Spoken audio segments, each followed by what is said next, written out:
Chapter 112. Hinajuku pulled the blanket over her body and sat on the bed. She lowered her head and remained silent. Mikoto pulled the blanket over her body and sat on the bed. She lowered her head and didn't say a word. Wu Yan calmly stood in front of the two girls. He looked at them with an awkward smile and didn't say anything. Ignoring everything that happened before, just looking at the scene in front of them is enough to trigger endless imagination. Not to mention, the ambiguous smell that has been spreading in the room since just now hasn't completely dissipated. The sun has already climbed to the top of their heads. Originally, when Wu Yan woke up, it was already morning. When he came to find Chuju and Mikoto, it was also morning. So after the life and death battle just now, who knows how much time has passed in the morning? The intense battle has come to an end. When the rice is cooked, this scene has been maintained until now. Almost half an hour has passed, and it hasn't changed at all. Following that, the entire place fell into an eerie silence. Chuju and Mikoto didn't do anything. Wu Yan of course didn't dare to do anything. Remember, this time he forcefully pushed them down. It's already good that they didn't kill him with a knife or an electric shock. That's why this eerie scene has been maintained. Carefully glancing at Chuju and Mikoto, seeing that they still don't want to say anything, Wu Yan can't stand this eerie atmosphere anymore. Chuju, Mikoto, you two should say something. Even though Wu Yan was so righteous when he pushed them down, saying things like, "You can hit me or scold me," when it really came down to it, he has to admit that he's scared. Seeing that the two girls didn't say anything, Wu Yan is like a prisoner on death row waiting to be executed. He can't sit still. Silence, more silence. But Wu Yan felt that after he spoke, the atmosphere changed again. After who knows how long, Wu Yan heard a soft murmur. "Get out!" Wu Yan froze. "What?" Chuju raised her head and looked at Wu Yan with a blushing face. Her eyes were watery as she pointed at the door and said loudly, "Get out!" Wu Yan also went silent. After who knows how long, he said in a small voice, Beep beep beep." Before Wu Yan could finish, a crackling electronic sound rang out. Wu Yan's body trembled. Wu Yan didn't even need to use his knees to think to know where the sound came from. Dryly laughing, he didn't say anything else. He looked at Hinajuku and Mikoto and saw that there's only embarrassment and no anger on their faces. Only then did he let out a sigh of relief. He quickly nodded and picked up his clothes before exiting the room. After Wu Yan left, the room became silent again. Chuju and Mikoto looked at each other with the same complicated emotions in their eyes. After a while, both of them sighed at the same time. The same thought flashed across their minds. Consider me unlucky. When Chuju and Mikoto walked out of the room, they saw the silent and expressionless Ikaros sitting in front of the table. Liren had a smile on her face as she knocked on the table non-stop. Wu Yan was busy placing plates on the table. "Chuju, Jiejie, Mikoto, Jiejie, you guys are up?" Seeing Chuju and Mikoto, Liren happily waved at them. If it wasn't for Wu Yan telling her not to ask about Chuju and Mikoto in the room, Liren would have asked them what they were doing in the room. Ikaros also looked at Chuju and Mikoto, but there was a strange look in her eyes because of Chuju and Mikoto's weird walking posture. Are their feet uncomfortable? A few question marks appeared in Ikaros' mind as she thought blankly. Chuju and Mikoto squeezed out a smile and greeted them. Then they staggered towards the table and sat down very carefully. "Come out." At the same time the voice sounded, the smile on Chuju and Mikoto's faces disappeared. Their faces darkened, they turned around and froze. Wu Yan was holding a tray in one hand. His face had an unusually sunny smile. His eyes were squinted into a line, the whites of his eyes couldn't be seen. Combined with his chef attire, he looked unusually fresh and sunny. Chuju and Mikoto looked at each other. Looking at Wu Yan, who turned into a housewife, they looked at him strangely, as if they wanted to see if he was faking it or not. Just as they were about to say something, they remembered something and turned their heads away with a humph. Wu Yan's sunny smile collapsed. He couldn't keep up the act anymore. Originally, he wanted to get away with it. Sure enough, having a threesome is a dream. Even if the dream comes true, there's a price to pay. Little did he know, he only has himself to blame for this. With a sigh, Wu Yan adjusted his expression and put on a sunny smile again. He walked to the side of the two women and put two plates in front of them with a smile. Chuju, Mikoto, you must be hungry as well. I made this especially for you, have a taste. Silence. More silence. The corner of Wu Yan's mouth twitched twice. Looking at the two women who didn't even look at him, he chuckled and said again, well, you two must be hungry. Hurry up and eat. This is very nutritious. It's just right for you two to nourish your bodies. Towards the end, a pair of exceptionally sharp gazes shot out from Chuju and Mikoto's eyes, causing Wu Yan's tone to become weaker and weaker. Even his heart felt a little guilty. If it weren't for the redness on their faces, Wu Yan might have already run away. Swallowing hard, Wu Yan turned to look at Mikoto and laughed dryly. Hey Mikoto, why don't you eat first? I can guarantee that you'll definitely like it. As he said that, Wu Yan opened the lid and gestured for Mikoto to take a look. When Mikoto pretended to look disdainfully at the thing on the plate, she couldn't move her eyes away. Good. Clenching her hands into fists, Mikoto placed them on her right cheek. Her eyes stared at the plate and instantly turned into cat eyes. Yes, the thing on the plate was Wu Yan's specially made, the Gouda-shaped dessert. A victorious smile appeared on Wu Yan's face. Wu Yan smiled proudly. Of course, his face didn't look that proud. How is it? Do you like it? And Mikoto didn't hesitate and nodded immediately. Mikoto! Chuju shouted loudly. Her tone had a hint of disappointment, but in Mikoto's world, there was only Gouda left. This made Chuju's face contort in anger. Wu Yan was also speechless. Even though he hoped that Mikoto wouldn't be angry anymore, he didn't expect that one Gouda dessert would solve the problem. This made Wu Yan think of the formula Mikoto's first night is equal to Gouda. But at least one of them was taken care of. Turning to look at the angry Chuju, Wu Yan put on a smile again. He walked in front of Chuju and said, Chuju, you try it too. I also specially made your favorite hamburger for you. Lifting the plate in front of Chuju, Wu Yan smiled. Look, this is specially made. Hurry up and try it. Wu Yan looked at Chuju with hope. Looking at Wu Yan's hopeful eyes and the so-called special hamburger on the plate, Chuju's expression changed. She hesitated for a moment before picking one up and taking a big bite. This bite made her eyes light up. She raised the hamburger in her hand and ate faster. Wu Yan let out a big sigh of relief and smiled. This time it wasn't a fake smile, it was a genuine smile. This means that the two of them have forgiven me, right? Wu Yan thought to himself as he looked at Chuju, who was eating the hamburger, and then at Mikoto, who was staring at the Gouda dessert. Maybe she saw through Wu Yan's thoughts. Chuju stopped eating the hamburger and turned her head away with a humph. While eating, she said to Wu Yan, Don't think that I'll forgive you just because of this. Yeah. Mikoto also woke up from the Gouda heaven.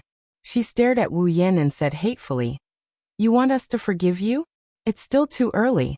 You'll suffer from it later. Wu Yan immediately cried. Well, this kind of result is worth celebrating. Chapter 113. Supply Town, Floating Plaza. This is the plaza where airships come and go from the supply town. It's similar to the train station or airport in Wu Yan's world. The only difference is that it's not a car or a plane that's parked here, it's an airship.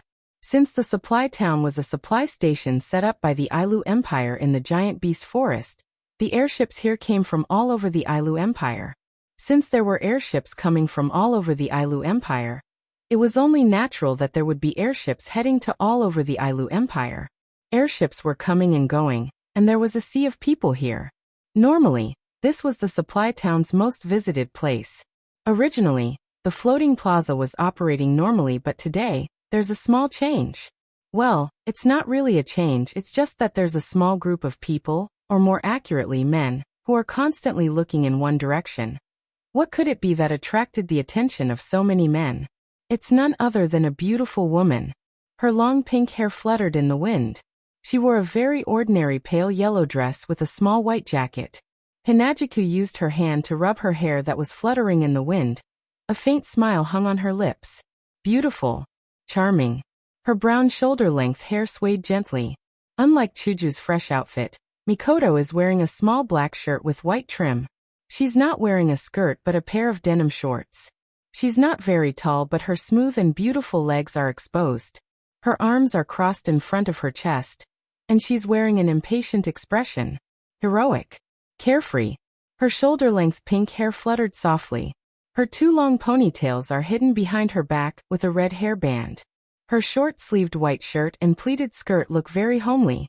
Even though she's expressionless, one look and you'd want to protect her. Beautiful. Noble.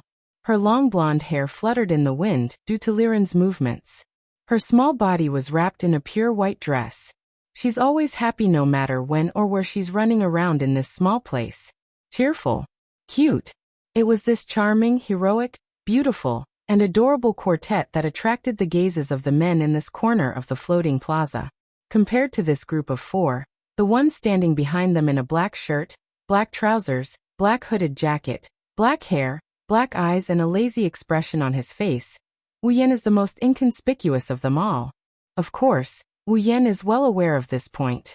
If it were him compared to men, he would be more than willing to look at beautiful women.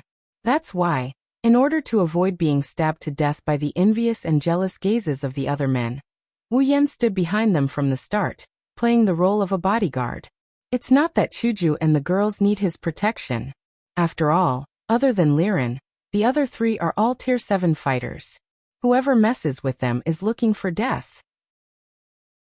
Wu Yan's bodyguard is only doing the job of chasing away those arrogant, rich, and handsome men who came to hit on them. He only showed a little of his skills, and those who came to hit on them left dejectedly. A beautiful and cute girl with a Tier 7 fighter as her bodyguard. No matter how you look at it, she must be a disciple of a big family, right? That's why they imagine Chuju and the girls to be disciples of a big family, who brought a Tier 7 bodyguard out for fun. It's this setting that made those who wanted to hit on them stop in their tracks. They could only look at them blankly from the side and satisfy themselves with their gazes. If they knew that Chuju and the girls weren't disciples of a big family, and that Wu Yan wasn't a bodyguard but the core of this group, they would definitely kill Wu Yan first, and then devour the 4 girls. Of course by then, they wouldn't be far from death. It has been 3 days since Wu Yan ate Kaisha-sama and Sis Cannon alive. During these 3 days, Wu Yan was very depressed. He was so depressed that he wanted to shout, "Why are you doing this to me?" It hadn't been easy for him to change his profession and eat meat. Wu Yan had thought that his days of happiness would be coming soon. However, he didn't know if there would be any. These 3 days, Wu Yan's life had been extremely miserable. Wu Yan believed that his willpower was pretty good. Although he couldn't become Lu Xiaohui, it wasn't that easy to seduce him. Nowadays the so-called good willpower is a thing of the past. After tasting meat he naturally wants to taste it a few more times. How else would he be able to live up to his reputation? Who would have thought that after he pushed her down that day, the president and Sis Cannon would keep rejecting him? Was there any justice in this world? Therefore, during these 3 days, Wu Yan lived a life where he could see but couldn't eat. He couldn't sleep in the middle of the night, and could only eat himself. He had lost a few kilograms. Every morning when he wakes up, he would find Ikaros lying on top of him, looking at him as he slept. That figure that's even more voluptuous than Kaishu-sama and railguns. How could he hold himself back when he couldn't get rid of the fire in him?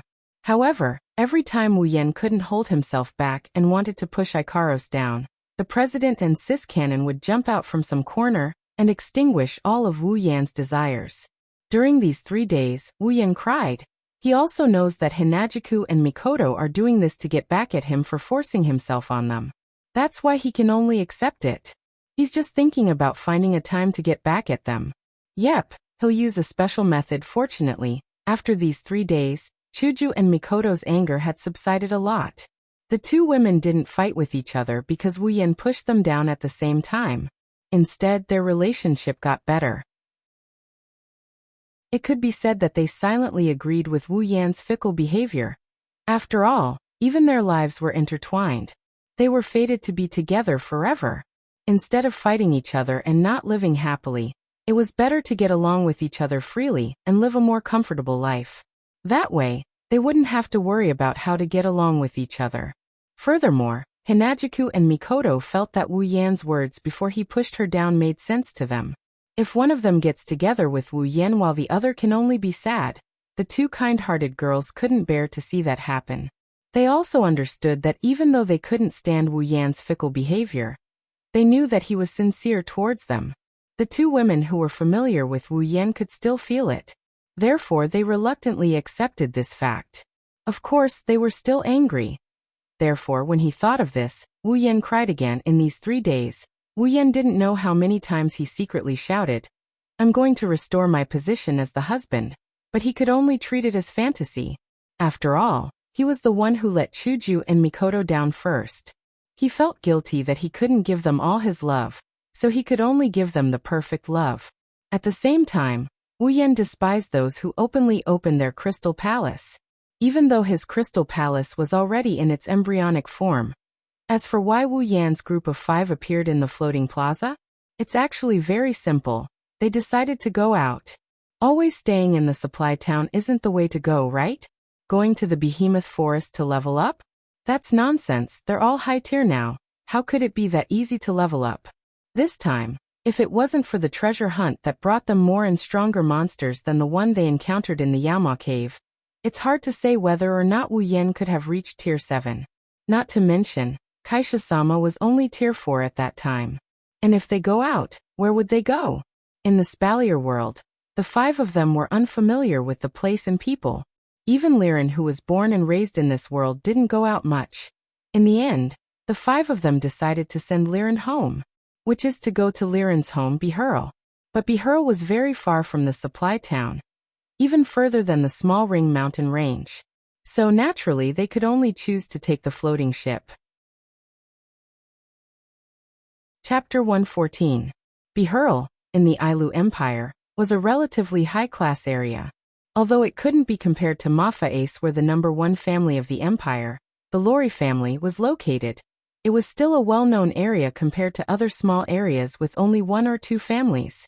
It has to be said that the floating airships of this world, with the help of those invisible large-scale teleportation circles in the air, were extremely efficient. In Wu Yan's world, who knows how many days it would take to get there by plane, but in the Spalier world, it took less than half a day to get there. After disembarking from the airship at Bihurl's floating plaza, little Liren shouted and cheered loudly, because she knew she had finally returned to the place where she belonged. Some of the uncles were originally dissatisfied with someone shouting loudly, but when they turned around and saw it was little Liren, their dissatisfaction turned into smiles, making Wu Yan feel a chill in his heart. No matter which world, uncles are creatures that must exist. From the expressions of the surrounding uncles, Wu Yan could see that the uncles of the Spalier world also had lowly fetishes. "Little Liren, where do we go from here?" Chuju held little Liren's hand, squatted down and smiled at her. Seeing little Liren's happy expression, Chuju couldn't help but smile as well. Who would have thought that such a beautiful president with a smile on her face would refuse to get on the floating airship due to her fear of heights when they were resupplying the town? If it wasn't for Wu Yan, who couldn't stand it anymore, in exchange for a stabilizing item from the system, the president would have suggested that they walk to Bihurl. Hearing Chuju's words, little Liren was distressed. Although she was born in this place, she rarely went to places far away. So in this relatively large Bihurl, there were many places she hadn't been to. And Bihurl's floating plaza was a place she hadn't been to before. Her little head shook nonstop, trying to remember the location of her home. Her little eyes darted around, trying to remember the floating plaza's location in Bihurl. In the end, little Liren lowered her head. Woo-woo, Liren doesn't know where to go either. Chuju helplessly stroked little Liren's head. If that's the case, it seems like we can only take our time to find them. Ignoring the gazes of those who are jealous of him standing next to the beauties, he looked around and after thinking for a bit, he walked in front of the crowd. Let's walk around first.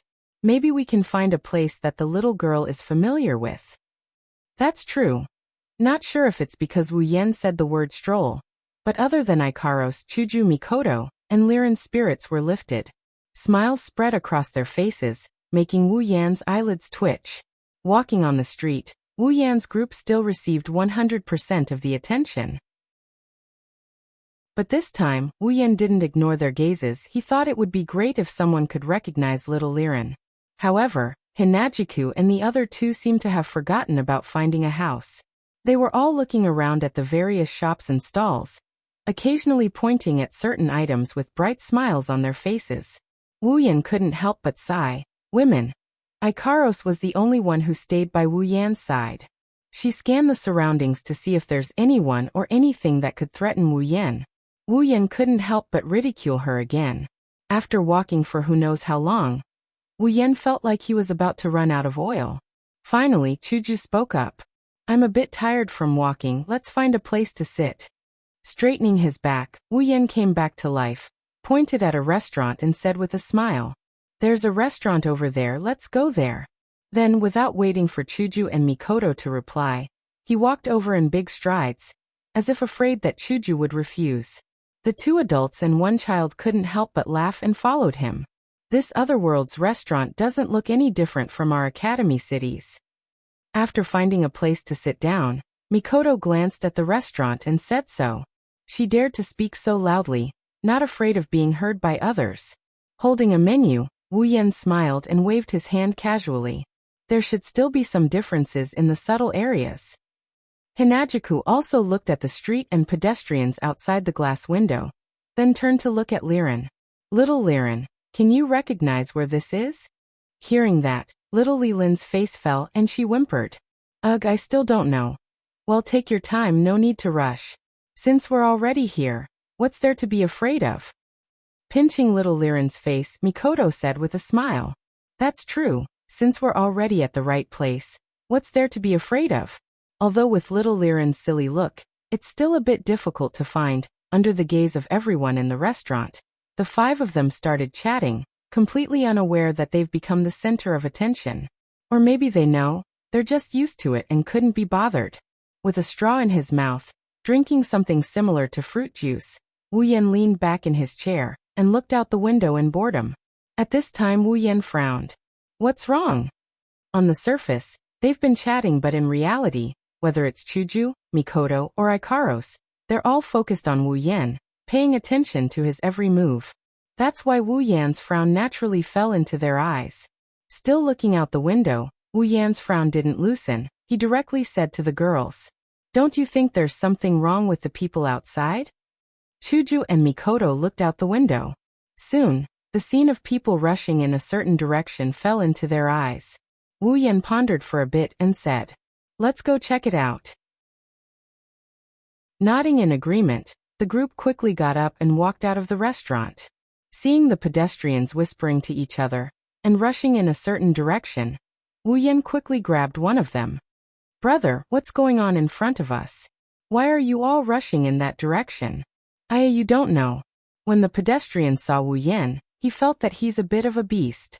Using the tone of a pimp, he bragged to Wu Yan as if he's some big shot. Because there are 2 major forces in Bihurl, the Midobia family and the Iron Dog's mercenary group there. Midobia family, Iron Dog's mercenary group. When he first heard the names of these 2 forces, Wu Yan was stunned. Not only Wu Yan, even Chuju and Mikoto had the same expression. Iron Dog's mercenary group. Isn't that the mercenary group that raised the disgusting dog and kidnapped little Liren to Supply Town? That mercenary group is also here? What does this have to do with you guys running around like this? You guys don't know. Again with this sentence, Wu Yan resisted the urge to punch him. He put on a smiling face and continued to listen. In front, the Midobia family and the Iron Dog's mercenary group are fighting over there. Fighting.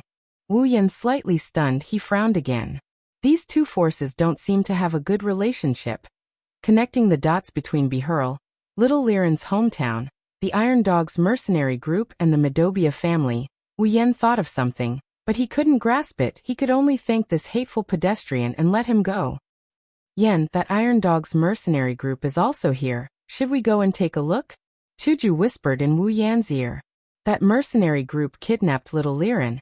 If they bring little Liren there, they don't know if something will happen, so Chuju is a bit worried. Let's go take a look. Wu Yan said in a low voice. This Iron Dog's mercenary group must have a purpose for kidnapping little Liren. This is her hometown. Maybe we can find out something if we go take a look. Looking at Chuju's expression, Wu Yan laughed and held her little hand. Well, even if something happens, do you think we're scared? Don't forget, you're also a rank 7. Being held by Wu Yan, Chuju blushed. Who's scared? Let's go. Chapter 115. Behurl, an empty space in the middle of a street. In the middle of the empty space, there were quite a few people standing there. A group of people with weapons in their hands, looking very aggressive. Another group of people had a very disgusting bald dog by their side, looking very fierce. They were facing each other, but their faces were filled with hostility. Anyone with a discerning eye could tell that they were from two different groups, and they didn't have a good relationship. More and more people came running over, surrounding them in the middle, pointing and whispering. Anyone with a discerning eye could tell that they were here to watch a show. At the very front of both groups, there was a person standing at the front. From the looks of it, he should be the leader. One group's leader was a young lad, while the other group's leader was a middle-aged man with a bald dog. At this time the young leader spoke. "Tigray, if you don't hand over our young miss today, we will not let this go." Hearing that, the middle-aged man with the dog called Tigray couldn't help but laugh out loud. His laughter was full of mockery. He looked at the young leader and sneered. "Who do you think you are to say that to me? Gray would be the one to do it, but with a little guard like you. Do you believe that if I kill you, Gray wouldn't even have a word of complaint?" The young leader tightly gripped the sword in his hand, fiercely gritting his teeth, then firmly said, "As long as I can save our young miss, I, Della, am willing to die." "Aya, so touching, so admirable, pooh." Spitting a mouthful of saliva on the ground for his dog to lick, Tigray waved his hand. The people behind him all took a step forward, including their dogs. "Just based on what you said just now, I can kill you. Which eye of yours saw your young miss in my hands? How dare you slander me? I'll kill you right now." As long as you're in Behurl, who doesn't know that the leader of the Iron Dog's mercenary group, Tigray, hates our patriarch Gray to the bone. Every day you're thinking of swallowing our Medobia family. Other than you, who else would have ideas about our young miss? Hearing Della's words, Tigray's face turned gloomy.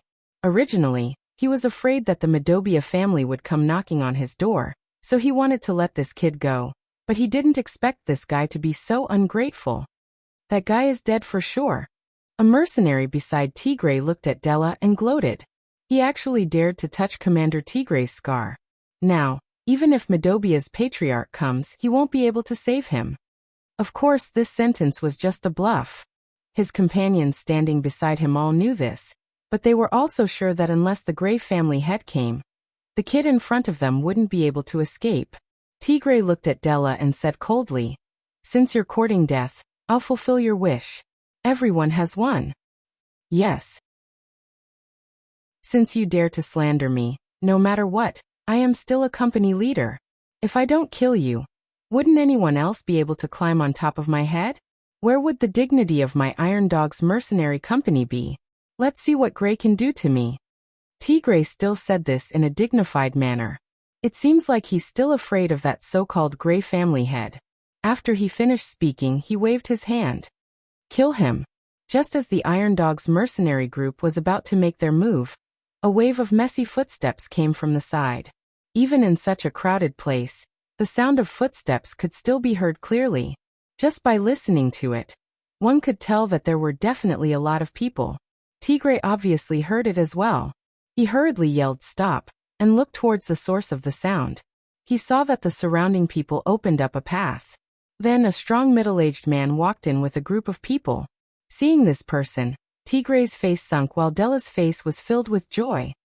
Patriarch. The person who came as the Medobia family's patriarch, Gray Medobia. Tigray saw Gray walking in front of Della. His eyes flashed with a trace of hatred, but he quickly hid it.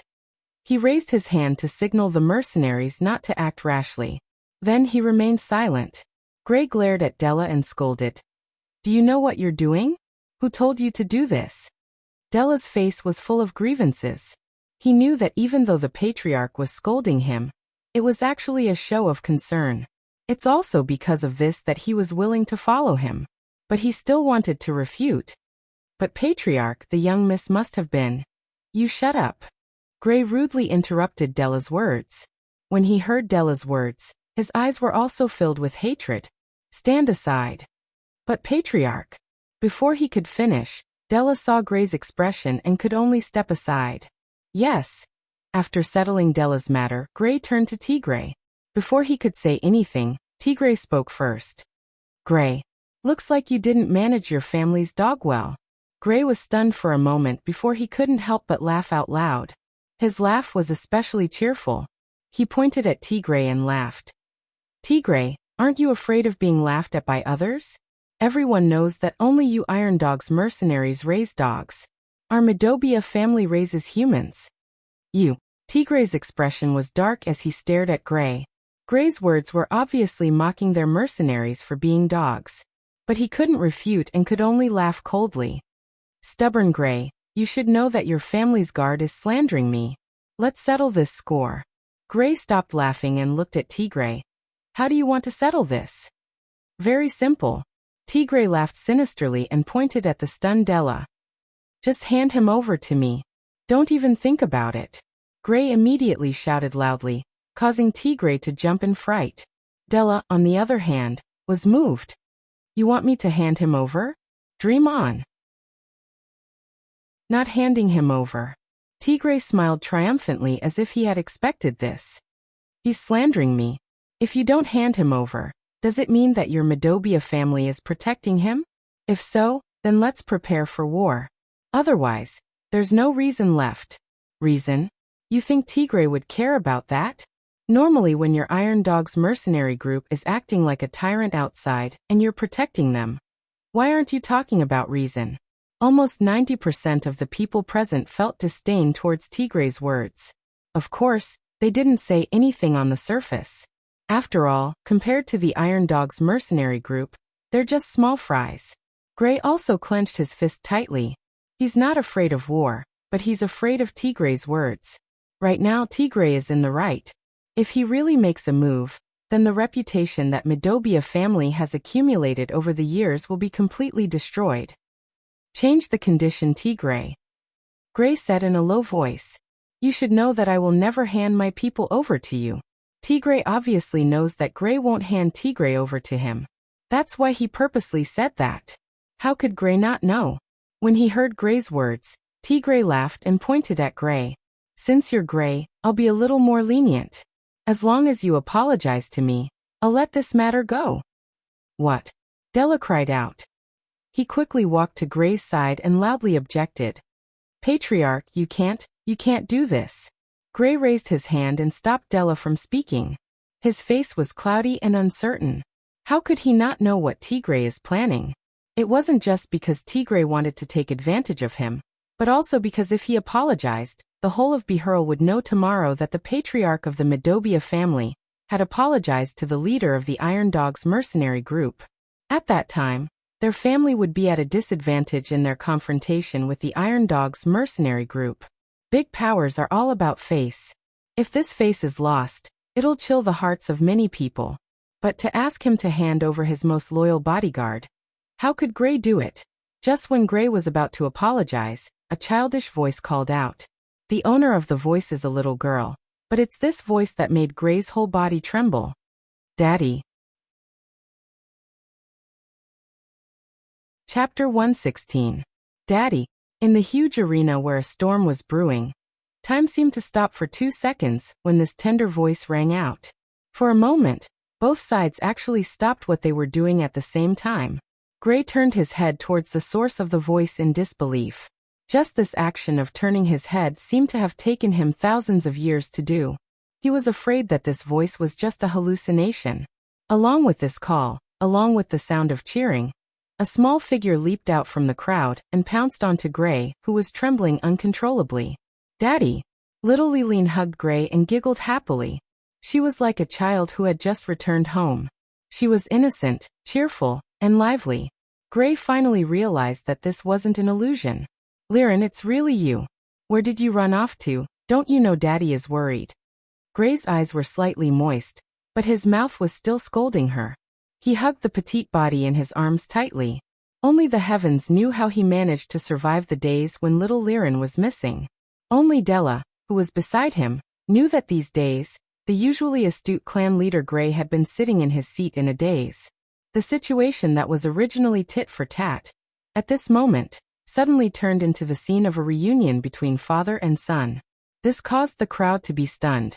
Gray's side was in a state of joy, But Tigre's side was completely shocked. How is this possible? Looking at the little girl in Gray's arms, Tigre was completely stunned. Others may not know the whereabouts of the Midobia family's young miss, but he, Tigre, how could he not know? This young miss, he was the one who kidnapped her. Ty Lee, that bastard. What the hell is he doing? He can't even handle such a small matter. What a waste. Tigre clenched his fist tightly. The veins on his face popped out, proving that he was furious to the extreme. Seeing little Liren come back, he knew that Ty Lee's side had lost her. Tigre had completely forgotten about it. Now that the hostage was back, what about Ty Lee, who was in charge of the kidnapping? Did he forget about it, or did he not care about it at all? Taking a deep breath, Tigre adjusted his emotions and put on a fake smile and said, Patriarch Gray, although I'm sorry to disturb you and your daughter's reunion, it seems like our matter hasn't been resolved yet. Gray, who was immersed in the joy of reuniting, finally reacted. But at this moment, Gray held an indifferent attitude. As long as his daughter is back, anything is fine. Tigre looked at Gray's happy face. The anger in his heart couldn't be extinguished. The plan failed. Gray was happy, so of course he wouldn't be happy. Gray, now that your daughter is back, it's good that I'm innocent. Our Iron Dog's mercenary group wouldn't kidnap someone and then release them, right? Your subordinate has slandered me. If you don't give me an explanation, I will not let this matter rest. Even if the final plan failed, Tigre still intended to bite Gray. Hearing this, Gray put down the little Liren in his arms and stood up to face Tigre. Okay, I'll apologize now. Apologize. Tigre laughed out loud. His laughter was especially ear-piercing, but the anger hidden in his laughter was heard by many people present. A portion of the smart ones had already guessed the cause and effect of this matter, including Gray. As his laughter faded, Tigre raised his weapon and pointed it at Gray and viciously said, I, the dignified leader of the Iron Dog's mercenary group, was slandered by a subordinate. You want to let this matter go with an apology? Then in the future, anyone can step on my head and let this matter go with an apology. You. Gray was stunned. Even the surrounding people were in an uproar. He was the one who said that he would apologize, and now he's the one who said that an apology won't let this matter go. This is obviously going back on his words. Tigre didn't care what others thought. He only knew that there was a fire burning in his heart. Now that the situation is in his favor, if he doesn't vent this anger, he won't be able to let this matter go. Tigre made a hand gesture, and the mercenaries behind him all took out their weapons. The dogs beside him also began to bark. No matter how you look at it, it's obvious that Tigre is trying to show off his strength. Tigre! Gray was also enraged at this moment. He yelled, Looks like you don't plan to let this matter go. Don't think that I, Gray, am easy to bully. Della, who was beside him, immediately raised his dochi. Previously, because of him, the patriarch almost lowered his head to that despicable person. Della was also furious. At this moment, the one who dared to say that he wants to make a move the most is him. The soldiers on both sides also raised their dochi. A few mages also began to raise their magic. The group of saber-toothed hounds also arched their bodies, ready to pounce at any moment. Just as the two sides were about to engage in a fight, little Liren shrunk her head back in fear. She then leaped away from Gray's side and ran to the side, plunging headfirst into the embrace of an unfamiliar woman. This sudden scene naturally caused both parties to be unavoidably stunned. When they clearly saw the person that little Liline had leaped into her embrace, they were once again stunned. It was a very beautiful woman with long pink hair. Beside her, there were two equally beautiful women with tea-colored hair and pink hair. Standing in the crowd of onlookers, they were very conspicuous. When the onlookers realized that there were three beautiful women standing beside them, they were all stunned. When they regained their senses, they retreated as if they were afraid of getting into trouble. Only a young man was left standing beside them. Looking at the people on the scene, he smiled faintly. Suddenly seeing beautiful women, Gray couldn't help but be stunned. But no matter what, he's still the head of a family with a wife and daughter. He quickly regained his composure. On the other hand, Tigre's eyes were filled with amazement. Seeing that his daughter was seeking shelter from Wu Yan's group, How could Gray not know little Liren's relationship with Wu Yan's group isn't shallow?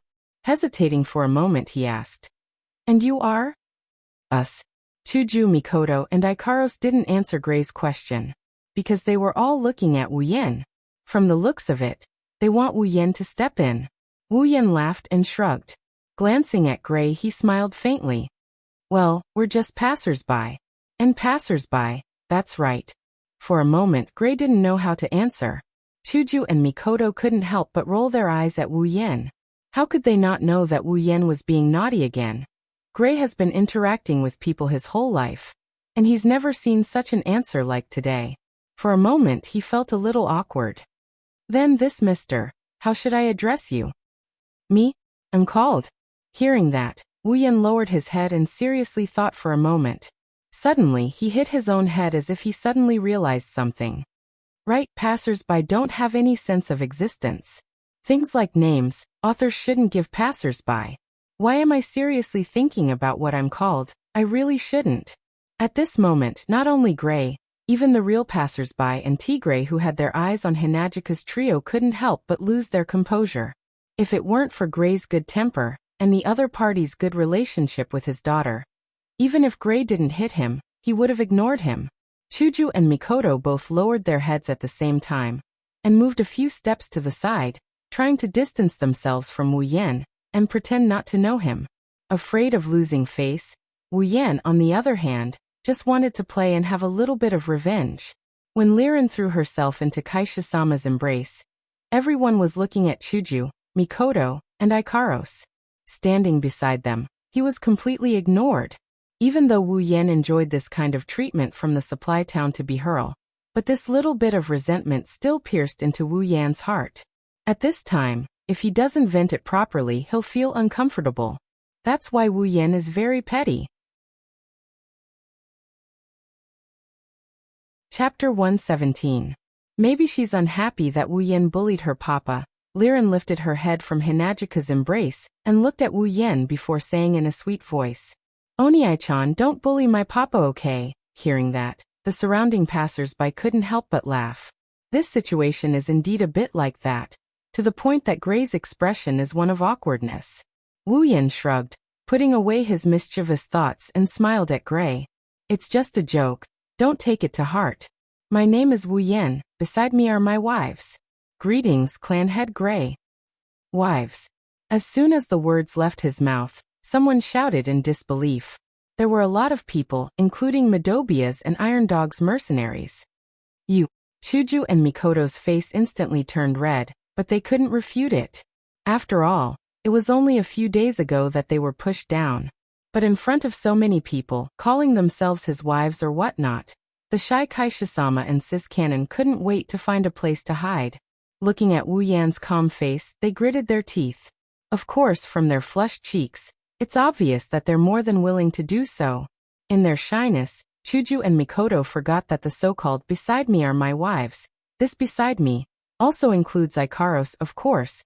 Compared to the blushing Chuju and Mikoto, Ikaros' expression didn't change at all. But if someone were to look closely, they'd notice that there's a ripple of emotion in Ikaros' eyes. As for the surrounding passers-by and the subordinates of the two factions, they're completely Spartan. Looking back and forth between Chuju, Mikoto, and Ikaros, and then looking at Wu Yan, who doesn't look too common. But at least he's the type that wouldn't attract too much attention if thrown into a crowd. Everyone's a little confused. This, no matter how I look at it, it doesn't look like it. However, the three women standing beside him did not refute him. Instead, they even had a bashful look on their faces. It was clear that they acknowledged Wu Yan's words of wife. Therefore, they were jealous. They were envious. They started to hate him. Feeling the envious and jealous gazes of the people around him, Wu Yan curled his lips in disdain. Not to mention how many gazes he had received along the way, he had already reached the realm of being able to ignore them. He himself was also clear that a winner in life had to be baptized. The baptism of gazes was the most superficial kind. It was not like he was going to burn it. What was this brother afraid of? While everyone was silent, Gray laughed heartily and said to Wu Yan, "Young man, your fortune is not bad. Each of your wives are so charming and alluring, it's the envy of others."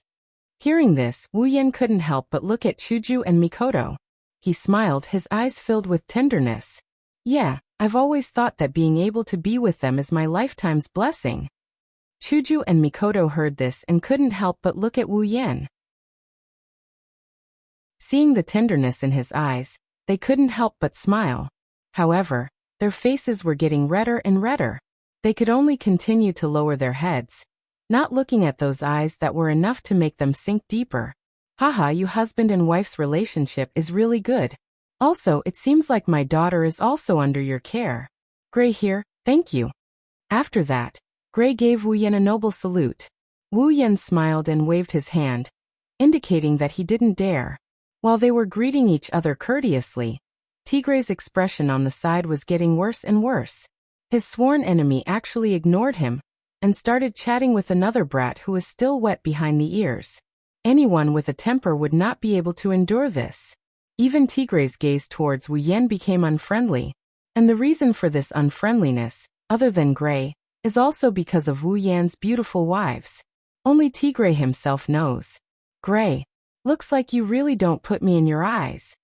Seeing that Gray still wanted to chat with Wu Yan, Tigre's anger could no longer be contained as he roared loudly.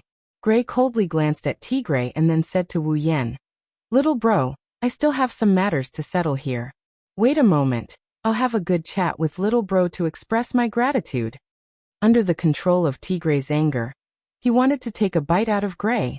But how could Gray just sit there and wait for his death? Being continuously provoked by Tigre, Gray's heart was also on fire. The two of them were fire against fire, so naturally they could only fight it out. Too bad, with Wu Yan here, this large-scale fight is destined not to happen. Wu Yan smiled as he looked at Tigre, his eyes had a trace of coldness. Not to mention that Gray is little Liren's father, just the fact that this Iron Dog's mercenary group made him unhappy, he didn't plan to just stand by and watch. At the beginning, not only did Tai Li covet his armament, he also coveted Chuju and Mikoto. His ugly personality was exposed. This Tigre and Tai Li are definitely not good people. Plus, he kidnapped little Liren. Wu Yan walked to the stage as if there's no one around. Chuju, Mikoto, and Ikaros also quickly followed, forming a triangle with Gray and Tigre, causing everyone to be stunned. Wu Yan looked at Tigre, his eyes slightly narrowed. "Leader Tigre, right?" "That's right. It's me." Tigre coldly looked at Wu Yan, as if he wanted to see what kind of trick Wu Yan is playing. Wu Yan nodded and said in a low voice, "Tai Li, who is he to you?" "Tai Li." Tigre's face changed. He thought Wu Yan wanted to denounce him. After all, that little girl from Midobia family was with them. Then, it's very likely that it was Wu Yan's group who saved her from Tai Li's hands. But there's no proof. What can Gray do to me? You're just a kid. What can you do to me? Tai Li is my little brother. Oh, is that so? Wu Yan smiled. Just when Tigre thought he was going to expose him, Wu Yan's tone changed. "Leader Tigre, did you know?" Wu Yan looked at Gray with a smile, then his face suddenly darkened and said in a low voice, "Your good little brother once had ideas about my wife." Everyone present was slightly startled. They looked at Tigre in surprise, but Tigre only laughed loudly and said, "Oh? And then? What do you want? You want to team up with Gray to deal with me?" Tigre's face darkened. He coldly said, "Young man, don't be too impulsive. You should know, there are some muddy waters that you can't get involved in." Wu Yan was startled, then laughed again. His laugh was exceptionally happy and cheerful, but there wasn't a trace of a smile in his eyes. "Can I take it that you're threatening me?" Gray was a little anxious. Wu Yan took care of his daughter, and he had a good impression of him. Now that he's saying this in front of Tigre, who has a terrible temper, isn't he afraid that Tigre will cause trouble for him? "So what if I am?" Tigre said with disdain. "Don't tell me you really think you're someone?" As soon as he finished speaking, Tigre froze. His entire body froze. An extremely shocked expression appeared on his face. He didn't even dare to move. On his forehead, a drop of cold sweat trickled down and dripped onto the ground. Gray's astute face was filled with astonishment, shock, and a thick sense of disbelief. Della, who was standing beside him, unconsciously loosened his grip, and the sword in his hand fell to the ground with a clang. However, he didn't care about it at all, and was dumbstruck. They were not the only ones. Everyone at the scene was astonished at this moment. The place fell into a dead silence. No one dared to make a sound. What did they just see? They saw that the harmless and smiling Wu Yan had unknowingly appeared in front of Tigray, the incomparably arrogant leader of the Iron Dog's mercenary group. In his hand, he pulled out a thin long knife from who knows where, and placed it on Tigray's neck. Cold sweat dripped down Tigray's face. The arrogant expression from before still remained on his face, but he didn't dare to move an inch. Feeling the cold sensation on his neck, and the faint killing intent coming from the smiling Wu Yan, Tigray could only maintain his stiff appearance and stand there. He's scared. The scene was so quiet that you could hear a pin drop. Chapter 118. Under the gaze of everyone present, Tigray was so ashamed he wanted to die. Anger and resentment rose in his heart at the same time, but he didn't dare to voice it out. Face or life, which was more important? Perhaps to some people, face was far more important than life, but unfortunately, Tigray was definitely not one of them. If he lost his life, what was the point of saving face? Therefore, even though the gazes directed at him made him feel extremely embarrassed, he still did not dare to move an inch. He could feel the sharpness of the weapon against his neck. It was so sharp that he could feel the pain on his skin just by pressing it against his neck. He could feel the killing intent of this guy called Wu Yan standing in front of him. If he didn't cooperate, then he definitely wouldn't be merciful. When that time comes, what face, what Iron Dog's mercenary group, what leader, none of these would be able to protect him. Under the threat of death and the control of the anger in his heart, Tigray had completely lost his ability to judge. So much so that he couldn't see the meaning behind those gazes.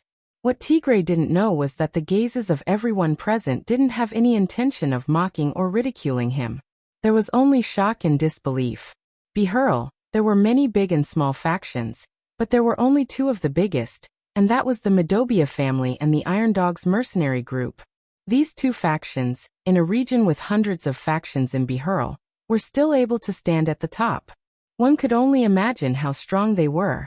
And among these two strongest factions in Behurl, the leader of the Medobia family, Gray, and the leader of the Iron Dog's mercenary group, Tigray, were undoubtedly the strongest existences in these two factions.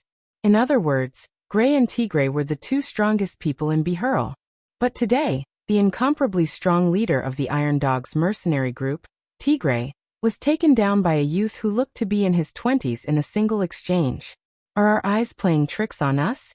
This was the thought that rose in the minds of countless people present.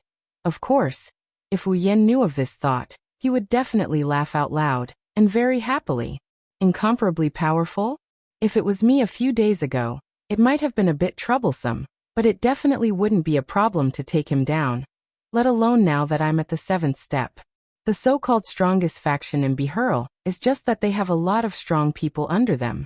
After the trip to the treasure room, and seeing the tens of thousands of stone spiders and humans, Wu Yan didn't even put them in his eyes. Even if they can't, he wouldn't mind letting them play with Ikaros for a while. Looking at the sweaty Tigray standing in front of him, Wu Yan curled his lips in disgust. Even Chuju Mikoto, and the others who were still normal were disgusted. Just a moment ago he was still so arrogant. But now, with a knife on his neck, his performance was so unbearable. Sure enough, with such an elder brother, there would be such a younger brother. If the upper beam is not straight, the lower beam will be crooked. Those who came from the same nest were really not good people. Commander! Recovering from their shock, the group of mercenaries behind Tigray finally realized what had happened. They held their weapons in their hands as they cried out in alarm, accompanied by the barking of the sharp-toothed hounds. Don't act rashly. Tigray hurriedly shouted at the mercenaries behind him. Hearing their commander's words, the mercenaries could only take a few steps back, helplessly accepting the fact that their commander was being held hostage. Commander, hang in there, we're coming to save you. Tigray didn't feel relieved hearing that. Instead, he was furious. Why didn't you guys shout so loudly when the enemy charged over? I'm being held hostage and all of you were stunned, only reacting after the sun came up. I'd rather count on Gray to put in a good word for me than count on you guys to save me. Tigray was making things difficult for them. Other than Chuju, Mikoto, and Ikaros, no one else could see Wu Yan's movements clearly. Even he himself couldn't react, let alone these mercenaries who only have a few fifth tier. Wu Yan very elegantly waited for them to finish chatting before he moved the shana in his hand. Looking at Tigray, who was shocked by his own actions, Wu Yan smiled. What's wrong? Commander Tigray, didn't you say that I'm not a big deal? Why aren't you continuing? Tigray secretly sighed in relief. Since Wu Yan didn't make a move immediately, it meant that he didn't intend to do anything to him. This more or less calmed him down. But when he heard Wu Yan's words, he pursed his lips and forced himself to say, Lil, what do you want? How could Wu Yan not see through Tigray's act of calmness? Disdainful and amused, he tilted his head and said, It's not what I want, it's what you want, isn't it? You were the one who said it yourself. So what if you threaten me? Tigray choked and glared at Wu Yan hatefully. The situation was beyond his control. He could only say, It's my bad luck that I'm not as good as you. He was just threatening Wu Yan not to get involved in this mess. And now he's compromised under Wu Yan's threat. It's ironic, but it's only to the point where Tigray can only admit that he's unlucky. It's impossible for him to say it's my fault to Wu Yan. Unless Wu Yan really threatened Tigray directly, Tigray could only compromise in order to save his life. But Wu Yan didn't intend to push him too hard. A dog would jump over a wall when cornered. This dog-rearing mercenary group must have understood this principle. Wu Yan smiled and waved his empty hand at Tigray. This casual gesture made Tigray feel strangely angry. Tigray suppressed the anger in his heart and said sullenly, Can you let me go now? Wu Yan nodded indifferently and looked at Tigray's face. I didn't intend to offend Commander Tigray. It's just that Commander Tigray said he wanted to see what kind of person I am, so I showed a few moves. Please don't take offense. Tigray was furious. He felt that he wouldn't be able to sleep tonight. He was angry every day, but he'd never been as angry as he was today. Plus, he couldn't vent his anger like he usually did. Then Wu Yan suddenly acted as if he suddenly realized something and continued. Oh right, there's also that good brother of yours. You don't have to go look for him. Even if you go look for him, you'll probably only find his corpse. You killed him? Tigray cried out involuntarily. Wu Yan laughed mockingly. Ah yes. He had designs on my wife. If I didn't kill him, was I supposed to keep him around and waste food? You. Tigray gritted his teeth and stared at Wu Yan. All he saw was Wu Yan's cold gaze. He could only turn his head dejectedly. If he died, then he died. He failed the mission, so he was just a piece of trash. Seeing that Tigray didn't intend to pursue his brother's death, Wu Yan's mocking smile became even wider. As expected, both brothers were animals. Removing Nidan Janna from Tigray's neck, Tigray immediately channeled his Do Chi and jumped back, as if he was afraid that Wu Yan would come and put a blade on his neck again. Wu Yan turned a blind eye to it. He lifted Nidan Janna and twirled his blade around before walking back to Chuju and the others. Looking at Wu Yan's back, Tigray wanted to sneak up and kill him countless times. However, Wu Yan's ghostly figure made him not dare to act rashly. He could only suppress the killing intent in his heart and roar at the mercenaries behind him. Let's go! The Iron Dog's mercenaries slowly retreated. The bystanders were afraid of touching the fire. Plus, there was no good show to watch, so they scattered like birds and beasts. Wu Yan brought Chuju and the others to Gray's side. Looking at Gray, who still hasn't recovered from the series of events, Wu Yan was speechless. You're still the head of a tribe. Can't you adapt a little? Of course, Wu Yan didn't know how it felt to have your lifelong enemy taken down by a 20-something-year-old youth in an instant. If it was someone else, perhaps they would be even worse than Gray. Chapter 119. Pung.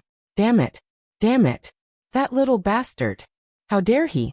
Damn it. Bitter curses resounded throughout the Iron Dog's mercenary group's office, followed by the sound of objects shattering and falling to the ground. Tigray, however, didn't feel relieved at all and flew into a rage in front of the entire mercenary group. Thinking of how he was threatened by an unknown little bastard in front of so many people, and was even forced to compromise, Tigray's anger surged. Once he thought of this, his Do Chi flew into a frenzy, destroying everything in front of him. The group of Iron Dog's mercenary group's upper echelons looked at their leader's angry appearance and bowed down timidly, afraid that if they were the slightest bit careless, they would bump into their leader's fire. In the Iron Dog's mercenary group, regardless of whether it was the new or old members, they all knew that once their leader got angry, if they made a small mistake in front of him, they would be tortured to death. And now, they had never seen their leader's anger greater than this time. If they bumped into him at this time, they would only die a horrible death. Therefore, they could only fearfully lower their heads and hope that their leader wouldn't find trouble with them. Once again destroying a table into powder, Tigre's face was gloomy as he panted heavily. Once he saw the cowering appearance of the people below, his anger rose again. "You bunch of rice buckets. None of you are useful. I was held hostage by that little bastard. Did none of you think of a way to save me? Ah, what use do you have?" As expected, they were scolded harshly. They could only obediently agree, but their hearts were filled with bitterness. Even the strongest sixth-step warrior in the mercenary group, Tigre, didn't have time to react and was threatened. What could these fifth and fourth-step warriors do? Of course, this could only be said in their hearts. No one dared to complain out loud. They could only face Tigre's saliva and be fiercely scolded by him, hoping that this period of time would pass quickly and not let them suffer anymore. After venting his anger on his subordinates, Tigre finally felt a bit better. However, his expression is still as dark as ever. Without a doubt, he's holding a grudge against Wuxian. Sitting at the head of the table, Tigre took a sip of water to quench his thirsty throat. He said in a low voice, "How is it? Have you found out the background of that brat?" Hearing this, the group of higher-ups looked at each other and looked at one person. This person could only brace himself and take 2 or 3 steps forward. "See, Commander, we tried everything we could think of to find out where he came from, but not a single person was able to find out where he came from. It was as if he appeared out of thin air. There was no trace of him at all. We could only find out that he had lived in the supply town for 2 or 3 months, and then recently came to be Hurl." The more Tigre listened, the darker his expression became. In the end, he simply waved his hand and sent him flying with a palm strike. He crashed into the wall and coughed out a few mouthfuls of blood before fainting. Tigre didn't even look at him as he coldly snorted, "Rice bucket." The higher-ups swallowed their saliva and laughed bitterly. They had already guessed this result when they received the investigation report from their subordinates. They could only rejoice that no one had died yet. At this time, the atmosphere in the Iron Dog's mercenary group's office was extremely stifling. Everyone looked at the gloomy Tigre sitting at the head of the table, and could only lower their heads in silence, fear in their hearts. Tigre's eyes flashed with a trace of venomous resentment. He was not willing to accept this. He had fallen so hard in front of this abominable brat, who came out of nowhere. By now, the entire Behurl probably knew that he, a warrior of the 6th step, had become a powerless character.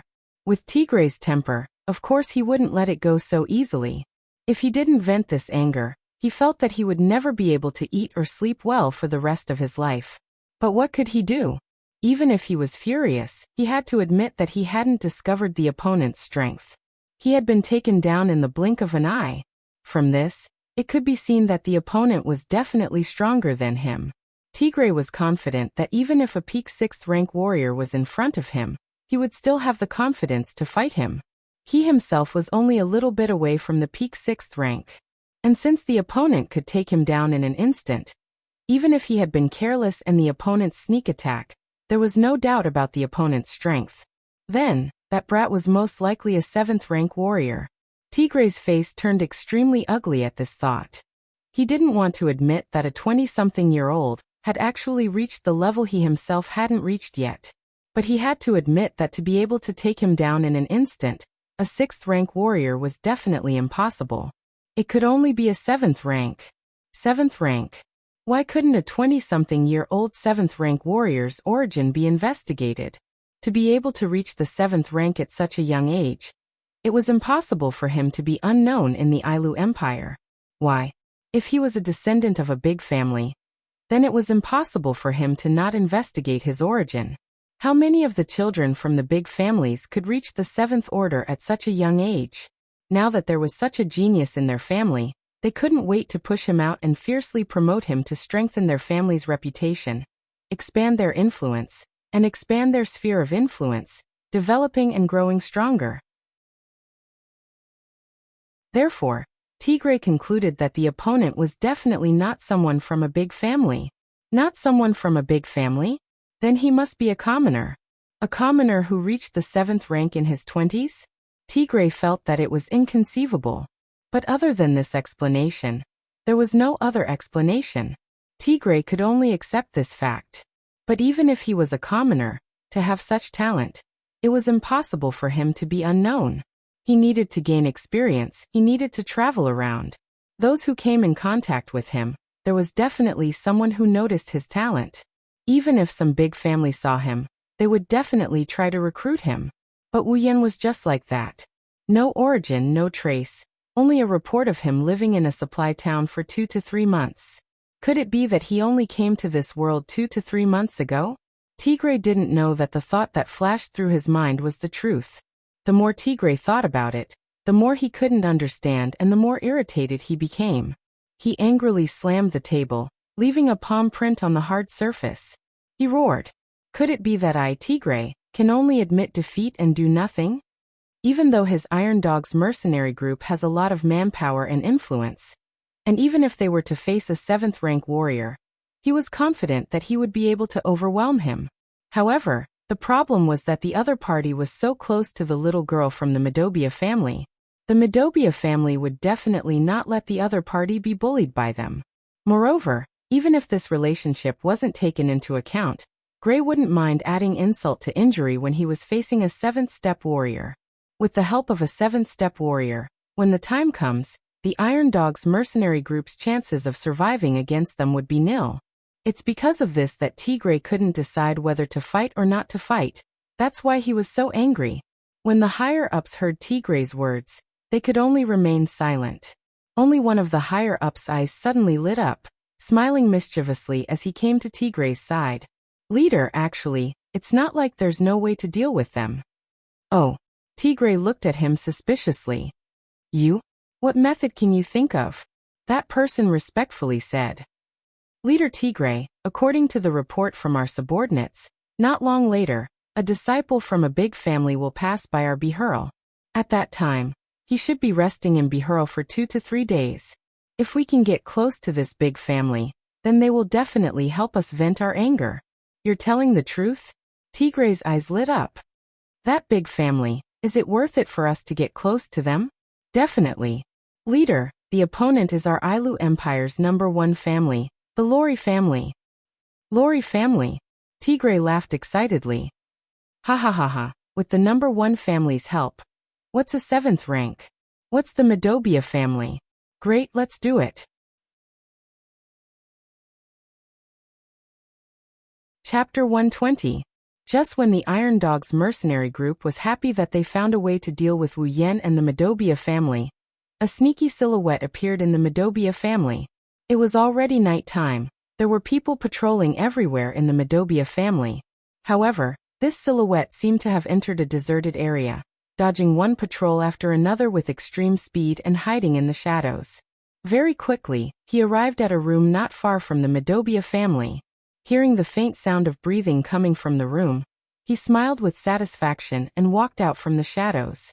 If the patrolling personnel saw this person at this time, they would definitely be surprised. Because this person was the young warrior that the patriarch of the family solemnly invited today to save the young miss of the family. That's right, this person is Wu Yan. Today, after being in the limelight and intimidating the feared leader of the Iron Dog's mercenary group, Wu Yan came to the Midobia family under the invitation of Gray, who was still in disbelief. After explaining why little Liren was with them, Gray was furious on the spot, and declared that he would not let the Iron Dog's mercenary group off so easily. Moreover, he was deeply grateful to Wu Yan's group. Especially after finding out that Wu Yan is a Tier 7, Gray became even more happy. He's happy that his daughter is acquainted with such a strong and talented individual. He's also happy that his family is able to have a relationship with such a strong individual. Of course, Wu Yan is the only one who exposed his strength. Hinajuku, Mikoto, and Ikaros didn't, so they were treated like normal people. Otherwise, if Gray knew that there was a 7th stage and 2 8th-stage warriors on his side, he would definitely pinch his thigh until it turned blue.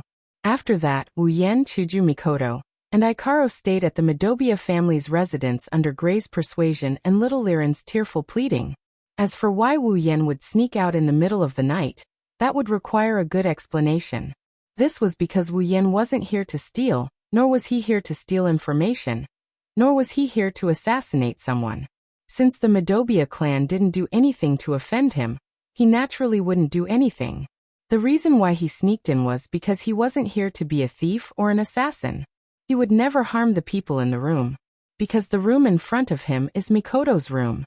Sneaking into Mikoto's room in the middle of the night, what he wants to do, that's Sima Zhao's intention, everyone knows.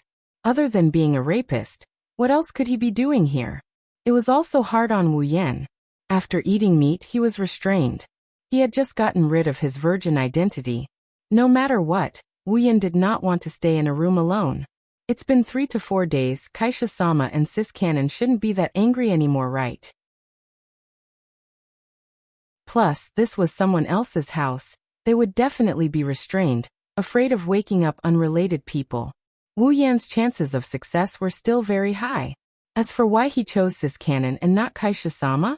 Simple, because Kaisha-sama and Little Liren were the closest, so she was asked to sleep with her. Since Kaisha-sama went to sleep with Little Liren, then Sis Cannon would naturally sleep with him. Holding the door handle with familiarity, he activated his power. The door opened at the same time as lightning flashed. Wuyen sneakily looked around before entering the room like a rapist. "Ooh, who is it?" Just as Wuyen entered the room, a delicate voice called out. However, the voice was soft and weak. Compared to the shouts of people who had discovered a rapist, it was filled with shyness. Wuyen jumped in fright. He thought he made sure to minimize the sound of his footsteps. Even a Tier 8 Mikoto would have to wait for him to get close to her before noticing him. How did he get discovered as soon as he came in? And that soft voice, no matter how you listen to it, it sounds like she's shy. Did Sis Cannon know I would come? Of course, Wuyen did not know. Because he had the same superpower as Mikoto. Even the electromagnetic waves he emitted were the same as Sis Cannon's. Thus, the moment she entered the room, Mikoto found another individual who has the same electromagnetic waves as her. Other than the sisters that Wuyen mentioned, the only other person who has the same electromagnetic waves as her is Wuyen, who has the same superpower as her. As mentioned before, Sis Cannon is smart enough to know what Wuyen is up to by barging into her room in the middle of the night. Thus, due to her shyness and the fact that she's afraid of making too much noise, she changed her tone to a softer one. Wuyen could not figure it out, so he threw it away and walked towards Mikoto. "It's me, Mikoto. What are you doing here? Hurry up and get out." She knew what he came here for, but it's precisely because she thought of it that Mikoto got so shy that her face turned red. She shrunk her body further into the bed as she purposely yelled at him with a stern voice. Wuyen looked at the shy Mikoto and felt a surge of excitement. As expected, "I am a pervert," after lamenting in his heart. Wuyen walked over with a grin and sat beside the bed, looking at the blushing Mikoto. "Mikoto, what do you think I'm here for? Is your head filled with that kind of stuff? This is someone else's house. She just lost her virginity 3 days ago, which means this is Mikoto's second time." Sundara Sis Cannon naturally couldn't get used to Wuyen's teasing no matter what. Besides, this is someone else's house. How could she get used to it? However, Wuyen had made up his mind to ignore Sis Cannon's words. Looking at Mikoto's bashful face, Wuyen could no longer hold it in. Mikoto screamed in surprise as he flipped her over and pressed her under his body. Caught off guard by the sneak attack, Mikoto felt the weight on her body and her whole body soften. "Stop! Stop! Don't!" Wuyen chuckled and ignored Sis Cannon's pleas, blocking all her words with one action. Ugh. Although it was not the first time she kissed Wuyen, Mikoto still felt dizzy. She could feel her tongue being captured quickly.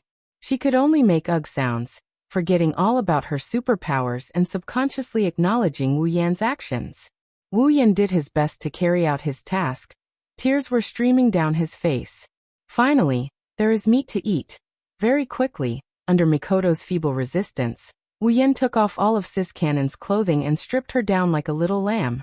Then, under her feeble resistance, he caressed her soft breasts and started massaging them. Ugh, ugh.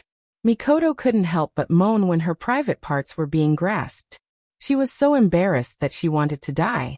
She could only raise her hands to cover her face, but her moans continued. Wuyan practiced Tai Chi on Mikoto's body, while taking off his own clothes. He smiled and teased. Mikoto, did you notice that this part of yours is a little bigger? Really? Mikoto discreetly put down the hand that was covering her face. She blushed and asked in a small voice. Looks like Wu Yan's words gave her a pleasant surprise. Looks like all girls care about their size, especially flat-chested girls like Sis Cannon. Although no matter the size, Wu Yan likes them all the same. Of course, it's all thanks to me. Wu Yan tried his best to recommend himself. So we should do this more often, that way it can become bigger. Who wants that, to become bigger? Ugh. I don't want to. Ugh. Do it with you. Ugh. You're not being honest. Wu Yan reached a hand under Mikoto's body, and the sound of water could be heard. Your body is more honest than you, Mikoto. No. Mikoto pleaded weakly. Then she felt Wu Yan enter her body forcefully. She moaned softly and immersed herself in the pleasure that Wu Yan brought her. The night is still long.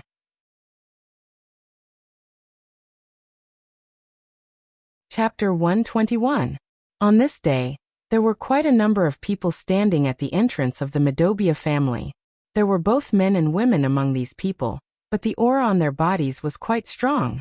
It was obvious that without exception, all of them had unique skills, and were either warriors or mages who had achieved success in their cultivation. There are 4 people, 2 men and 2 women, standing in front of these people. One of the women has a beautiful head of long silver hair, wearing a short-sleeved shirt and shorts. Her voluptuous breasts hold up her clothes, as if they would burst out of her clothes at any time. Her figure is very tall and hot. Her delicate face is gentle and serious at the same time. She holds a long sword in her hand. With one look you can tell she is a female warrior. The other woman is not as mature as the former. Her pretty face has a hint of immaturity. She still looks very young. Her long black hair is like a waterfall that hangs behind her head. Although her voluptuous breasts are not as big as the former, they are still quite large. Although she is wearing a long robe, it can't cover it up. Both women are equally beautiful. As for the man, he is wearing a magician's robe, standing behind the 2 women. His handsome face also has a hint of immaturity. He also looks very young. However, his eyes are on the black-haired woman in front of him. There is a blurred look in his eyes, as if there is nothing in this world that can attract his attention more than this girl in front of him. As for the other man, it was obvious that he was the oldest of the 4. Compared to the 3 who were still in their youth, this man was a middle-aged man. His appearance was not considered ugly, but there was a trace of viciousness between his eyebrows, which greatly ruined his image. Moreover, he had a bald dog by his side, which made him the one with the worst image among the 4. And he is Tigray. If Wu Yan was here, then he would realize that among the 4 leaders, other than the pretty boy, he knows the other 3. The silver-haired beautiful woman with a long sword is Fei Fei. The young girl with long black hair dressed as a magician is Wu Yan's first friend in the Spalier world, Lulu. At this moment, under the protection of a large group of people behind her, Lulu pouted her lips and puffed up her cheeks. She muttered something unhappily and did not restrain her voice at all. What is this? So many people are blocking my door. It's as if they're here to bully me. It's really uncomfortable. Hearing this, Fei Fei, who was standing beside Lulu, could not help but frown. It seemed that she was also rather unhappy with such actions. I don't like this kind of thing either. Hearing Lulu and Fei Fei's words, the young man standing behind them could only helplessly say, I know that Miss Lulu and Miss Fei Fei don't like such big movements, but in any case, they did fulfill their duties as the host yesterday and treated us in every possible way. Since that's the case, it's only right for us to help them with a small request. Anyway, it's just a small family. If the 2 misses don't like it, it's fine if you don't participate. Ah, you said it. Lulu immediately said happily. Then I won't participate. That's only natural. At this moment, Tigray, who had been sneering at the Madobia family's door, finally spoke up. He walked in front of Lulu fawningly and smiled. Miss Lulu Plum is of noble status. Naturally, you can't act together with us servants. Originally, the Iron Dog's mercenaries thought that the one who came to be Hurl was just a small figure from the Lori family. Who would have thought that after seeing the person, they would be shocked to find out that the one who came was actually the only daughter of the Lori family, the daughter of the head of the Lori family. How is this a small figure? It's clearly a big deal. Thus, after the initial excitement, Tigray worked even harder to curry favor with Lulu. With this big tree, don't even mention the Madobia family, even if there were 10 more, Tigray would not care. And if he was lucky enough to catch her eye, perhaps the Iron Dog's mercenaries would be able to make friends with the Lori family in the future. When that time comes, he would really have a meteoric rise. Tigray even thought about finding a young, promising, and handsome man to try and woo the beloved daughter of the Lori family. If he really succeeded, then wouldn't he be able to get whatever he wanted? Unfortunately, he could see that the pretty boy following the eldest daughter of the Lori family also had feelings for her. Thus, he temporarily put away those thoughts. After a few days of doing his best to curry favor and entertain, Tigray took the opportunity to ask Lulu and the others to help him deal with the Madobia family and Wu Yan. Since Tigray did his best to entertain them, the Lori family could not refuse. Moreover, the Madobia family was only a small family in their eyes. Thus the young magician agreed. It seemed that other than Lulu and Feifei, he was the Lori family's #1 leader this time. Of course, when Lulu and Feifei heard about this, they were very dissatisfied. The two girls were not people who bullied others using their family's power. The two girls did not like to bully others using their family's power and influence to bully others. But since they had already agreed, as the #1 family in the kingdom, of course they could not go back on their words. They could only helplessly lead the team here, which led to the current situation. Lulu did not like this kind of work to begin with.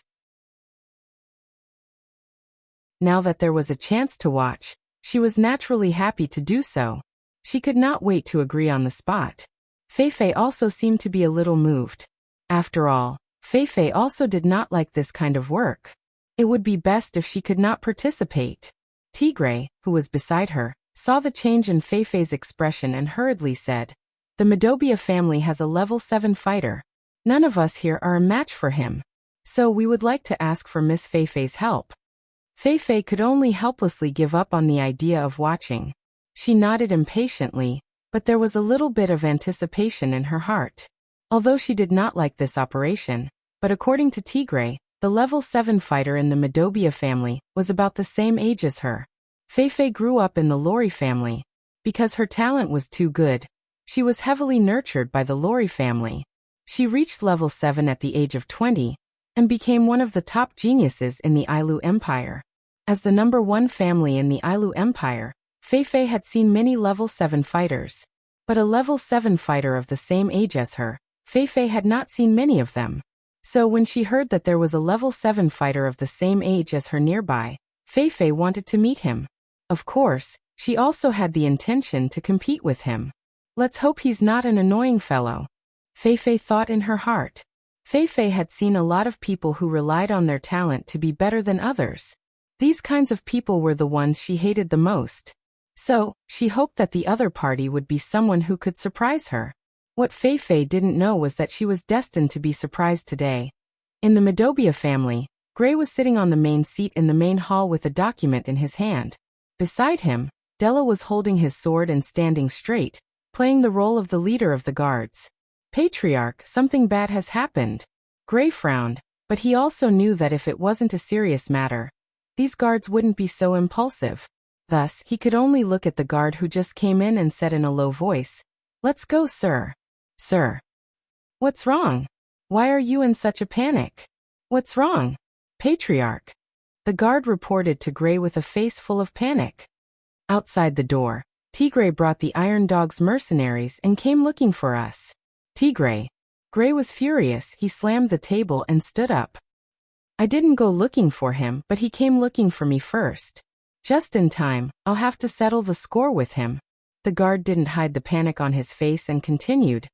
Patriarch, it's not just the Iron Dog's mercenaries, they also found helpers. Helpers? Gray furrowed his brows. It wasn't like he didn't have this kind of helper before, but those small clans didn't have any effect on him. Tigray should be aware of this as well. What kind of helpers did they find? The guard looked at Gray and swallowed a mouthful of saliva. They found people from the Empire's #1 family, the Lori family. What did you say? Gray lost his voice.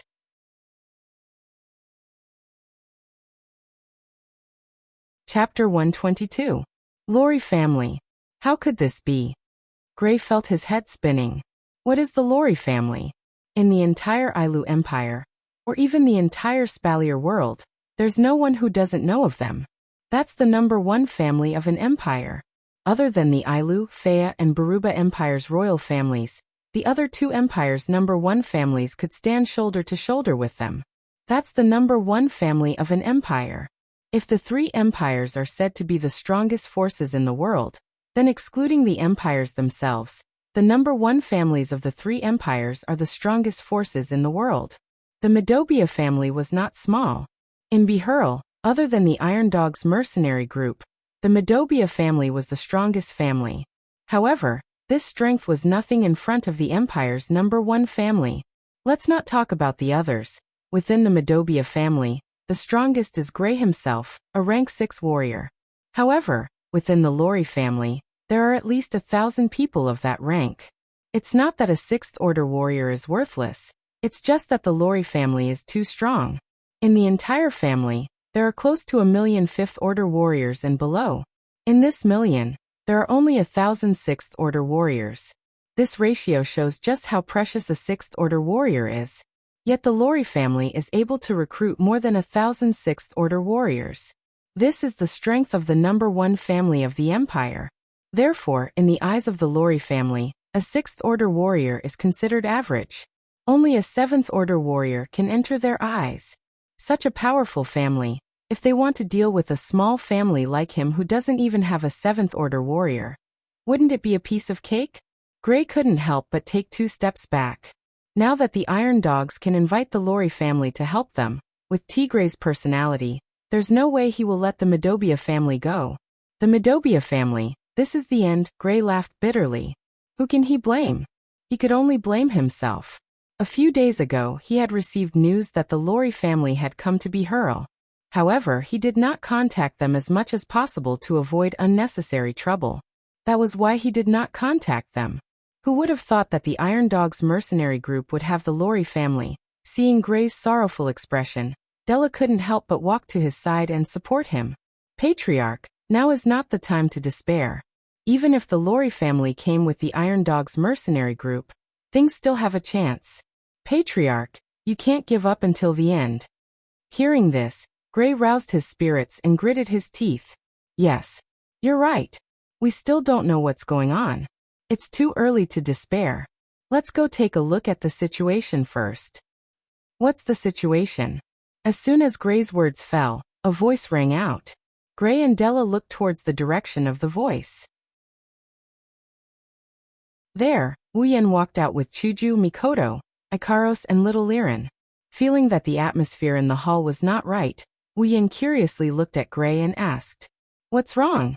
Patriarch Gray, it seems like you're not in the right mood." Gray went silent and suddenly grabbed Wuyan's hands. "Little brother Wuyan, I, Gray, would like to ask you for a favor." The sudden action startled Wuyan. If it wasn't for Gray's serious expression, Wuyan would have sent him flying with a kick. Hearing the meaning behind Gray's words, Wuyan frowned. "Patriarch Gray, what's going on? What is it that made you beg me for help?" Gray bitterly smiled and shook his head. "My Medobia family might be facing a great calamity soon. So I want to ask you, little brother Wuyan." Gray hesitated for a moment, then looked firmly at Wuyan and said, "If something happens later, please take Liren and leave this place." Wuyan and the rest were shocked. Little Liren was even more shocked. She flew to Gray's side and clutched his clothes tightly. "Daddy, Liren won't go. Listen to me. Liren." Gray scolded. "Today you must listen to me." No, I won't go, I won't go. Wu Yan raised his hand to stop the father and daughter duo from acting out such a scene. He looked straight at Gray. Patriarch Gray, what's going on? Gray sighed deeply. The Iron Dog's mercenary group came to our door. Hearing this, Wu Yan didn't move. He continued to look at Gray. He knew that just the Iron Dog's mercenary group wouldn't be able to make Gray act so unbearably. There must be more to it. They found help from the Ailu Empire's #1 family, the Lori family. This time, they might really want to eradicate my Medobia family. Lori family. Wu Yan frowned. This so-called Lori family, isn't it Lulu's family? That's right. Gray said to Wu Yan. Although I don't know if the Lori family is here to help the Iron Dog's mercenary group, but just in case. That's why I want you to help me take care of my daughter. Please, little brother Wu Yan. Gray wanted to bow to Wu Yan, but Wu Yan grabbed his shoulder and stopped him from bowing. He smiled and said, Patriarch Gray, you said it yourself, they might not be here to help the Iron Dog's mercenary group. So let's not talk too early. How about this? I'll accompany you to take a look. What? No. Gray quickly objected. If you guys go out and something happens, what should we do? Don't worry, if something really happens, even if we can't win, we'll still be able to escape. Although Wu Yan didn't want to offend the Lori family, after all, it's Lulu's family. But this matter concerns little Liren and her family. Wu Yan can't just ignore it. Moreover, even if he can't, there's still Ikaros and Mikoto. With these two tier 8, the Lori family won't be able to do anything to them, right? Unless it's the previous patriarch of the Lori family that Fei mentioned before, Lulu's grandfather, who can stop them. If it doesn't work, I'll just F***CK them. Wu Yan realized that every time something happens, he's always thinking about F***CK them. This isn't a good sign. Now that he's a tier 7, he can be considered strong. How can he let himself F***CK them whenever something happens? If it becomes a habit, then it'll be troublesome because it means that he doesn't believe in his own strength. If a person doesn't believe in his own strength, then what courage does he have to face stronger opponents and take another step forward? Although there's the system and he can level up as long as there's monsters to kill, but this is an issue of mentality and state of mind. Wu Yan secretly made a decision. In the future, he won't use Resplendent Breath unless it's a critical moment. This is to remind himself that he can't rely too much on external items. Of course, Wu Yan doesn't want to set such restrictions on Chuju, Mikoto, and Ikaros. They're much more important than him. If they get hurt accidentally, he'll be heartbroken. How can this be? What if? Don't keep thinking about what if, Patriarch Gray. Wu Yan patted Gray's shoulder and said with a smile. Everything has a bad side and a good side. Don't keep thinking about the bad side. Sometimes you have to think about what if, but if you think about what if for everything, then what's the use of feeling? Seeing Gray's hesitant face, Wu Yan softly persuaded him. Well, don't worry. As long as you believe in us, it'll be fine. At least, I'm confident in staying alive. Gray lowered his head and thought about it. After a while he sighed. All right, but you have to promise me. If a fight really breaks out, you have to remember to bring Lin. Seeing that Liren still wanted to say something, Gray glared at her. Liren pouted her lips in grievance. Don't worry. It'll be fine. The group walked towards the gate. On the way, Wu Yan suddenly thought, if the person who comes is Lulu, then it'll be fun.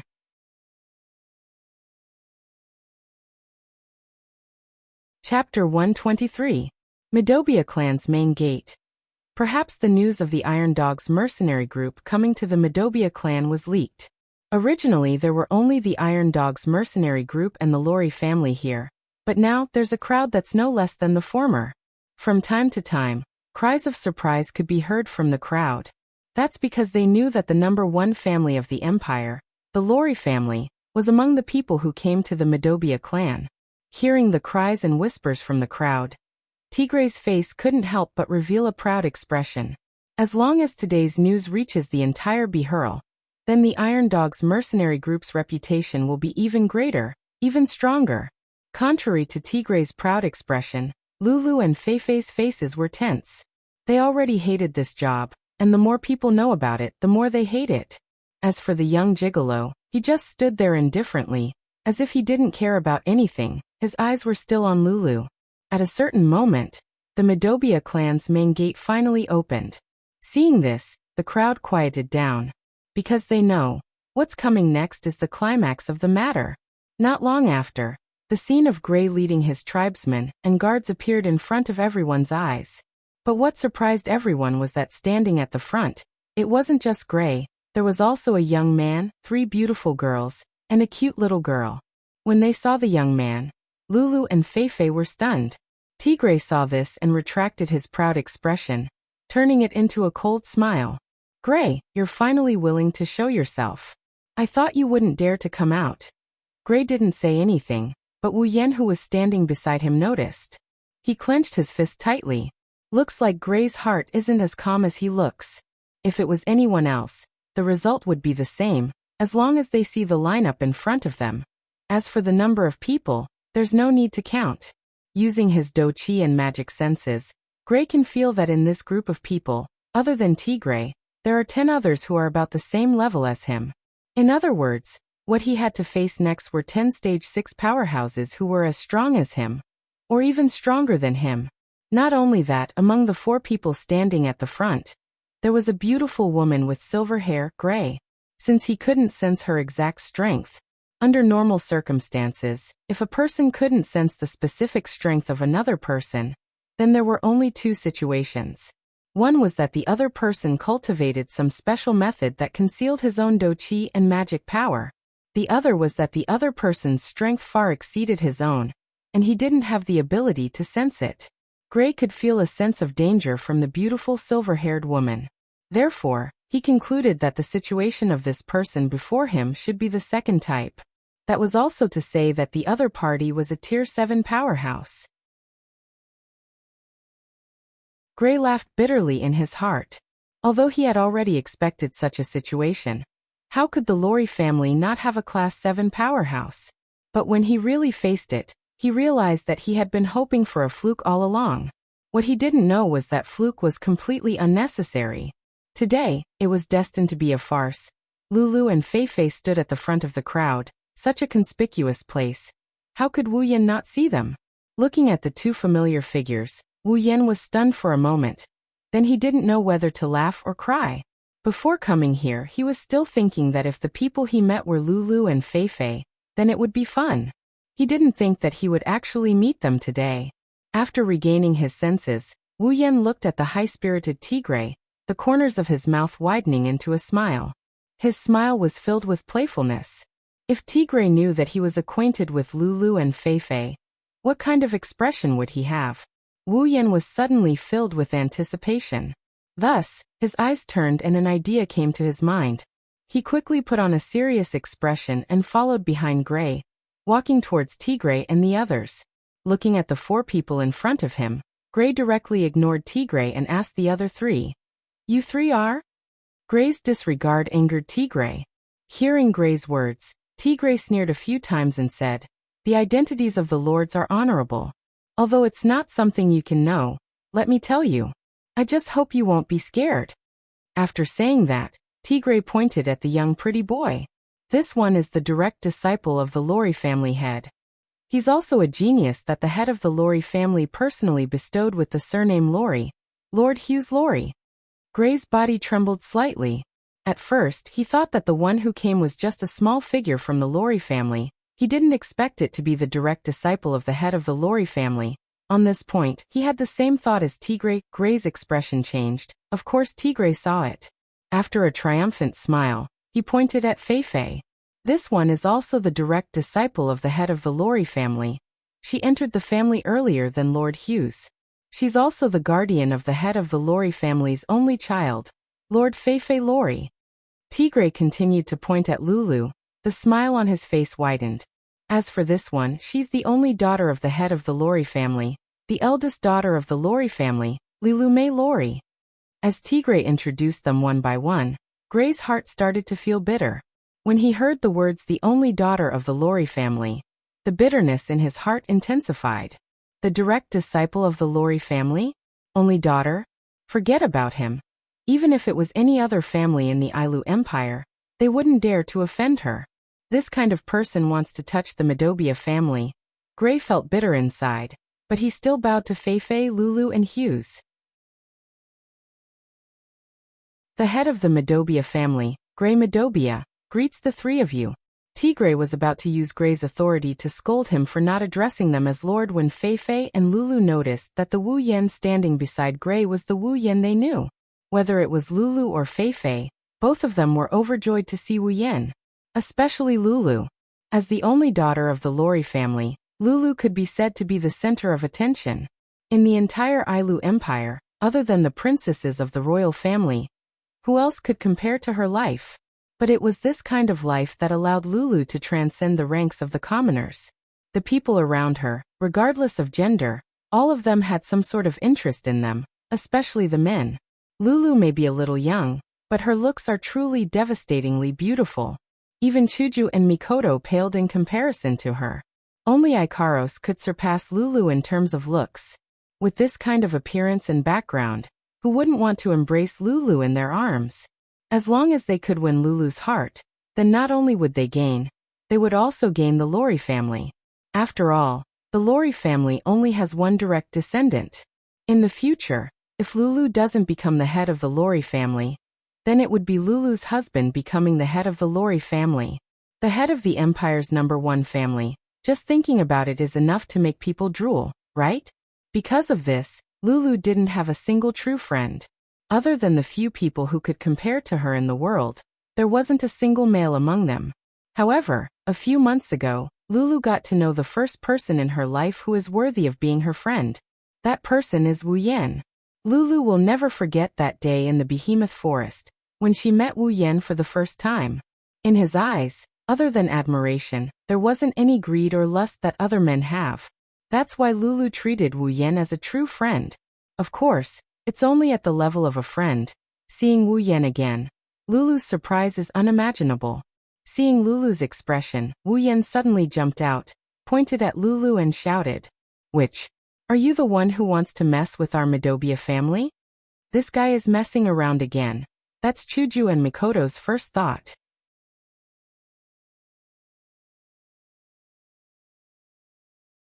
Chapter 124. Which? You're the one who wants to mess with our Madobia family? Time came to a standstill as Wu Yan continued his speech. Lulu was stunned. Her originally happy face froze just like that. She didn't know what Wu Yan was trying to do. Feifei was stunned. She didn't know what was going on. She didn't know why things would develop like this. She didn't know how to react for a moment. Gray was stunned. Then he started to get anxious. He didn't know what Wu Yan was trying to do, but he knew that Wu Yan's words definitely offended the other party. Tigray was stunned. He kept his expression and didn't say anything, but there was only one thought in his mind: he's dead for sure. Hughes was stunned. He threw all his indifference into the trash can. His eyes were filled with killing intent as he looked at Wu Yan. Chuju, Mikoto, Liren, and even Ikaros were stunned. Even if they were with Wu Yan day and night, they didn't know what to do with Wu Yan's sudden outburst. Everyone present was stunned. Even though they didn't know what was wrong with this person who defeated the Iron Dog's mercenary group leader a few days ago. But they knew that if he offended the Lori family, no matter how strong he is, he's dead for sure, unless he's a tier 9. But is that possible? At least, no one in the audience would believe it. So, they can only think that Wu Yan is young and frivolous, thinking that he's invincible after defeating the Iron Dog's mercenary group leader. And now his Chinibu syndrome is acting up. Lulu, who didn't react for a long time, even though she didn't know why Wu Yan acted like this, but when she heard Wu Yan call her a witch, she got angry. Lulu put her hands on her hips and puffed out her chest. Her pair of full breasts became even more prominent, blinding Chuju and Mikoto's eyes. But she didn't notice. She pointed at Wu Yan and loudly retorted, "What witch? How do I look like a demon?" Wu Yan sneered and waved his hand. He pointed at Lulu and said confidently, "Then tell me, which part of you doesn't look like a demon?" "I don't look like a demon in any way. I'm a real human," Lulu shouted angrily. Wu Yan suddenly felt a sense of powerlessness. Not only him, but everyone present felt the same way. This is not the place to refute, is it? No one doubts that you are not human. Wu Yan smiled embarrassedly and shrugged. Alright, let's just say you're a human. What do you mean by even if? I am a human, a real human. Lulu immediately retorted loudly, as if the so-called which was a great insult to her. Wu Yan coughed and continued with a straight face. Then are you the human who wants to make a move on our Madobia family? Who wants to make a move? Lulu pouted and said unhappily, I don't like to bully people. It's all his fault. He forced me to come. After saying that, she pointed at the stunned tigre and pushed all the responsibility away. She even said it in a righteous manner. She didn't have any self-awareness that she dragged Tigre down with her. Wu Yan's face fell. He rolled his eyes at Lulu and said unhappily, Aren't you the one with the most authority here? You're blaming others like that. Aren't you a little too undisciplined? What, it's the truth. Lulu said angrily. I didn't want to bully people here at all. Then what are you doing here? Wu Yan looked at Lulu suspiciously. To be honest, this was the question in his heart. He really didn't know why Lulu would appear here. As for Lulu leading the way to Madobia family to pick a fight, it's not that Wu Yan looked down on her, but Wu Yan felt that if she was sold one day, he wouldn't even be able to find her, let alone pick a fight. Lulu directly opened her mouth and said 5 words. Wu Yan's face turned awkward, and the others were stunned. I'm just passing by. Wu Yan looked at Lulu speechlessly and sighed. Alright then, young lady passing by. What are you doing here? Hearing Wu Yan's question, Lulu started explaining to Wu Yan. She talked about how she's trying to please him, how she's trying to be a good host, how she's too embarrassed to refuse. She spilled everything out as if she's venting her dissatisfaction. While Wu Yan blushed with shame, it also confirmed another thought in his mind. Lulu was sold to help count the money, that's right. On the other hand, Tigre's face turned ugly. Let's not talk about the harmonious atmosphere between the young miss of the Lori family and that little bastard. Just the fact that Lulu told them about how he fawned over them was enough to embarrass him. In Bihurl, he was considered a person of status. Even though it wasn't something to be despised for currying favor with the empire's #1 family, but in an instant, the fact that he tried to curry favor with them to get their hands on the Madobia family was completely exposed. At the same time, when he saw how Lulu and Wu Yan were conversing with each other, as if they knew each other, Tigre had a bad premonition. Hughes also had a bad premonition. When he saw how familiar Wu Yan and Lulu were, he frowned and didn't let go for a long time. When Wu Yan finished listening to Lulu's explanation, he finally understood. Lulu really was just passing by and wanted to rest here. In the end, she tried to curry favor with them and acted as a host. Therefore, when Tigre asked the Lori family for help, they naturally couldn't refuse and came here together. In other words, you were tricked here. Wu Yan rubbed his chin and said with sudden realization. Yes, yes. Lulu nodded repeatedly, then suddenly thought of something and shook her head furiously. No, it's not a trick, it's not. It's a trick, it's not. I'm so confused. Lulu's face was distressed. Her pondering look immediately made everyone laugh. Of course, it was a very kind laugh. Only now did they realize that the high and mighty young miss of the Lori family in their hearts was actually just a cute little girl. Of course, in Wu Yan's words, she was just a little naive and muddle-headed, but could also be said to be natural. I think you should stop thinking about it. Just take it that you were really tricked. Wu Yan looked at Lulu and smiled. How can I just let it go? Lulu wrinkled her little nose. I don't want to admit that I was tricked. It's like I'm stupid. When Wu Yan heard this, he couldn't help but laugh. It's not like you're stupid, you're really stupid. You're the stupid one. Lulu shouted in dissatisfaction. The two of them quarreled as if there was no one around, but no one jumped out to stop them. How should I put it?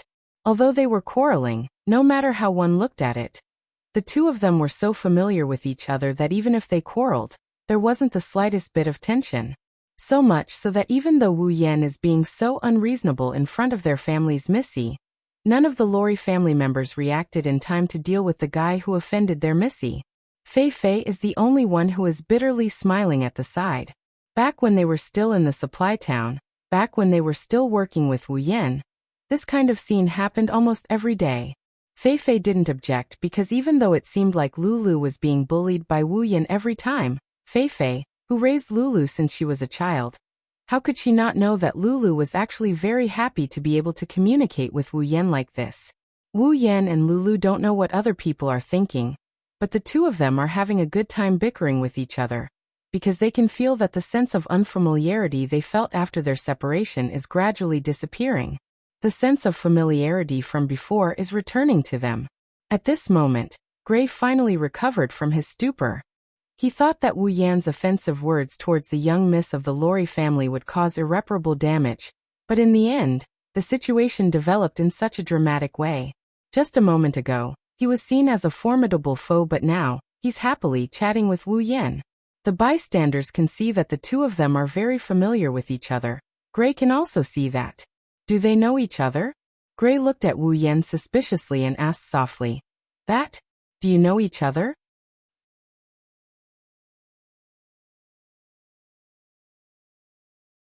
Chapter 125. After hearing Gray's words, Wu Yan and Lulu looked at each other. After a moment of silence, they replied in unison, "Don't know." Gray's mouth twitched as he looked at the two girls who seemed to know each other very well. Suddenly, he felt a slight pain coming from a certain part of his lower body.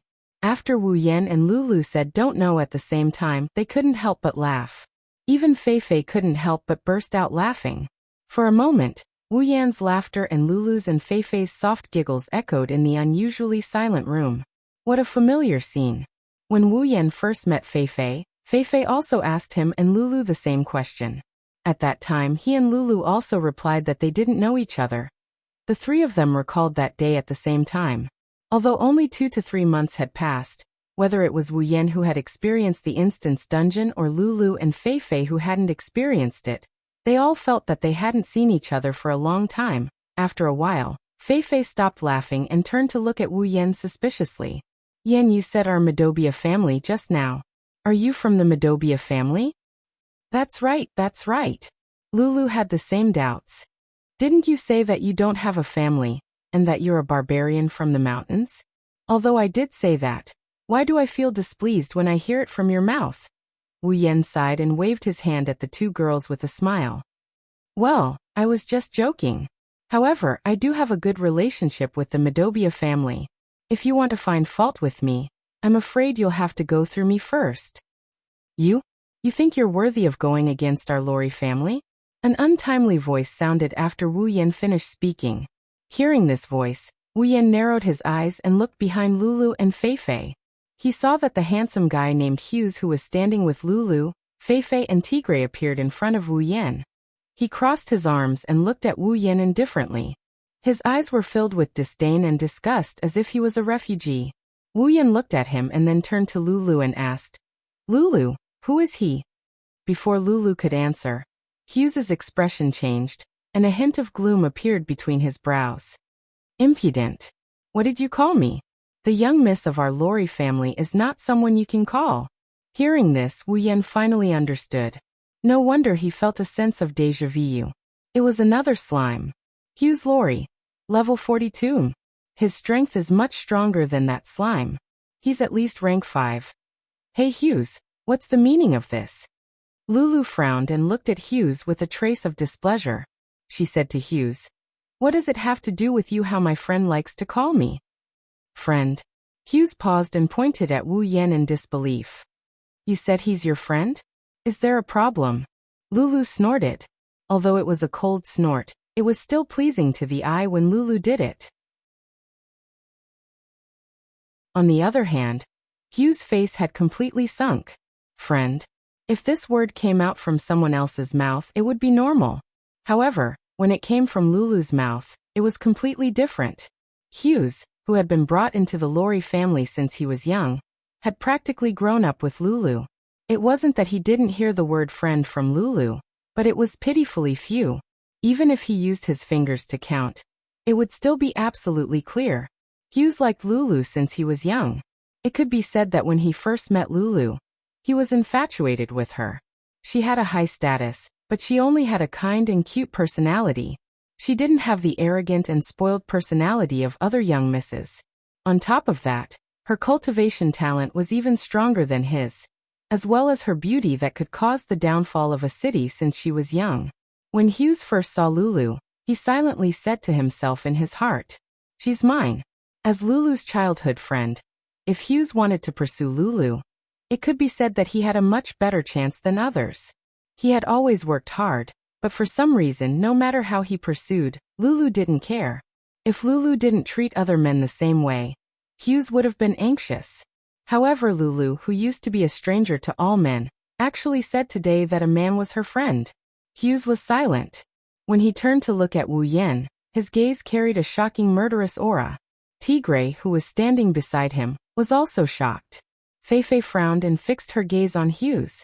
As for Wu Yan, he smiled and didn't say anything else. This caused Hughes' face to twist a little.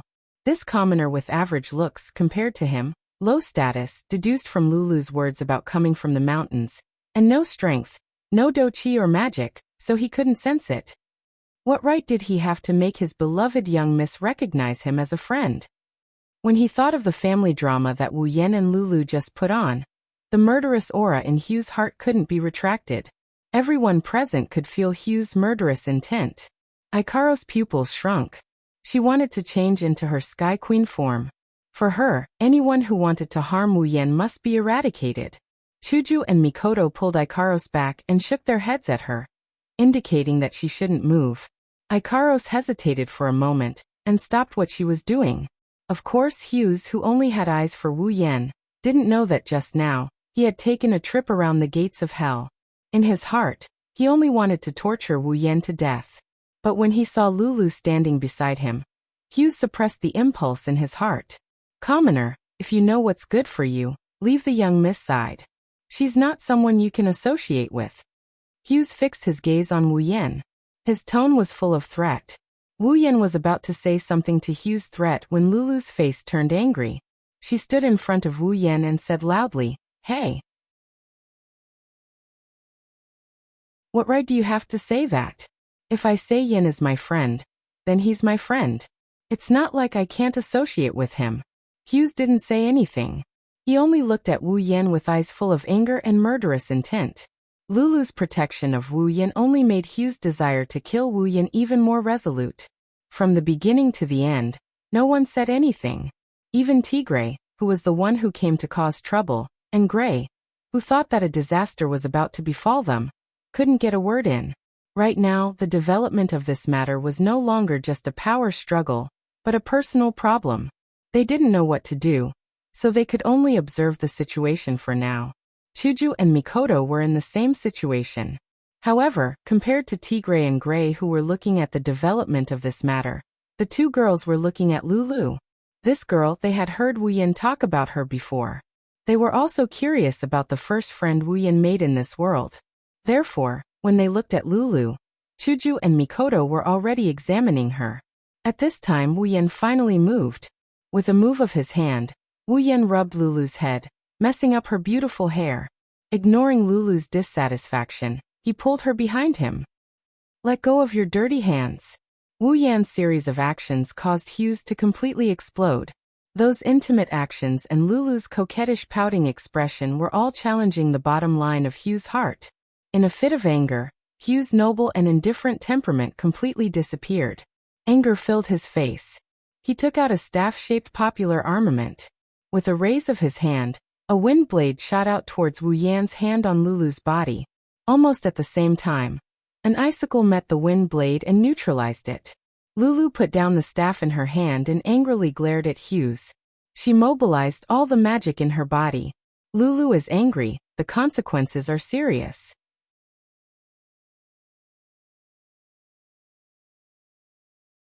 Chapter 126. Lilu Meiloli. Level 44. As Lulu mobilized all the mana in her body, Wu Yan also activated the system perception. When he saw Lulu's current level, Wu Yan couldn't help but be shocked.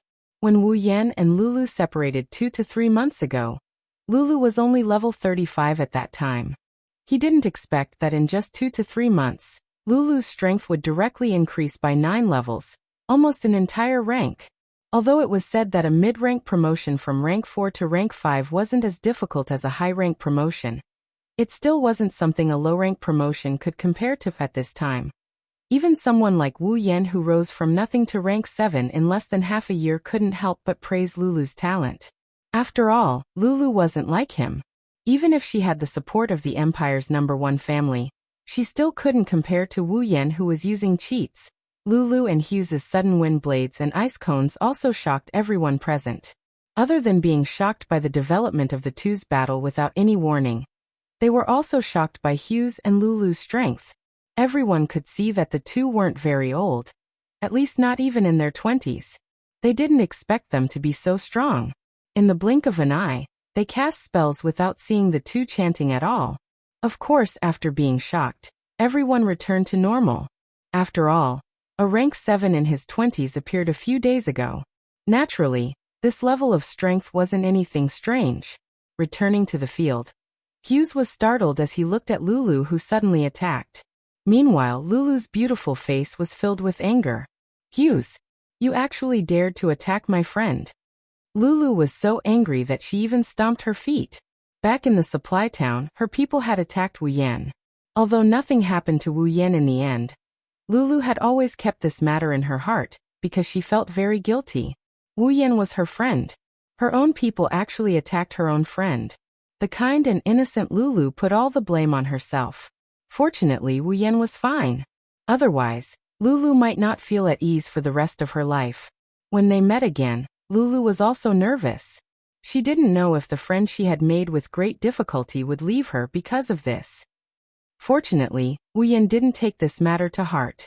Although they felt a little unfamiliar when they first met, the two of them quickly returned to how they were when they were in the supply town. Lulu finally felt at ease. In the end, her own people attacked Wu Yan again. Since she was young, Lulu was good at observing people's expressions because of others' coveting of her status. How could she not know that the reason why Hughes attacked Wu Yan was because of her? Therefore, Lulu was angry.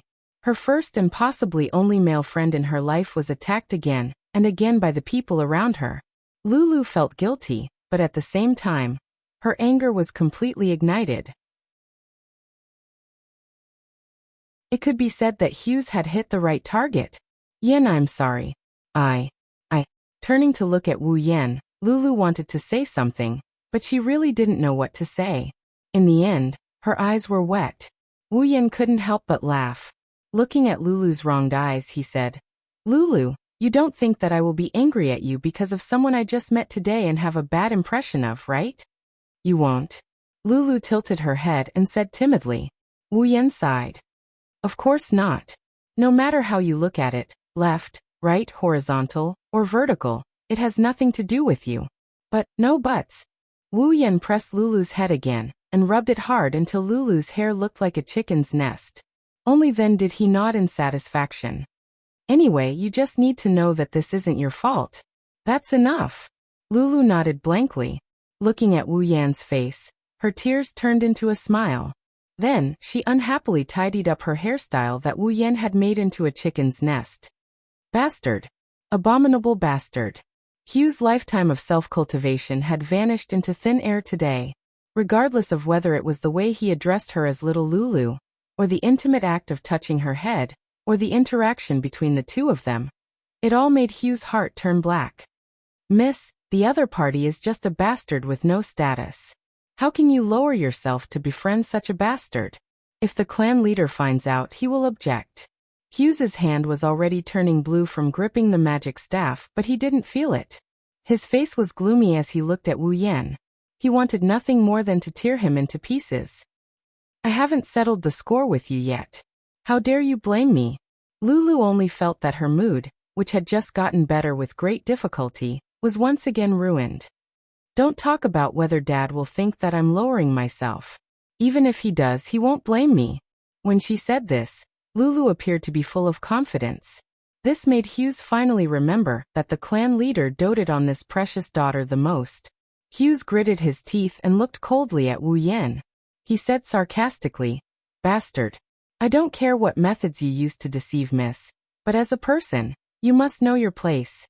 Putting aside your status, do you dare to stay by Miss' side without any strength? Aren't you afraid of being laughed at?" Joke. It was indeed a joke. When Hughes said this, it wasn't just the surrounding people who laughed in their hearts. Even Gray and Tigray's expressions were marvelous. A rank 7 warrior in his 20s was called not having any strength? If that was the case, then what were they, and what were you, Hughes? They didn't say anything. At this time, Hughes was in a fit of anger. They weren't like Wu Yan, who had the protection of the Lorry family's young miss. If they were to bump into Hughes's fire, they wouldn't be able to get away with it. Lulu didn't say anything. It was obvious that Lulu hated Hughes more and more. She didn't even want to talk to him. She just looked at Wu Yan. Yan, don't listen to him. Strength and whatnot, I don't care about that at all. Is that so? After being provoked again and again, and being called a bastard, Wu Yan didn't have the slightest bit of anger. For this to happen to the petty Wu Yan was simply inconceivable. I know that, Lulu, you don't mind this. In front of everyone, Wu Yan slowly walked in front of Lulu and looked at Hughes. But I do mind. Yinyu. Lulu looked at Wu Yan in shock, as if she couldn't believe that he would say such a thing. Even Fei Fei was stunned and looked at Wu Yan in surprise. Hughes's face lit up and he sneered. At least you know what's good for you. Know what's good for me? Wu Yan spread his hands helplessly and said with a smile, sorry, people of my generation don't know what's good for them. You. Hey, Gigolo. What did you call me? Hughes was so angry that he laughed. At this moment, he had already decided that no matter how the young miss treated him after this matter, this guy had to die. Whether it was because of her calling him a gigolo, or because of his threat to himself, Wu Yan closed his eyes. When he opened them again, his gaze had completely changed. There was no longer any banter, no longer his usual playfulness, but a serious look. Just like you said, staying by Lulu's side in terms of status and talent, if I don't have a bit of strength, then not only would I be laughed at, I'm afraid even I would feel pressured. Yin. Lulu was already anxious. Yin can't be planning to cut ties with me because of this, right? Looking around at the expressions on everyone's faces, Wu Yan smiled faintly and spoke softly. Although his voice was soft, it resounded through the entire scene, as if it came from the horizon, calm and clear.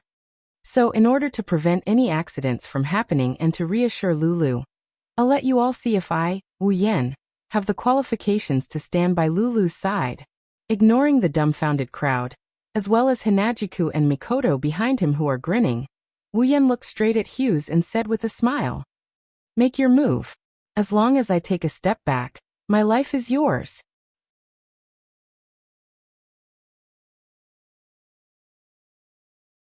Chapter 127. Silence. A deathly stillness. Everyone present, except for Lulu, Fei Fei and Chuju, held their breaths, not daring to make a sound, because they could already see the ending. Now what they were concerned about was how the super genius of the Lorry family, the rank 5 Hughes, would react after being defeated by this unknown rank 7 youth who came out of nowhere. Even Gray and Tigray, who were supposed to be the main characters of today's event, stood quietly at the side, watching the development of the situation. Gray felt that the current situation was obviously not something he could interfere in. Even if he wanted to help Wu Yan, the colossal power of the Lorry family made him not dare to act rashly. In addition, the eldest daughter of the Lorry family acted towards Wu Yan. He felt that no matter how bad the situation was, she would still protect Wu Yan.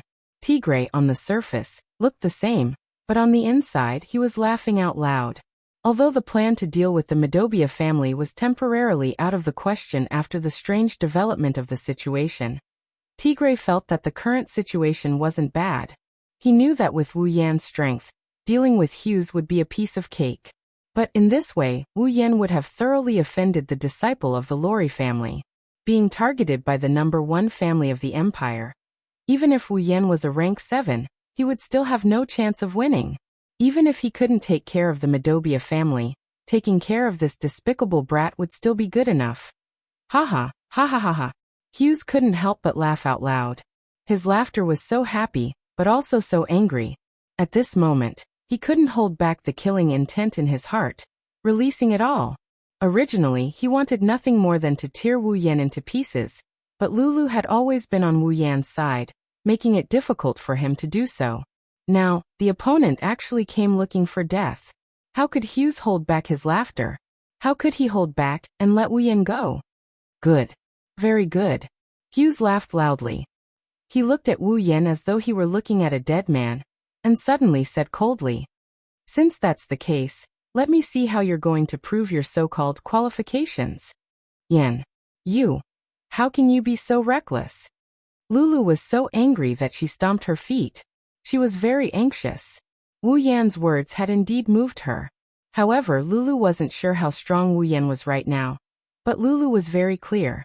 2 to 3 months ago, when they were still in the supply town, Wu Yan was a stage 2. 2 to 3 months had passed, and she had advanced by almost 1 level. But what about Wu Yan? Even if he advanced by 1 level, it would only be 3 levels. A tier 3 versus a tier 5? Even if Lulu was very naive and stupid, she could still tell from such a simple comparison of strength. The difference of 2 ranks was not a joke. It was indeed a difference of 2 ranks. However, it was hard to say who was stronger and who was weaker. Lulu was so anxious that she was about to cry. She hurriedly pulled Wu Yan back. "No, I don't agree." After saying that, Lulu immediately glared hatefully at Hughes and loudly shouted, "Hughes, if you want to fight, I'll fight with you." Lulu. Lulu turned to look at Wu Yan. She saw that Wu Yan was looking at her with a slight smile on his face. He said to her, "All right, Lulu, just watch from the side." "But you." Lulu's expression kept changing as she paced back and forth in hesitation. Seeing this, Wu Yan pulled her aside and walked forward. Lulu's expression changed. Just as she was about to chase after him, she felt her clothes being pulled. The person who pulled her was Fei Fei. Fei Fei held Lulu's hand, but her face was always looking at Wu Yan. She said, "Lulu, let's just watch." Fei Fei. Lulu looked at Fei Fei worriedly. "Aren't you going to stop him?" Fei Fei smiled and said, Don't worry. Even though I haven't known Yan for long, I feel that he's not the kind of person who would make a foolish decision. So let's just watch the situation first." Seeing that Lulu's expression was still very worried, Fei Fei sighed in her heart. It seemed that Lulu really treated Wu Yan as a very important friend. She then said to Lulu, "Don't worry, if necessary, I'll go up and stop him." Lulu finally let go of some of her worries and nodded. She looked at Wu Yan in front of her, and Hughes who was facing Wu Yan. She muttered to herself, "If you can win, I'll treat you to ice cream." On the other side, Chuju and Mikoto. It seems that girl named Lulu really cares about Yan. Mikoto smoothed her hair, and said with a hint of jealousy, "It seems that this jealous girl is jealous of Lulu." Chuju shook her head. "That pretty girl really cares about Yan, but I don't think it's to the extent that she likes him." "How do you know?" Mikoto turned to Chuju and asked in confusion. Chuju smiled. "Because when she looks at Wu Yan, there's no love or affection in her eyes." "How can you tell?" Mikoto laughed dryly as if she was surprised by Chuju's opinion. Chuju suddenly blushed and rolled her eyes at Mikoto. She didn't say anything. Did she have to say that she looked at Wu Yan like that? If she did, she wouldn't be the Kaisha-sama. On the stage, Hughes had already swapped out the staff in his hand. Compared to the previous one, this one is much thinner and the craftsmanship is more refined. Other than that, there's nothing else that's different. However, Wu Yan knew that the difference between the two isn't something that can be compared to one another. The staff in front was a common armament, but the staff in Hughes' hand was a rare armament. A 5th stage magician with the strength of an intermediate stage has a rare armament? Wu Yan couldn't help but sigh. As expected of the Lori family, as expected of the Empire's #1 family. So rich, Wu Yan was sigh at the other party's wealth, but he didn't know that what he should be sigh about wasn't that. At least, when the others saw the rare armament in Hughes' hand, their faces changed. Although the rare armament was only 1 grade lower than the common armament, the power of the rare armament was on a completely different level. If Hughes without the armament is 100%, then with the common armament, it's 120%. With the rare armament, it's 150%. It's almost a 50% increase in power. But Wu Yan really didn't put it in his eyes. Hughes sneered at Wu Yan and didn't say anything. He raised his staff and quickly chanted an incantation. Lulu's face changed again. Hughes wanted to kill Wu Yan. At this time, it was impossible to stop him. Although the incantation wasn't short, Hughes was obviously very familiar with it. He quickly finished chanting and a green magic array appeared in front of him. Then, a huge green lion appeared in front of everyone. A huge magic wave was emitted from the lion's body, allowing everyone to clearly feel its power. Hughes' eyes turned cold and he waved his staff. Fierce wind beast technique. In that instant, the lion roared soundlessly and brought a huge wave with it. With a kick of its 4 limbs, it charged towards Wu Yan with a terrifying momentum. Be careful. Lulu couldn't help but cry out. Fei Fei had already raised the weapon in her hand. Wu Yan looked indifferently at the huge and seemingly powerful green lion. He didn't take out Shauna but instead stretched out a hand and a finger. Under everyone's gaze, a burst of electricity flashed from Wu Yan's body and made beep beep beep sounds. The electricity flowed towards Wu Yan's outstretched finger. Lightning Magus. Hughes cried out in surprise. Even Lulu was stunned. Before anyone could react, Wu Yan pointed at the charging lion's head. With the sound of electricity, the green lion suddenly exploded and disappeared into thin air. That's impossible. Hughes was dumbfounded.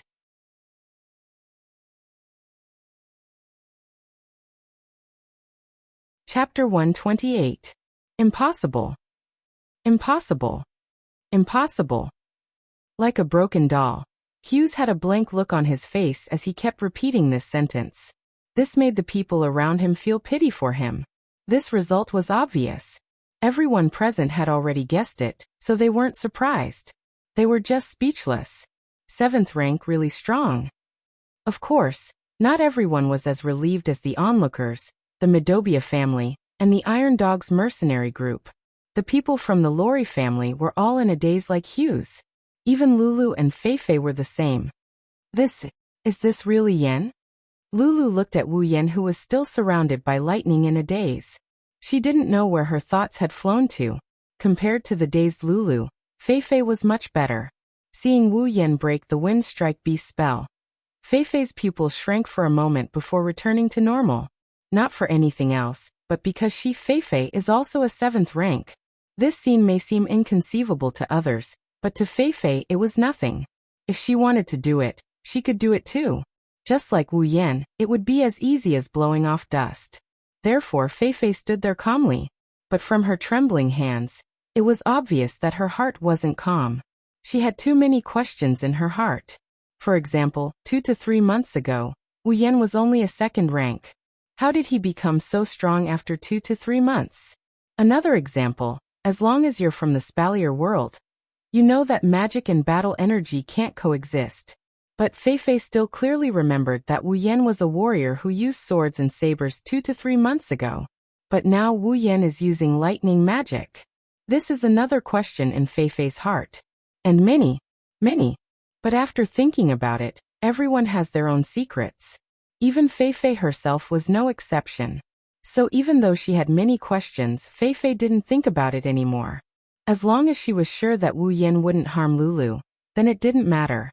At this moment, Fei Fei had already guessed that the young 7th rank powerhouse that Tigray mentioned was probably Wu Yan. Rising from the 2nd rank to the 7th rank in 2 to 3 months, Fei Fei, just thinking about it, she felt that it was unbelievable. But this trace of incredulity quickly turned into an endless battle intent. Wu Yan and Fei Fei's age were actually about the same. To be able to reach the 7th rank at this age, all of them were geniuses that could be counted on one's fingers. It wasn't that Fei Fei hadn't seen other 7th rank geniuses of the same age, but they gave Fei Fei a very bad feeling. Proud of their talents, that was probably how they were described. Fei Fei hated people like this very much. So before coming, she was incomparably anticipating that this 7th rank genius wouldn't have such a detestable personality. This expectation had now become a reality. Without a doubt, Fei Fei, who had interacted with Wu Yan before, knew that Wu Yan wasn't that kind of person. This made her very happy in her heart. At the same time, she was very happy. She was happy that there was finally a genius of the same age that she didn't hate to have a battle with her. Feifei's lips curled into a smile. Her hands were still trembling uncontrollably. She only hoped that Wu Yan on the field would quickly finish off Hughes, so that he could battle with her. By the way, Hughes was also among the so-called detestable people Feifei mentioned, even if the other party was from the same sect as her. On the field, Wu Yan had already retracted the electric current in his body. Looking at Hughes, who had a face full of shock, he laughed. "Young Master Hughes of noble status, are you satisfied with my ability?" Hearing that, Hughes was still in a daze. He didn't come back to his senses for a long time before answering Wu Yan's question. This was also understandable because the fierce wind beast technique was Hughes' strongest magic. In order to make sure that Wu Yan couldn't be more dead, Hughes could be said to have used all of his power. The full strength of a 5th rank, rare armament, strongest magic. All of these were brought out. That attack just now was Hughes' strongest attack. However, in the end, such a strong attack was actually broken by a finger of the lowly commoner in his eyes. What did this mean? This meant that the lowly commoner in his eyes who had no strength was stronger than him, and who knew how much stronger he was. Hughes was confident that his attack just now, even if a 6th rank came, although it could be resolved, it definitely wouldn't be that easy. If one was not careful, they might even be injured by him. However, an attack that could possibly injure a 6th rank was broken by Wu Yan with a single move. Didn't this mean that Wu Yan's strength was much stronger than a 6th rank? Stronger than a 6th rank, without a doubt. He was only a 7th rank. Wu Yan was a 7th rank? That lowly commoner who he looked down on so much, who made him so angry, who intended to taint his beloved woman, was a 7th rank? Impossible. Impossible. This is absolutely impossible. Hughes roared crazily. His dazed expression had already become distorted. His eyes became incomparably red, just like an injured wild beast. However, there was no difference. The current Hughes was a severely injured wild beast. It was just that his pride had been hurt. He had completely gone crazy. The mana in his body was adjusted to the maximum limit. A huge mana fluctuation rose from his body, causing the air around him to become thick and heavy. Suddenly, Hughes waved the armament in his hand again. 5 wind blades formed around him. With another wave, they advanced dauntlessly and cut at Wu Yan's body.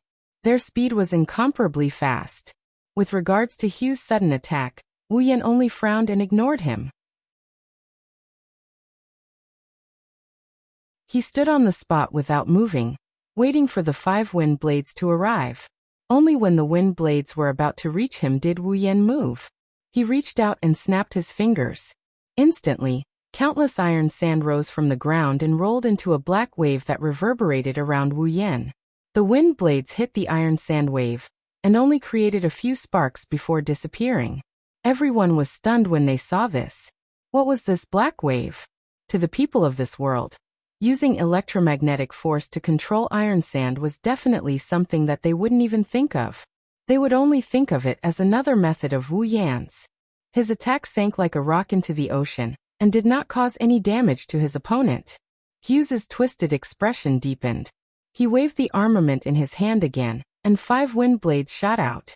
Hughes did not stop because of this. Instead, he waved it again and shot out another 5 wind blades. His armament waved continuously and 5 wind blades flew out one after another, hitting the iron sand wave. However, no matter how many wind blades came at him, Wu Yan did not move at all. He only surrounded himself with the iron sand wave and blocked all the wind blades. The wind blades kept hitting the iron sand wave, producing crisp sounds. In an instant, the entire scene was filled with crazy crisp sounds that resounded in every corner. At this moment, the onlookers, including the people from the 3 factions, looked at Hughes with pity in their eyes. Between Wu Yan and Hughes, one has a calm expression, blocking all of the other's attacks without even moving an inch. The other is in a frenzy, attacking nonstop but to no avail. As long as one isn't an idiot, one can see the final result. As time passed, the frequency at which Hughes waved his magic staff slowed down. The mana fluctuations on his body also gradually calmed down. The wind blades also became fewer and fewer. In the end, Hughes directly knelt on the ground, dazed. Exhaustion once again covered his entire face. It was obvious that such a crazy spree of magic had exhausted his mana long ago. He could no longer continue the battle. From beginning to end, Wu Yan did not move at all apart from extending a finger, snapping a finger, and saying a sentence. It just so happened to confirm Wu Yan's words before the battle started. As long as you take a step back, I'll give you my life. In the end, of course, Wu Yan did not even move a single step. Wu Yan's overwhelming victory had ended this duel. The black wave had already calmed down.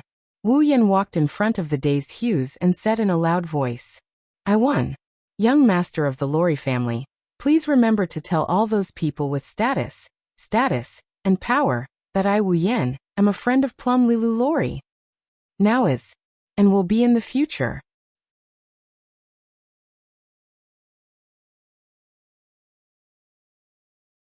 Chapter 129. Lulu stared blankly at Wu Yan. Her nose turned sour and tears almost flowed out. However, she quickly wiped her eyes and tried her best to hold back her tears. It wasn't that Lulu didn't have any friends. Although she only had a few, she still had them. However, there had never been a day when the simple word friend could move her to tears. As a descendant of a great clan, Lulu's life was both fortunate and unfortunate. She enjoyed all the extraordinary things, but all the ordinary things were far away from her. In the past, she had longed for a friend who could treat her seriously instead of her family. However, time and time again, she saw the word benefit in those people's eyes. Time and time again, she was disappointed. She no longer had extravagant hopes for a friend. Even though she still had a few female friends, each of them had the same troubles as her. Therefore, their friendship was not heart to heart.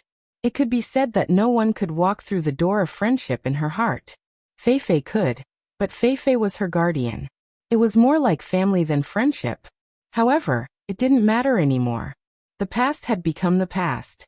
Now, there was someone who had enough weight to walk through the door of friendship in her heart. Of course, whether or not he would walk through this door and enter another door in the future, that would depend on the future. Looking at Wu Yan straight back, Lulu smiled. Her smile was so moving and so beautiful. Even Feifei, who was standing beside her, could say with certainty that this was the most beautiful moment of Lulu's first half of her life. Big brother is so handsome. Outside the arena, little Lilin's eyes were full of stars as she looked at Wu Yan. Obviously, for a child, being strong and handsome was indeed very attractive. TSK, you only know how to act cool. Chuju muttered in dissatisfaction. However, she quickly sighed. Because she had to admit, Wu Yan at this moment was indeed very attractive. Still using someone else's ability to act cool. Damn it, I suddenly feel like beating someone up. A bolt of electricity similar to the one on Wu Yan's body flashed through Mikoto's forehead, illuminating its owner's face that is tense due to her displeasure. Master. This is Ikaros, who has no sense of presence. On the stage, Hughes glared at Wu Yan, who was standing in front of him with a venomous expression. Due to the depletion of his mana, he didn't have the strength to stand up anymore. He could only look up at Wu Yan like a stray dog. Seeing Hughes defeated, Tigray smiled sinisterly. This time, Wu Yan has thoroughly offended Hughes. Based on the tolerance Hughes showed just now, Tigray is sure that he will madly retaliate against Wu Yan. Wu Yan smiled indifferently. Of course, he knew he had thoroughly offended this pretty boy. However, he really didn't care. If Hughes wants revenge, Wu Yan is looking forward to it. If Hughes wants revenge, then he must borrow the power of his family. However, that so-called power, in Wu Yan's eyes, is nothing but experience delivered to his doorstep. As for scheming in this world, he has no relatives, no family, only himself. What's there to be afraid of? Even if he set his sights on Chuju, Mikoto, and Ikaros, it's useless. In the face of absolute power, scheming is the most useless method. Therefore, in Wu Yan's eyes, the colossal existence of the Lori family, other than the old patriarch of the 9th rank, there's nothing else to care about. And can Hughes ask the old patriarch to take action? Even if he can at that time, Wu Yan's side might already have a 9th rank powerhouse. Well, it's finally over. Let's all go home and find our mothers. Wu Yan said with a grin. Once the matter is over, the seriousness also disappeared. Wu Yan's face became frivolous again, making Chuju and Mikoto, who were not far away, feel helpless. The people around them also smiled kindly, and were about to disperse. However, one person's action made them stop in their tracks and surround them again. Looking at Fei Fei standing in front of him, Wu Yan didn't know whether to laugh or cry. "Fei Fei, what are you doing now?" Hearing this, Fei Fei raised the katana in her hand and said seriously, "Lori family. Fei Fei, Lori challenges you." Challenge. Wu Yan looked at Fei Fei in surprise and then frowned. Fei Fei's challenge at this time made him wonder if she wanted to avenge Hughes. Lulu also shouted in surprise. "Whoa, Fei Fei, what are you doing? Why did you suddenly challenge me?" Fei Fei didn't say anything. She just raised the katana and looked at Wu Yan with a serious and determined face. Lulu knew that Fei Fei wasn't joking. This made Lulu anxious. Her friend was fighting with her family. How could she not be anxious? Wu Yan originally thought that Fei Fei felt that he had tarnished her family's reputation, so she wanted to get back at him. But when he saw the intense fighting spirit in Fei Fei's eyes, he didn't think so anymore. The Fei Fei he knew wasn't that kind of person. Seeing the fighting spirit in her eyes, if Wu Yan still couldn't guess why, then all the hot-blooded anime he watched were wasted. Fei Fei is itching for a fight. Wu Yan shook his head with a smile. He didn't expect Fei Fei to have such a fighting spirit. But in the blink of an eye, he also became excited. Recently, if he wasn't being ganged up on, he met an opponent that he couldn't handle, or the opponent was too weak. Wu Yan also considered that it's been a long time since he had a good fight. Today Wu Yan is no longer a weak newbie, he is now rank 7. Fei Fei is level 68, and he is level 65. Although Fei Fei is 3 levels higher than him, the 3 levels aren't that big of a gap. Fei Fei is stronger than him, but not by much. If they fight, it's hard to say who will win and who will lose. Thinking of this, Wu Yan felt a fire burning in his heart. It made his blood boil and boil. So Wu Yan grinned. "I accept. Inu." Lulu didn't know what to say. This sudden scene made her brain unable to wrap around it. She didn't know what to do. Wu Yan looked at Lulu, smiled and waved his hand. "Don't worry, it'll be fine." Lulu couldn't help but be anxious. It's already a duel, and you say it'll be fine? No matter which one of you is in trouble, it's considered a problem to me. Fei Fei also gestured to Lulu, telling her not to worry. Lulu realized that the two won't change their minds. She shouted frantically, "Ah! I don't care. Do whatever you want." With a cold snort, Lulu walked to the side without looking back. If she didn't stop and look at the center of the field, Fei Fei and Wu Yan would have thought that this half-natural girl would have run away in a fit of anger. Gray and Tigray were silent again. This is another matter that they can't interfere in. They should be the main characters today. One came looking for trouble, the other is being looked for trouble. Wu Yan walked in front of Fei Fei, looked directly at her face and sighed. "I didn't think that there would be a day where I would go against you, Fei Fei." Fei Fei blinked and smiled lightly. "Yeah, I didn't think that the little guy who got lost in the behemoth forest would make me treat him seriously one day." Wu Yan suddenly felt awkward. He didn't mind Fei Fei calling him a little guy, because at that time, Wu Yan was indeed a little guy, not in terms of age but in terms of strength. "Fei Fei, can you not talk about getting lost?" Wu Yan scratched his head. Fei Fei smiled and raised the sword in her hand. "As long as you can defeat me, I promise I'll forget everything. Is this a bet?" "You can say that. Then I accept." At this point, the two looked at each other and smiled. The atmosphere was so harmonious that it made the surrounding people stunned. Didn't they want to duel?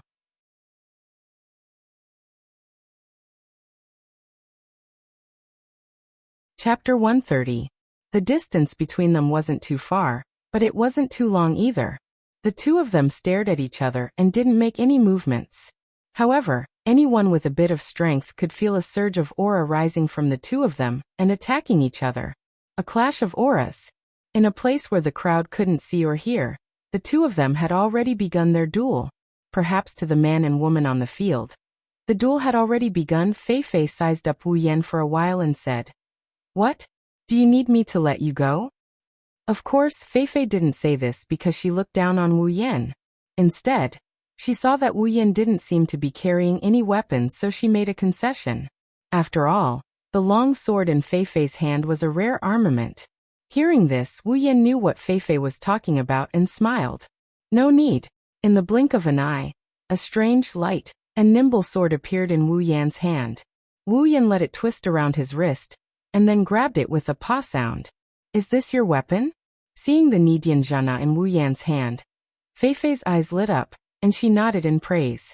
Without a doubt, the Nidianjana's light and nimble design made Feifei quite fond of it. Wu Yan nodded and raised the Nidianjana.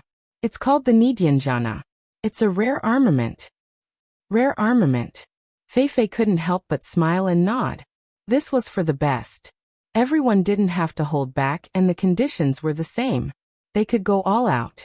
The appearance of the Nidianjana not only made Feifei happy, but also shocked countless people. They didn't understand why Wu Yan took out a sword.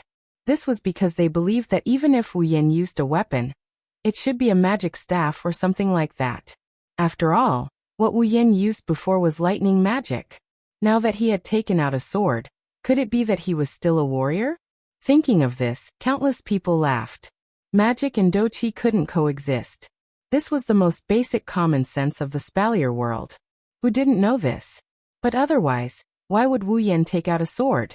At this point, someone recalled that when Captain Tigray had been kidnapped by Wu Yan a few days ago, the other party had used a knife.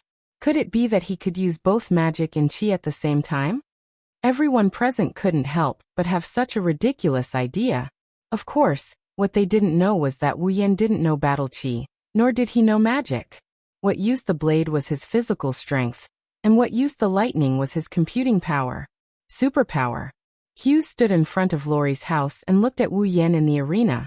His vicious gaze shot at him as if he wanted to see two holes in his body. He didn't care whether magic and qi could coexist or not. He only knew that when he was dealing with him just now, not to mention an armament, he didn't even have a weapon. He didn't even use his full strength. He hated it. He hated that the one standing in the arena wasn't himself. One had to know that challenging a senior sister who was stronger than him, but only a few years older than him had always been his goal. So, there was one more reason for Wu Yan to be hated by Hughes. Let's begin. Feifei focused her gaze and slowly drew her long sword. It was a real long sword. The blade was about the same length as Feifei's body. It was bright silver and extremely slender. It wasn't much worse than Wu Yan's Nidan. The entire blade was connected to the hilt perfectly. There was no guard, and it looked similar to Wu Yan's Kusanagi no Tsurugi sword. It was just that the blade was longer and slightly curved. Feifei stroked the blade and looked at it as if she was looking at her family. It's called Night Elf. I personally designed it. I asked my teacher to find a tailor-made armament for me. It's also a rare armament. Wu Yan's mouth twitched and smiled. Now he understood why Feifei looked at Nidanshana with love. It turned out that the night elf design by Feifei wasn't much different from Nidanshana. They were both light and lightweight weapons. Wu Yan also quickly pulled out Nidanshana. This action made everyone present finally realize that Wu Yan really intended to use a sword to fight. Wasn't he a magician? Could he really coexist magic and qi? Wu Yan didn't know about other people's troubles, because as the two of them brandished their weapons, the invisible auras clashed with each other. Their auras clashed with each other. The auras that soared into the sky suddenly collided without the slightest sound. There was clearly no sound, but everyone present felt as if their ears were ringing, exploding in their heads, making them feel uncomfortable. Other than Chuju, Mikoto, Ikaros and little Liren, who was being held by Chuju, Lulu was the only one who didn't feel anything. As for the reason, probably no one knows. The invisible collision made the hair of both of them flutter. It also made them realize how strong their opponent is. That's why Feifei and Wu Yan didn't feel anything out of the ordinary. Instead, they both laughed. At some point, Feifei finally made the first move. Night Elf swayed in her hand, turned around and pointed at Wu Yan. Then she sprinted. Her body turned into a straight line, leaving a long trail behind. Feifei charged at Wu Yan. The gleaming tip of her sword clearly lit up, making everyone feel a chill. However, when Feifei sprinted halfway, A figure appeared in front of her. A gleaming blade appeared in front of her, causing Feifei's pupils to shrink. That's Wu Yan's Nidan Shana. Clang. Sword and sword collided. Shockwaves surged. Just like how Feifei didn't know how Wu Yan suddenly appeared in front of her, Wu Yan also didn't know how Feifei's night elf appeared in front of him. In the end, of course, the two armaments collided. The confrontation turned into a stalemate. The two blades were in a deadlock, constantly rubbing against each other. Sparks flew from the friction like raindrops. As expected, Feifei is very strong. Wu Yan looked at Feifei's face that was close at hand, and said with a smile, "That's the same for you." Feifei was also very happy. This kind of battle between confidants was what she had always been pursuing. Perhaps this was what her teacher meant when he said that on the road forward, there must be an opponent, a confidant. Thinking of this, Feifei smiled again. Then her eyes sharpened. She shouted and began to exert strength on Night Elf. Feeling Feifei's strength, Wu Yan also began to exert strength. Soon Feifei was suppressed by Wu Yan. In terms of level, Feifei was a little higher. In terms of strength, Wu Yan was also a little higher. After all, a girl's strength wasn't always comparable to a boy's. In terms of strength, it was still unknown. Knowing that she couldn't win against Wu Yan in terms of strength, Feifei twisted the blade and pulled the Nyamano Shana to the side. With a pull, the two armaments were pulled to her side. Then, Feifei turned around and slashed at Wu Yan with Night Elf. When Feifei turned around, Wu Yan turned his blade and held it to his side to block Feifei's slash. Then he used his other hand to push Feifei away. With a smile, Wu Yan turned the Nyamano Shana again, and pointed the tip of the blade at Feifei, who was retreating. Feifei dodged to the side, and the Nyamano Shana brushed past her cheek. A small strand of hair fell down and floated to the ground. Seeing that his attack failed, Wu Yan swung the Nyamano Shana at Feifei. However, it only hit Night Elf. With a flick, the Nyamano Shana was pushed away by Feifei. Instantly, Wu Yan's front was exposed. Feifei raised the blade with both hands and fiercely slashed at Wu Yan's chest. Without enough time to pull the Nyamano Shana back, Wu Yan could only move his feet and retreat. Night Elf slashed the ground while Wu Yan was retreating. Whoosh! Night Elf opened a hole in the ground, telling everyone that this attack was no joke. In response, Wu Yan only pulled back the Nyamano Shana and charged. Body movement. Blade cry.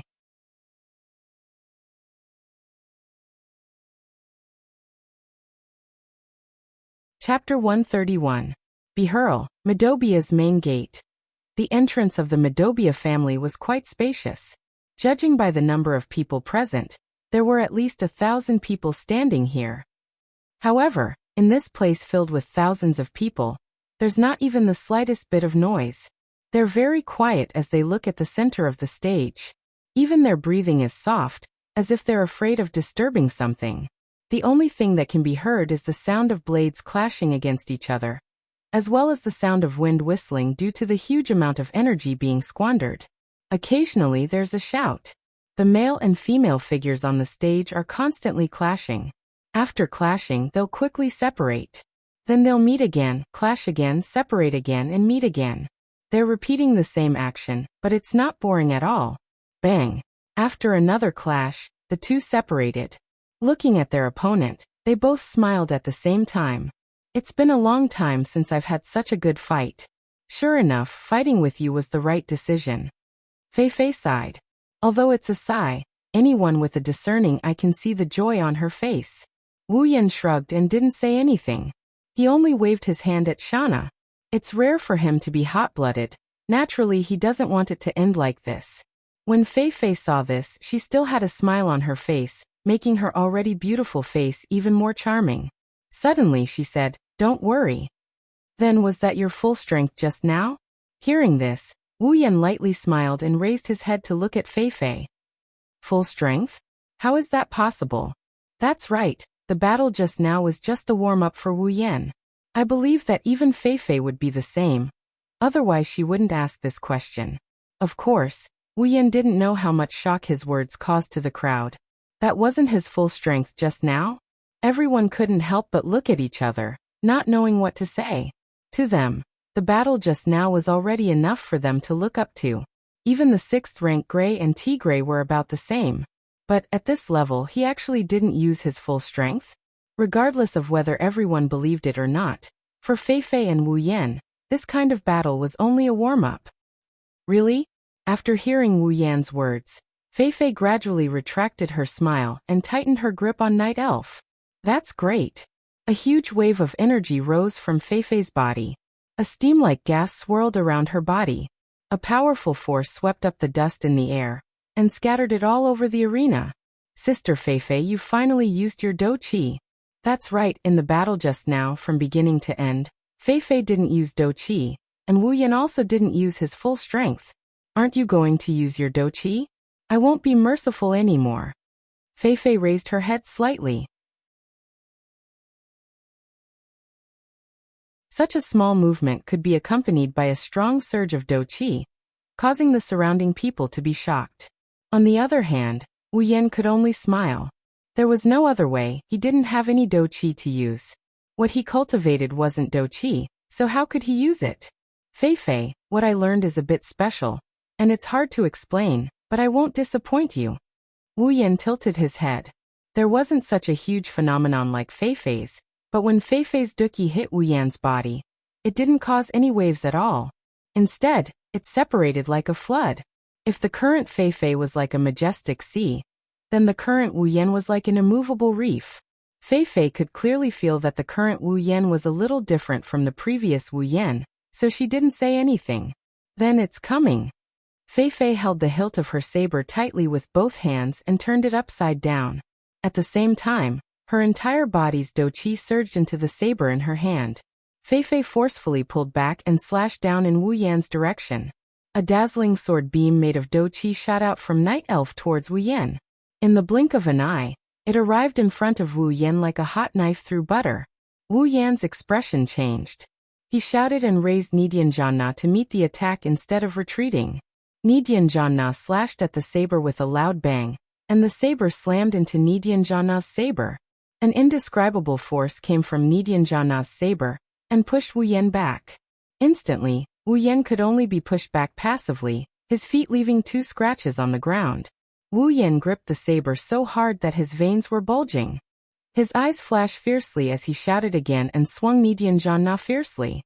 Under the guidance of Nidian Janna and Wu Yan's swing, the saber was sent flying into the sky by Wu Yan.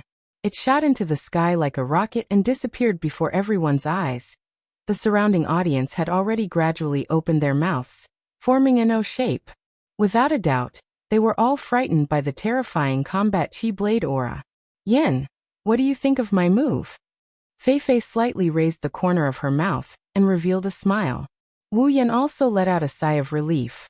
He opened his hands that were holding the saber to release some of his strength and smiled slightly. Not bad, it's quite powerful. Oh. Then take another move from me. Do Qi once again surged towards Night Elf. A thin light appeared on Night Elf's body, illuminating Fei Fei's beautiful face. With a raise of her hand, a second saber beam shot towards Wu Yan. This time, Wu Yan didn't wait for the saber beam to get close to him. Instead, he directly stepped on the ground and leaped towards the saber beam. He raised Nidian Janna and stabbed towards the center of the saber beam. A burst of light came from the tip of Nidian Janna's saber when it came in contact with the saber beam. Following that, a muffled sound rang out. That was the sound of the saber beam being scattered. Beautiful. Even Fei Fei couldn't help but praise Wu Yan. She naturally knew the power of her Do Qi saber beam. With Wu Yan's strength, although there was no doubt that he would be able to block it, it would be quite difficult for him to do so. However, she didn't expect Wu Yan to actually use a single point to break the surface, greatly increasing the power of his attack and neutralizing it. After breaking the saber beam, Wu Yan didn't retreat. Instead, he used the remaining force to continue rushing towards Fei Fei. After all, he wasn't someone who could only take a beating. Clang. Nidian Janna and Night Elf clashed once again. However, this time, Wu Yan had no way of suppressing Fei Fei. Fei Fei had the help of her Do Qi and her strength had increased by a lot. Even if Wu Yan had also held back earlier, just relying on strength alone wouldn't allow him to gain the upper hand. Looking at Night Elf wrapped in Do Qi, Wu Yan's expression turned solemn. However, he quickly relaxed. If Fei Fei continued to be suppressed by him, she wouldn't deserve to be level 68. However, now that he was close to her, then... Are you thinking that if I get close, I won't be able to use my Do-Chi saber beam? Fei Fei's voice rang in Wu Yan's ears, startling Wu Yan. He saw a mysterious smile on Fei Fei's face as she slowly said to him, "If that's what you're thinking, then you'll be surprised." As soon as she finished speaking, Night Elf in Fei Fei's hand lit up, causing Wu Yan's pupils to shrink. Fei Fei coldly shouted and Night Elf suddenly shone brightly. The familiar Do-Chi saber beam appeared on Night Elf, and instantly exploded. Boom. Light flashed and dust rose.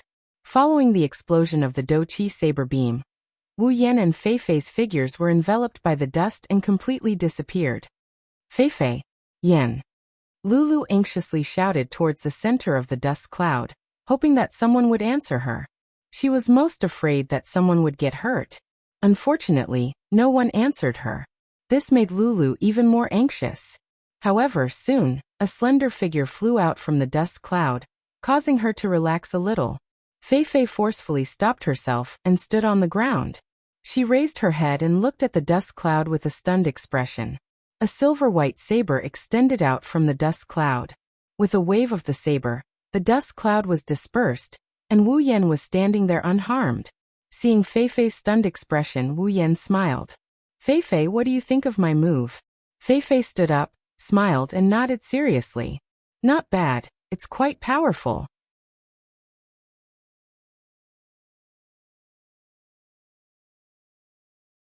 Chapter 132. What the hell happened?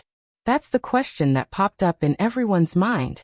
Fei Fei clearly had the upper hand, so how did Fei Fei get sent flying? Why does it sound like Wu Yan is the one taking advantage of the situation? Right now, everyone's heart was itching to know what happened. Only Hinajiku, Mikoto, and Ikaros didn't seem to have any questions. Fei Fei's Do-Chi sword aura is really powerful, Wu Yan said with a sigh. This isn't fake, it's not like Wu Yan hasn't seen Do-Chi sword aura before. Back in the treasure trove, Wu Yan saw Kalus's blood soul slash. Fei Fei's Do-Chi sword aura may not be as strong as Kalus's, but it's definitely one of a kind in the realm of the seventh step. Maybe she heard Wu Yan's muttering, Fei Fei explained. This is my special technique. Compared to pure sword and sword skills, my Do-Chi sword aura is more outstanding than my Do-Chi sword aura. Wu Yan nodded in understanding. This can be considered Fei Fei's specialty. With her outstanding Do-Chi sword aura, Fei Fei can already stand firmly in the front row of the seventh step. After all, that was just a pure Do-Chi saber light formed from Do-Chi, not a Do-Chi saber light emitted from a battle technique. Battle technique and simple Do-Chi. Which one has more lethality? Without a doubt, it's the former. Then it's my turn to ask. Fei Fei's beautiful eyes looked at Wu Yan and asked curiously, "What method did you use to cancel out my Do-Chi sword aura and send me flying?" That's right, when Fei Fei released her Do-Chi sword aura, Wu Yan used some unknown method to cancel out her Do-Chi sword aura, and even sent her flying. Oh, Fei Fei, you didn't see it clearly? Wu Yan pretended to be surprised and then smiled wickedly. Then I'll use it one more time. This time, you have to see it clearly. As soon as his words fell, the wind started to blow and everyone saw that the atmosphere around Wu Yan suddenly became clear. It turned into streams of air and rushed towards the Nipponese temple Shana in Wu Yan's hand. Fei Fei's expression tightened. She raised Night Elf and faced Wu Yan with a sense of urgency. She could feel that at this moment, the sword in Wu Yan's hand became a little dangerous. The streams of air flowed towards the blade, and then rolled onto the Nipponese temple Shana. As more and more streams of air rolled onto the blade, all of the air seemed to be absorbed into the Nipponese temple Shana. With a buzzing sound, the Nipponese temple Shana suddenly trembled and emitted a fiery red light. Little bits of sparks jumped out from the blade and merged into it. A red halo surrounded the blade and made it extremely dazzling. Do-Chi sword aura. Fei Fei looked at the strange state of the Nipponese temple Shana in Wu Yan's hand in surprise. She really didn't expect that in the end. The thing that cancelled out her Do-Chi sword aura was also a Do-Chi sword aura. Wu Yan also didn't explain. His chaotic return to Horizon Dance was indeed very similar to a Dochi sword aura. Speaking of which, the range of Dochi sword aura was very large. No matter if it was a sword or saber type battle technique, or simply using a sword or saber to strike with Dochi, it was all called a Dochi sword aura. After Feifei's surprise, she became excited. In the past, she had always used her Dochi sword aura to suppress her opponents. She didn't expect that there would be a day where she would be suppressed by a Dochi sword aura. It was really refreshing. Then let me see how powerful your Dochi sword aura is. Feifei was ready for battle. She quickly mobilized the Dochi in her body. She wasn't Wu Yan and didn't dare to block a Dochi sword aura with her body alone. Although she didn't know that. Seeing that Feifei was planning to block his chaotic return to Horizon Dance head-on, Wu Yan felt a bit helpless. The power of the chaotic return to Horizon Dance wasn't something that could be blocked head-on. Compared to Feifei's Dochi sword aura, the chaotic return to Horizon Dance was much stronger. Subconsciously, Wu Yan dispersed more than half of the power of the chaotic return to Horizon Dance. Then he raised the Nipponese Temple Shana and slashed it in the air. In an instant, the halo on the Nipponese Temple Shana turned into a red arc. It smoothed out the vibrations in the air, cut open the rocks on the ground, and crushed the debris. It was like a red arc of light that attacked Feifei. Feifei only felt that her vision was filled with a red light. That was the sword aura of the chaotic return to Horizon Dance. It arrived in front of Feifei at a speed that was 3 times faster than Feifei's Dochi sword aura. When the chaotic return to Horizon Dance arrived, Feifei knew that if she blocked it head-on like Wu Yan, she definitely wouldn't be able to block it. She gritted her teeth and the familiar light on Feifei's night elf shone again. Dochi sword aura. Facing Wu Yan's chaotic return to Horizon Dance, Feifei could only use her Dochi sword aura to attack the red arc of light. Boom. The Dochi sword aura and the arc of light collided. A loud boom sounded. The Dochi sword aura and the arc of light violently collided, and the sound of collision was exceptionally clear. Too powerful. Lulu stuck out her little tongue, indicating that she wasn't in the same group as them. The surrounding people also nodded in succession. A battle between rank 7 powerhouses was indeed very terrifying. Even standing far away, they could feel how intense the battle between the two people on the battlefield was. The stalemate between sword aura and sword aura didn't last for long. Soon, after an even louder sound of collision sounded, the Dochi sword aura was torn apart by the arc of light. What? The sword aura didn't dim in the slightest. With a thunderous momentum, it swept through everything in front of it, and then, without slowing down, it blasted towards the dazed Feifei. Seeing such a terrifying attack heading towards Feifei, and Feifei's helpless appearance, many women outside the battlefield couldn't help but cry out. Even some men closed their eyes as if they were afraid of seeing a bloody scene, and couldn't bear to continue watching. The victor has been decided. Some people who were barely passable watched this scene, and secretly thought in their hearts. At this critical moment, Feifei's eyes flashed with determination, as if she had made a decision. Under the watchful eyes of the crowd, she closed her eyes. The surrounding people had already started to clamor. To them, Feifei closing her eyes at this moment meant that she had accepted her fate. Only 2 people were shocked after seeing Feifei's action. That is, Lulu was stunned. She cutely opened her little mouth, and had an expression of super disbelief. Other than her, there was another person who had the same expression, and that was Hughes. Could it be, Senior Sister is going to use that move? When he said this, Hughes's eyes were filled with shock, envy, unwillingness, disbelief, and an extremely complicated expression. In addition, there was also a malevolent look towards Wu Yan. What is she doing? This was the thought in Wu Yan, Chuju and Mikoto's minds. Under the sword aura of chaotic return to Horizon Dance, Feifei's body was extremely relaxed. It was as if what was about to come wasn't a fatal attack but a light breeze. She completely ignored it. She held the sword in one hand, and the other hand drew an arc in the air, as if she was dancing. She lightly tiptoed, and then, the night elf in her hand lightly waved it forward. The sword swung down. The world was silent. At this moment, the world seemed to have suddenly darkened, losing all color. Everyone's eyes darkened, and then, everything turned black. Only the red arc of chaotic return to horizon dance was left shining, and it continued to slash towards Fei. At this moment, a brilliance like the Milky Way, and even more like moonlight, suddenly appeared in this dark world. It carried a beautiful silver brilliance, and it welcomed the red arc of sword aura. When the moonlight and sword aura met, it didn't cause any sound, nor did it cause any energy. It was like water meeting water. They merged, intersected, and merged.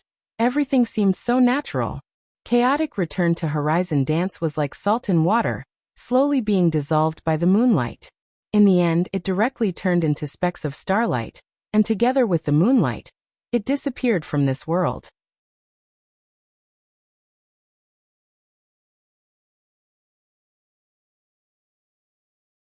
Chapter 133. Everyone couldn't help but be immersed in the beautiful scenery, unable to return to their senses for a long time. Wu Yan's eyes almost popped out of their sockets. Even though the chaotic return to horizon waltz didn't even have half of its original power, it was still dissolved in an instant. It's night moon flash. Outside the arena, Lulu exclaimed. She looked as if she saw a ghost, as if Fei using this skill was something unbelievable. Damn it. I didn't think that lowly commoner could force Senpai to use night moon flash. Hughes hatefully glared at Wu Yan for a while. Even his teeth were chattering. What an unbelievable attack. Chuju praised. After all, she's also someone who fights with swords. Mikoto nodded beside her. Night moon. Flash. Hearing Lulu's exclamation outside the arena, Wu Yan muttered a few words and remembered the name. Fei opened her eyes and looked at Wu Yan, who still hasn't recovered from the shock. She sighed softly. Yan, you're really strong. That Do Chi sword slash was also very powerful. If I hadn't used Night Moon Flash, I really wouldn't have been able to do anything other than admit defeat. Night Moon Flash, is that a battle skill? Wu Yan muttered hesitantly, as if he was still thinking about the attack from before. Fei nodded. Night Moon Flash is my strongest combat skill. Other than my teacher, there has never been anyone who could make me use this move before. Of course, it has finally appeared today. That's an honor. Putting on a fake smile, Wu Yan realized that he lost his composure a little. He quickly adjusted his expression and put on a serious face. But that's really a powerful battle skill. Wu Yan calmed himself down and suddenly laughed. It really makes me want to destroy it. Fei was stunned. Not only her, but even Lulu, Hughes, and everyone else present were stunned. They never thought that Wu Yan's first words after seeing such a powerful combat skill would be this. Hughes quickly retracted his dazed expression and revealed a mocking expression. Humph, how arrogant. You can still say such words after seeing senior sister's Night Moon Flash. Should I say you're bold or arrogant? Do you think you're so great just because you won a move? It was understandable for Hughes to think this way. After all, even his and senior sister's teacher had praised senior sister's Night Moon Flash. How could a lowly commoner like you be able to withstand it, much less defeat it? Even Lulu was looking at Wu Yan with a hint of suspicion. But she had to admit that after hearing Wu Yan's words, Lulu was also looking forward to it. Fei looked at Wu Yan with a different expression. She seemed to be praising him, affirming him, and disbelieving at the same time. She parted her lips and she started speaking. Can you do it? Hearing this, Wu Yan smiled but didn't say anything. However, the air around him shook at this moment, as if it had shattered, turning into a frenzied flow of air. Wu Yan raised the sword Dianshana lightly. Instantly, the frenzied flow of air flowed towards the sword like bees that had seen honey. Ha! How would you know if you don't try? A violent aura emanated from the small blade. Fei finally became serious. Obviously, from the phenomenon caused by Wu Yan's battle technique, Fei was certain that Wu Yan wasn't joking. Everyone else also noticed this. Wu Yan did the same thing not too long ago.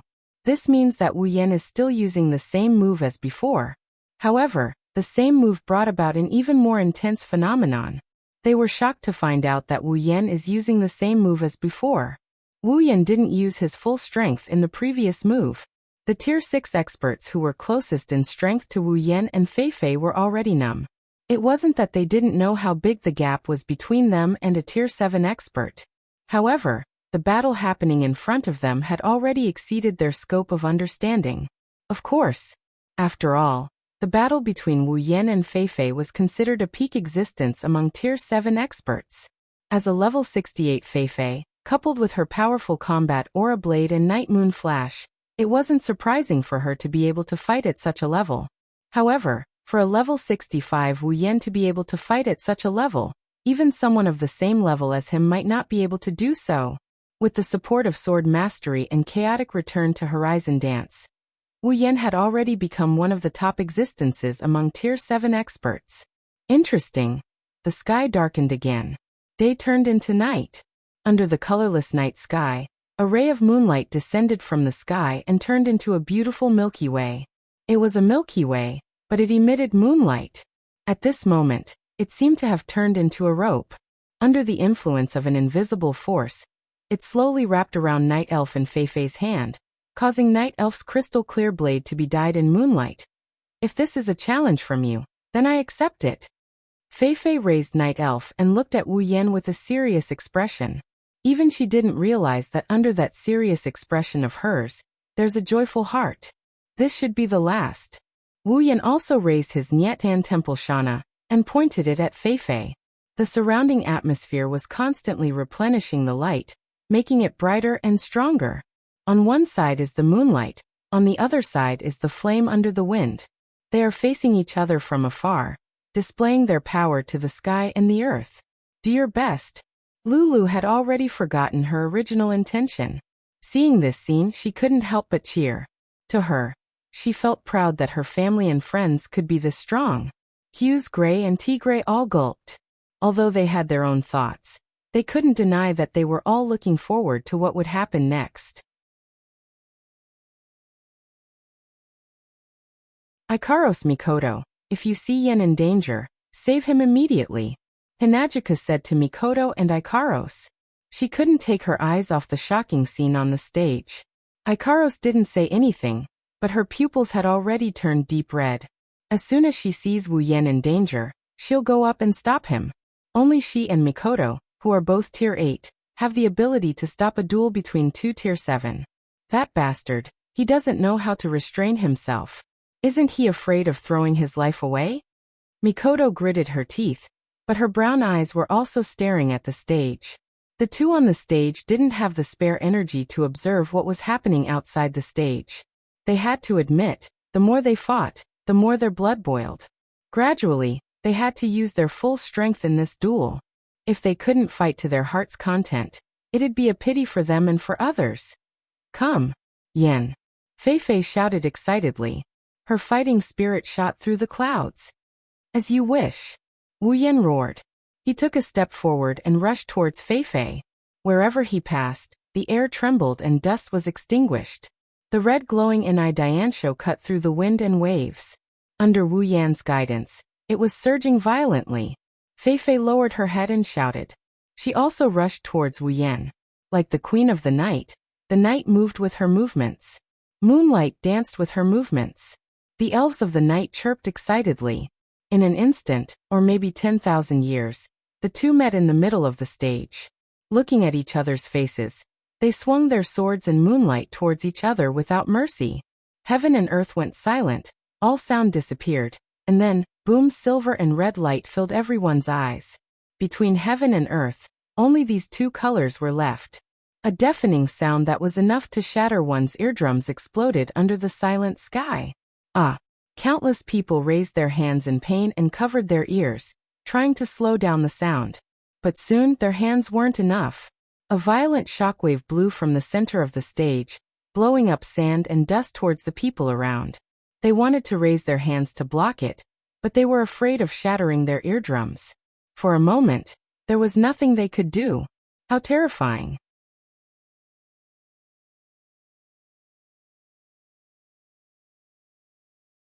Chapter 134. The sky was no longer blue, and the ground was no longer covered. At this moment, there were only red and silver lights shining between the heavens and the earth. The sandstorm blew on everyone's bodies, causing them to sway from side to side. When the sandstorm hit their bodies, they howled in pain. However, there was nothing they could do. They still had to cover their ears with their hands. The sound of the collision between the chaotic return to Horizon Dance and the night moon flash was simply too frightening. It was so frightening that if one didn't cover their ears, their eardrums would definitely burst from the vibrations. Only those warriors and mages who had cultivated warrior energy and magic power could mobilize some of their warrior energy and magic power to protect themselves from the loud noise, the sand and the wind. However, they couldn't stop the shock in their hearts. After an unknown amount of time, the howling wind gradually calmed down. The loud noise no longer ravaged their ears. Only then did they slowly straighten their battered and exhausted bodies. They raised their heads with lingering fear and opened their eyes to look at the scene. At the same time, shock and horror climbed up their faces. In the field, the people disappeared. The ground also disappeared. Countless rocks and sand were lying on the ground. The only thing left was a nearly 5 meters deep hole. Everyone looked at each other in dismay. Those who were closest to them, or those who were close to them, looked at each other in tacit understanding. Their faces and eyes were filled with dumbfounded expressions. It was unknown what method Lulu had used, but compared to the battered and exhausted people around her, her body was in perfect condition. Even her clothes were not disheveled. However, at this time, she was staring blankly at the scene in front of her with a frightened expression on her face. Where are they? Where's Yen? Where's Feifei? Where did they go? Lulu was like a puppet that lost its soul. She didn't know what to do. She was afraid. She was most afraid that the two people who were very important to her would be smashed into pieces under the terrifying attack just now. Nothing was left behind. Beside her, no one wanted to go up and comfort her. Perhaps, even they thought that Wu Yan and Feifei were already dead under such a terrifying attack. Lulu clenched her teeth and kept looking around, trying to find the two figures. As time passed, the silence and despair began to creep into her heart. Don't worry, they're fine. A voice as gentle as a breeze suddenly sounded in Lulu's ears. The content of the voice made Lulu's eyes light up. She looked over with a face full of hope. She saw a very beautiful girl with long pink hair. She was holding the hand of a cute little girl with blonde hair. She came in front of her and said to her, "Really? Then where are they?" Lulu said timidly. Her pitiful look made Chuju love her. She spoke softly to Lulu as if she was coaxing a child. At the same time, she pointed to a direction. "Look, they're over there." Everyone's eyes immediately looked in the direction that Chuju pointed. What appeared in front of them were rocks and rocks. There was no one at all. They looked at Chuju suspiciously and confusedly. Let's observe carefully. Hinajuku was both annoyed and amused at the same time. From the looks of it, she couldn't do anything about the way the people around her looked at her like she was some kind of fraud. Hearing that, people began to look for it seriously. Soon someone exclaimed and shouted loudly, "Look over there." In a very inconspicuous corner, behind a rock, people saw that there was a black wall and a crystal-clear transparent blue wall of light. Just as everyone was wondering what that was, the black wall started to slowly shatter and scatter. At this moment, everyone could clearly see that those were black granules. The black wall scattered and turned into black particles. At the same time, the blue light wall gradually disappeared. Then the main characters who caused this scene, Wu Yan and Feifei, appeared in front of everyone. "Yan, Feifei," Lulu shouted and ran towards the two. She seemed to be in high spirits. Chuju couldn't help but smile. This girl is too cute. However, Lulu stopped running quickly. Her eyes bulged slightly. She looked behind Wu Yan and Feifei and shouted again. Everyone's heart skipped a beat. Of course, they were like Lulu. Their eyes almost popped out of their sockets as if they were looking at a dead ancestor. Chuju, on the other hand, could only smile bitterly. Let's not talk about them making a fuss over nothing. Although today's events have already left them with a lifetime of shock, the scene in front of them still shocked them. Oh my God, is that an angel? Yes, the one who made everyone's eyes pop out is Ikaros. A pair of blue light wings fluttered behind her back and suspended her in midair. A pure white halo was inverted above her head, making her look so holy and beautiful. Some people were stunned. They felt like the good thing of their life was finally revealed to God. That's why an angel came to visit them. Some people were infatuated. They felt like they have no more regrets in their lives. Perhaps she didn't like everyone's attention on her. Ikaros spread her wings of light and turned them into a pair of pink wings. The circle of light disappeared and her crimson eyes turned back to an indigo color. What she didn't know was that this image was closer to an angel than her previous image of Sky Queen mode. Master, are you okay? Ikaros was carrying Wu Yan in her arms. His face was pale and his whole body was powerless. He smiled bitterly. I'm fine, just a little tired. Don't worry. He shook his head with a bitter smile. He can't help it. This time, he really went too far. He was only slightly affected by the shockwave and he had to use up all his strength to block it. If Ikaros didn't come to his side in time with absolute defense circle, it wouldn't be as simple as just being tired. Serves you right. Mikoto put down the equally pale Feifei in her arms. She didn't hold back and scolded him. Seeing Wu Yan is fine, she sighed in relief. Feifei. Lulu finally recovered from her shock and ran to Feifei's side to support her. She looked at Feifei with tears in her eyes. It's like she's looking at a cockroach that survived a great battle. Feifei felt even more powerless. Shaking her head in exasperation, Feifei looked at Mikoto. Thank you for saving me. No need to be so polite. Mikoto scratched her face in embarrassment and replied shyly. Her stuttering made Feifei smile involuntarily and feel closer to Mikoto. Oh, did you have to risk your life like that? Chuju walked in front of Wu Yan and said with dissatisfaction. That stern look made Wu Yan turn his head away awkwardly and laugh dryly. Lulu saw that Feifei is fine and returned to her cheerful self. She curiously looked at Ikaros and ran in front of her. Staring at her wings, she asked, Hey big sister, are those wings? Are you an angel? Ikaros didn't know what to do with such a passionate attitude. She could only walk to Wu Yan's side in silence. Wu Yan could only laugh and interrupt. Looks like there's no winner in this duel. Yeah. Feifei was a little disappointed but very satisfied. But Yan, you're really strong. Same here. Wu Yan could only reply with a smile. Feifei smiled and looked at Ikaros and Mikoto. Her eyes turned serious. I didn't expect the two ladies to be Tier 8 fighters. I didn't see it before. One sentence and it caused 1,000 ripples. They had originally thought that their hearts had become numb after this series of developments, but they were shocked once again.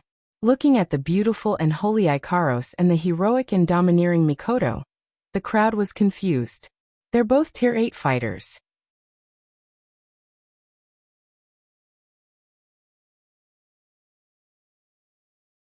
Chapter 135. There's no way they wouldn't be suspicious. One had to know that for Feifei to reach the 7th level at her age, she was already an amazing genius. Looking at the entire continent, there weren't many geniuses like her.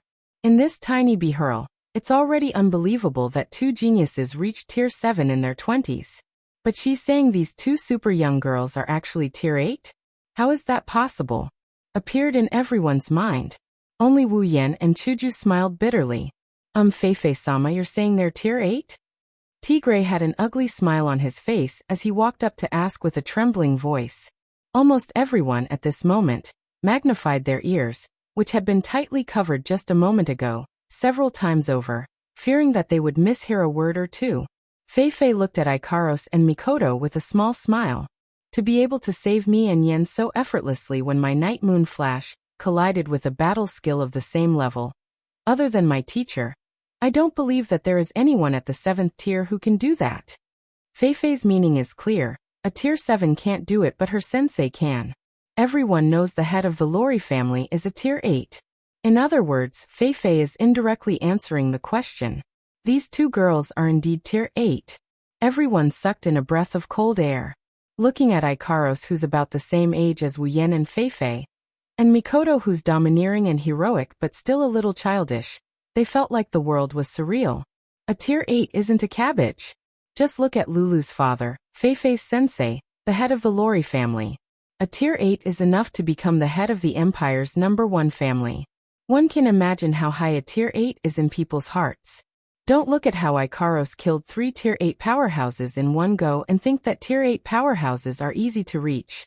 In fact, that's not the case. Out of the countless forces that went out to hunt for treasures, only 3 of them managed to reach tier 8. This just goes to show how powerful and precious a tier 8 powerhouse is.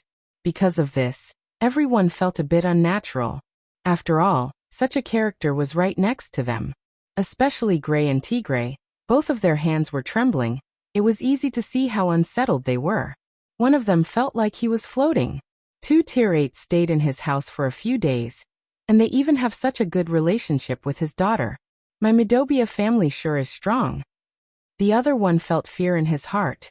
Before this, he had his eyes on them. Not only did he want to kill Wu Yan, he also wanted to take these 2 beautiful girls into his arms. But now the 2 girls he had his eyes on are actually tier 8? Thinking up to here, Tigray sweated profusely. He's not afraid of a single Wu Yan. Even if Wu Yan is a tier 7 with the power of the Lori family, Tigray would still dare to try. But if it's a tier 8, forget about him. Even if he did, the Lori family wouldn't agree to it. As the number 1 family in the empire, the Lori family definitely has more than one rank 8 warrior. However, the number of them can be counted with one hand. Offending 2 rank 8 warriors for a person like him, even an idiot would know what to do. Someone that even the number 1 family doesn't want to offend. If Tigray had any ideas, wouldn't that be courting death? In his fear, Tigray could only try his best to reduce his presence and not let anyone notice him. Aside from him, there's another person who had some strange thoughts in his heart. That person is Hughes. Of course, he's not afraid. Even though he can't afford to offend a tier 8, if they want to touch him, his sensei would never agree. So Hughes isn't afraid of himself, he's just jealous. Based on what? Based on what can that lowly commoner get the attention of 2 such beautiful tier 8s? Looking at Mikoto, who's younger than him but full of charm, and Ikaros, who's older than him but prettier than the Missy in his heart, Hughes's face was full of jealousy. How could Hughes not see that the feelings of these 2 exceptionally beautiful tier 8 women in front of him towards that lowly commoner were definitely not ordinary? Such beautiful and powerful women, why don't they belong to me, Hughes, but to that lowly commoner instead? Under the influence of this thought, Hughes's hatred for Wu Yan increased by a few notches. Of course, even if you hate, people look down on you. Tier 8. So strong. Lulu's eyes were practically sparkling as she looked at Ikaros and Mikoto. She doesn't have as many complicated thoughts as the others. She only knows that they're as strong as her father. Hey, this older sister and this younger sister, how did you train? One is a little older than me, the other is a little younger than me. How did you train so well? Lulu stared at the 2 with starry eyes and asked. Ha, it's nothing, it's just some casual training. Even though Mikoto wasn't happy with Lulu's description of her as a little bit smaller, but Lulu's current appearance really did resemble the twin ponytailed juniors who came to her bed every night. Mikoto shuddered and hurriedly said perfunctorily. Of course, the words out loud are pretty shocking. Casually training and you can train to tier 8 and whatnot. It made everyone's eyebrows twitch uncontrollably. In fact, Feifei was also curious about Ikaros and Mikoto. They're more talented than her, but she didn't feel any jealousy. She's just curious about how these 2 girls could train to her sensei's level at such a young age. But seeing Mikoto's perfunctory answer to Lulu, Feifei knew that this kind of training is an absolute secret. Of course, it's not something that can be casually mentioned, so she didn't ask. She just made up her mind to train harder in the future. Hearing Mikoto's words, Lulu could only pout and look at Chuju. Yen is so strong, so is this little sister. And that big sister over there is also very strong. Don't tell me this little sister is also a tier 8? This sentence is purely a joke, Lulu said. What she didn't know is that her words made everyone's heart jump to their throat. The way they look at Chuju changed. Chuju can only bitterly smile at this.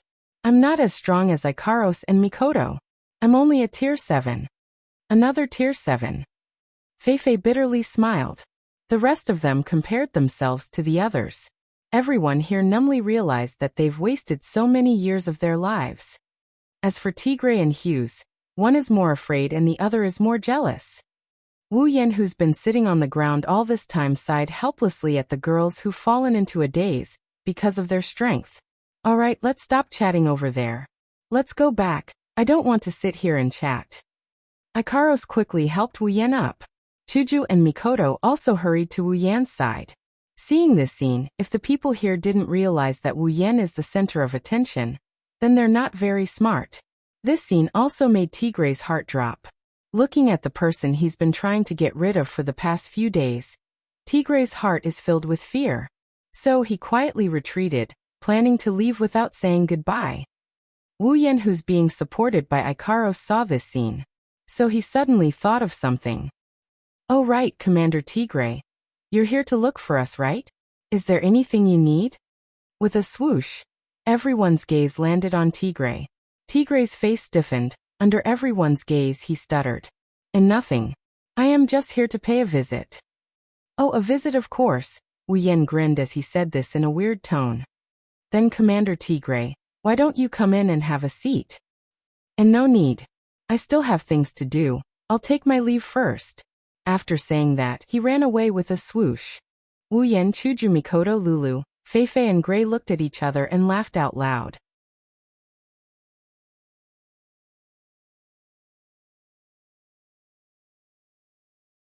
Chapter 136. Behurl, Floating Plaza. Sob sob, everyone remember to miss me. Lulu held her hand, looking at Wu Yan, Chuju, Mikoto, Ikaros, and her dad standing in front of her. Lulu waved at them with a face full of reluctance.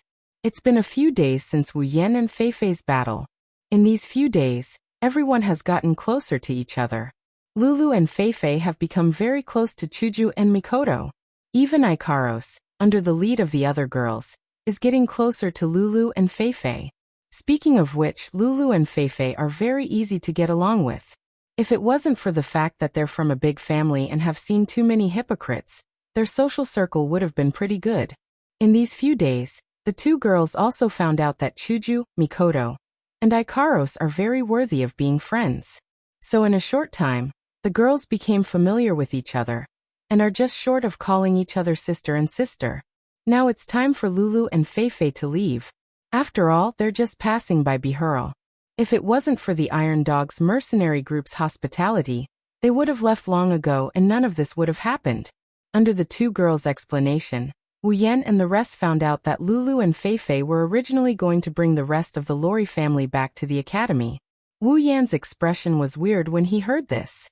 It's hard for him to imagine that people like Lulu and Feifei still have to go to school. Only later did he find out that the so-called academy doesn't teach books, but dochi and magic.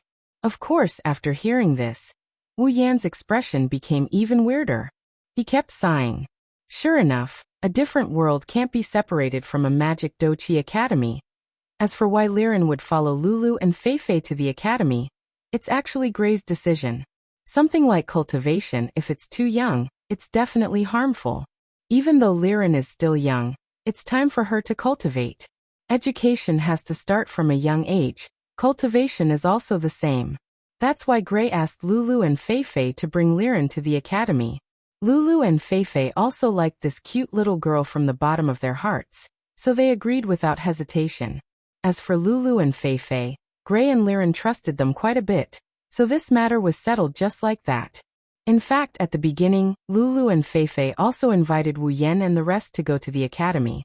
Wu Yan was also quite interested in this world's academy, so he agreed. But for some reason, Mikoto hinted for him to stay first. This made Wu Yan confused, so he could only agree to go after a period of time. Liren, when you get to the academy, remember to listen to Miss Lulu and Miss Feifei, okay? Gray couldn't help but walk in front of Liren and give her a hug. I know, Dad. Liren rubbed against her dad's chest, then turned to look at Wu Yan and the rest. Big brother Chuju, Jiejia Mikoto, Jiejia Ikaros, Jiejia. You must remember to come find me. Chuju ruffled Liren's hair and said with a smile. And we'll come find you soon. Little girl, I hope that by that time, you'll already be a great warrior or magician. Wu Yan glanced at Liren and said with a chuckle. Liren nodded vigorously, then ran to Fei Fei's side and grabbed her clothes. Lulu watched Liren run away, dissatisfied, then looked at Wu Yan. Hey, I'm also leaving. Why don't you talk to me about something else? Hearing this, Wu Yan immediately pulled out a friendly smile and said with concern to Lulu. Then Lulu, remember not to be sold by others again. You're the one who was sold. So annoying. Making a face at Wu Yan, Lulu angrily ran to Fei Fei's side, making Fei Fei feel helpless. Fei Fei looked at Wu Yan and said with a smile. Then we'll be leaving. When you guys get to the academy, we'll spar again. Well, spar is fine as long as you don't exhaust yourself. Wu Yan laughed dryly, making Fei Fei burst out laughing. Actually, both of them know that even though the battle a few days ago was really intense, but against someone they know, even if they use their full strength, they still have something to hide. Let's not talk about others, just take Wu Yan for example. Even though he used his full strength in that battle, it was only a part of it. Don't forget, he still has a LV4 ability that he hasn't used yet. As for Fei Fei as the disciple of the Lori family head, she definitely has some trump cards in her hands, so it can be said that she's hiding her full strength. Then we'll be leaving. We look forward to your arrival. Fei Fei looked at Wu Yan, Chuju, Mikoto, and Ikaros, then pulled Liren and Lulu, bringing them along with the rest of the Lori family towards the airship. Yan and everyone goodbye. Goodbye big brother. Goodbye big sisters. Goodbye daddy. Goodbye. Everyone said their goodbyes to Lulu, Fei Fei, and Liren. Before leaving, Hughes gave Wu Yan a death glare before running onto the airship. Wu Yan rolled his eyes at that, but didn't say anything. And just like that, Lulu, Fei Fei, Liren, and the rest of the Lori family members boarded the plane, which is the airship. Under the watchful eyes of Wu Yan and the rest, they flew into the distance. So, what are we going to do next? Back at the Midobia house, in the room, Wu Yan, Mikoto, Chuju, and Ikaros sat down. Wu Yan said, but his eyes were on Mikoto, Chuju, and Ikaros did the same. After all, it was Mikoto who suggested to stay. Under everyone's gaze, Mikoto's eyes flickered, her face full of hesitation as if she didn't know what to say. She opened her mouth but didn't say anything. She just stood there, hesitating. Seeing how hesitant Sis Cannon was, Wu Yan couldn't help but feel helpless. Mikoto, if there's something you want to say, just say it. Don't be shy, don't tell me. Wu Yan leaned his face forward, snickered a few times. You want to stay and do the H thing? Who wants to stay and do that kind of thing? Hearing Wu Yan's words, Mikoto jumped up like a cat whose tail was stepped on. She pointed at Wu Yan, her face red. Beside her, Chuju's face was also red. She glared at Wu Yan, scolding him for not being serious at a time like this. Then she turned to Mikoto. Mikoto, what's the matter? Mikoto snorted coldly at Wu Yan before sitting back down. She hesitated for a while before looking at Wu Yan. Yan, I'm already level 8 now. Shouldn't we go back to Academy City? Hearing this, Wu Yan and Chuju were stunned. Now they understood that Mikoto was thinking about her sisters. It's no wonder. Her sister's safety has always been on her mind. Under Wu Yan's persuasion, Mikoto understood that she still wasn't strong enough. She had no choice but to give up on the idea of going back and focus on increasing her own strength. Now Mikoto is level 8. Although she just reached level 8, she has the power to fight. She can't wait to go back to Academy City and save her sisters. Wu Yan frowned. Looking at Mikoto's worried face, he sighed. To be honest, if he could, he really didn't want to go back to Academy City so soon. After all, there's not only Accelerator, there's also the Angel AI Was. Her strength is at least level 8. Not to mention, the enemy this time, other than these two bosses, there's also the final boss, Alistair. Alistair's strength is probably about the same as that angel. In terms of strength, Wu Yan isn't afraid. With Ikaros, as long as it's not level 9, it's fine. What Wu Yan is afraid of is his monstrous mind. But it's obvious from Mikoto's expression that Wu Yan knows that she can't sit still anymore. If they don't save her sisters, she won't be able to rest easy. Under Mikoto's surprised expression, Wu Yan finally nodded. All right. Let's go to Academy City.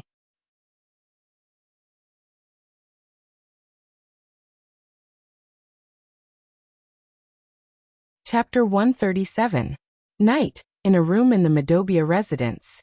Wu Yan was sitting alone on his bed, his hand constantly gesturing something in the air. Only Chuju, Mikoto, and Ikaros knew that Wu Yan was looking through the system list. Too bad they weren't there. In this system list that only he and his summons could see, Wu Yan was constantly flipping through it. He flipped to the ability list, then to the item list, then to the equipment list, and sometimes to the summons list, looking for anything he could use. As long as he felt that it would be useful for his upcoming trip to Academy City, he would exchange it without hesitation. Of course, only items can be so open-minded. Like equipment and abilities, they don't have as many points as item points, so he can only choose carefully. Even though he's decided to bring Mikoto back to Academy City to save his sisters, it's not that easy to break into Academy City. If he isn't fully prepared, even if Wu Yan has the confidence to stay alive, Alistair still has the ability to toy with him to death. If possible, Wu Yan doesn't want to come into contact with that monster with an IQ that breaks through the sky. So without enough assurance, Wu Yan doesn't want to rush in like an idiot. Now he's looking through the system list to see if there's anything he can use. But very quickly he closed the equipment list and turned to study the ability list. After all, if it wasn't a B-grade gold armament, it wouldn't add much to his strength. He already had 2 rare armaments, so adding another one wouldn't be of much use. As for the ability list, he had no choice but to give up on it. If it's cheap, nothing good will come out of it. If it's not cheap, he can't afford it. At his level, normal abilities don't have much use for him. The same goes for talents and bloodlines. Cheap things don't have much use for him. Looks like he'll have to wait a while before he can exchange abilities. Wu Yan sighed and closed the list of abilities. Instead of exchanging them for cheap and practical abilities, he would rather keep the points and exchange them for more powerful abilities in the future. Until now, Wu Yan hadn't exchanged for any innate ability or bloodline ability. His superpowers were obtained through trickery from Mikoto. Therefore, Wu Yan chose his first innate ability or bloodline very carefully. He didn't want to put them in a useless position in the end. Having given up on equipment and abilities, Wu Yan could only turn his attention to the item list. Speaking of which, item points were the points that he did not lack the least. It was all thanks to the monsters and magical beasts that contributed points. Needless to say, in the list of items, there were all kinds of magical things, which made Wu Yan's eyes light up. Biological storage device. A storage device that can store living beings. Living beings that enter it will fall into a deep sleep and become unable to move. Cost, 300,000 item points. Genetic life supplement. When used on genetic life forms, it can restore them to their original state of life. Note: unable to use on life forms above level 30. Cost: 1 million item points. Genetic life supplement. When used on genetic life forms, it can restore the defective parts of their life to a perfect state. Cost: 100,000 item points. Character placement card. A dungeon-specific item. When used before the user enters the dungeon, it can arrange a suitable identity for the user to be placed into the dungeon world. The place character is a character that doesn't exist in the dungeon world. Unable to be placed into a storyline character. Cost: 20,000 item points. Electromagnetic shield. An electronic item that can block the effects of all electronic machinery. Cost: 10,000 item points. Biodimensional device. Genetic life replenishment fluid. Gene perfect replenishment fluid. Character insertion card, and electromagnetic barrier. These 5 items could be said to be quite useful in this trip to Academy City. Previously, Wu Yan had been having a headache because he didn't know how to deal with his sisters. Even if he saved them, who could guarantee that they would be safe in the future? It must be known that in the original work, the existence of his sisters was something that everyone wanted to take a bite out of. The biological storage device solved this problem, and could be used to settle his sisters. Although they would fall asleep after entering, compared to having to put out fires from time to time, Wu Yan would rather have them by his side. The use of the genetic life supplement was even more important. The Absolute Aptitude project was definitely in progress before the storyline started. Otherwise, even if 10 sisters died in a day, From the start of the storyline to the appearance of the sisters, there would definitely be less than 10,000 deaths.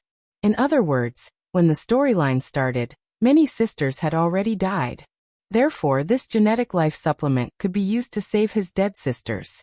Even if the genetic life supplement was a little expensive and required 1 million item points, if it could save his sisters, not to mention 1 million, Wuyan would even throw in 10 million. The gene recovery fluid was also meant to be used on his younger sisters. His younger sisters' lives had been accelerated in the first place, so they had a huge flaw and could not live for more than a few years. This gene recovery fluid was just right to treat his younger sisters. The character insertion card was also very necessary. In a place like Academy City, without an ID, there would definitely be problems. Even if there were no problems, it would still be noticed by Alistair. Therefore, it was necessary to prepare an ID. As for the electromagnetic shield, of course, it was used to protect the right to privacy. Who in the 21st century didn't know that Alistair was a voyeur? The thought of those ubiquitous suspension loops made Wuyan's hair stand on end. Therefore, the electromagnetic shield was absolutely necessary. Wuyan's hand tapped the void a few times. After a while, a black bracelet, 2 bottles filled with golden and green liquid, for cards, and 2 necklaces appeared in front of him. Wuyan took them into his arms. The black bracelet was the biostorage device, the golden bottle was the genetic life supplement fluid, the green bottle was the genetic perfection supplement fluid, and the card was naturally the character insertion card. As for the 2 necklaces, they were naturally the electromagnetic shield. Because Ikaros was an omnipotent angel, her body was originally equipped with a system that could block electronic devices. Therefore, the electromagnetic shield was enough for Wuyan and Chuju to use. As for Mikoto, there was no need to use it. Wuyan and Chuju's characters were not from the original novel. Alistair definitely didn't have the free time to observe everyone. Therefore, if Wuyan and Chuju blocked the suspension loops, it wouldn't attract any attention. But Mikoto was different. As one of the only 7 LV5 in Academy City, and the original version of his sisters, how could Alistair not use the suspension loops to observe Mikoto? If Mikoto suddenly disappeared from the suspension loops, it would definitely attract Alistair's attention. Then everyone would be exposed. In order to not alert the enemy, and to not fall into Alistair's trap, Wuyan had no choice but to let Sis Cannon suffer a little. After spending 1.5 million item points to exchange for these items, Wuyan put them all into the infinite space ring. He flipped through the item list again. If there was something useful, there was no such thing as too much. However, although there were many items that were useful, there was also a possibility that they would become useless. After all, each item had their own uses and he hadn't thought of using them yet. As for the items that would definitely be useful, if they weren't exchanged before, they were extremely expensive. Even Wuyan couldn't afford to exchange for them with his points. Of course, their uses would definitely be heaven-defying. At this time, Wuyan regrettably realized that he didn't have many item points left.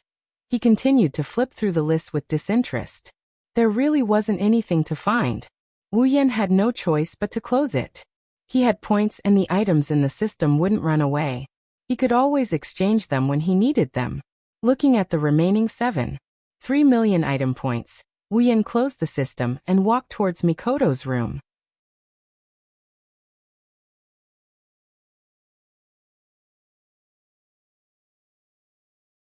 Chapter 138. Mikoto opened the door. Wuyan knocked on Mikoto's door. However, Mikoto let out a cry of surprise, and Wuyan heard a series of pilipila sounds as if something dropped in Mikoto's frantic footsteps. Wuyan's expression turned awkward, but he soon found it strange. What is Mikoto doing? Why is she so flustered? Is there something shameful? Wuyan used his superpower to open the door and walked in. Wuyan saw Mikoto's flushed face. Her face was filled with panic, and when she saw him enter, her face turned even redder and her expression became even more panicked. What are you doing in here? Get out! Mikoto retreated 2 steps back in a fluster, and pointed at the door while shouting. She looked like a flower girl who just saw a flower thief. Wuyan was stunned. Why are you so nervous? It's not like I haven't entered your room before. Wu Yan rolled his eyes at Mikoto. Mikoto clenched her teeth as her face turned redder and redder. In the end, she lowered her head and stammered. We're going back to Academy City tomorrow. Can we not do it tonight? Tonight. Looking at the shy railgun and listening to her words, Wu Yan was completely speechless. No wonder she looked so flustered. She thought he was here to do something intimate with her. I say, what are you thinking? I'm just here to give you some instructions. What are you thinking? Although it was very tempting to have sex, it was better to tell them about his plans. Who would believe you? Mikoto's cheeks were pink as she looked at Wu Yan from the corner of her eyes. She said indignantly, You said that every time you snuck into my room.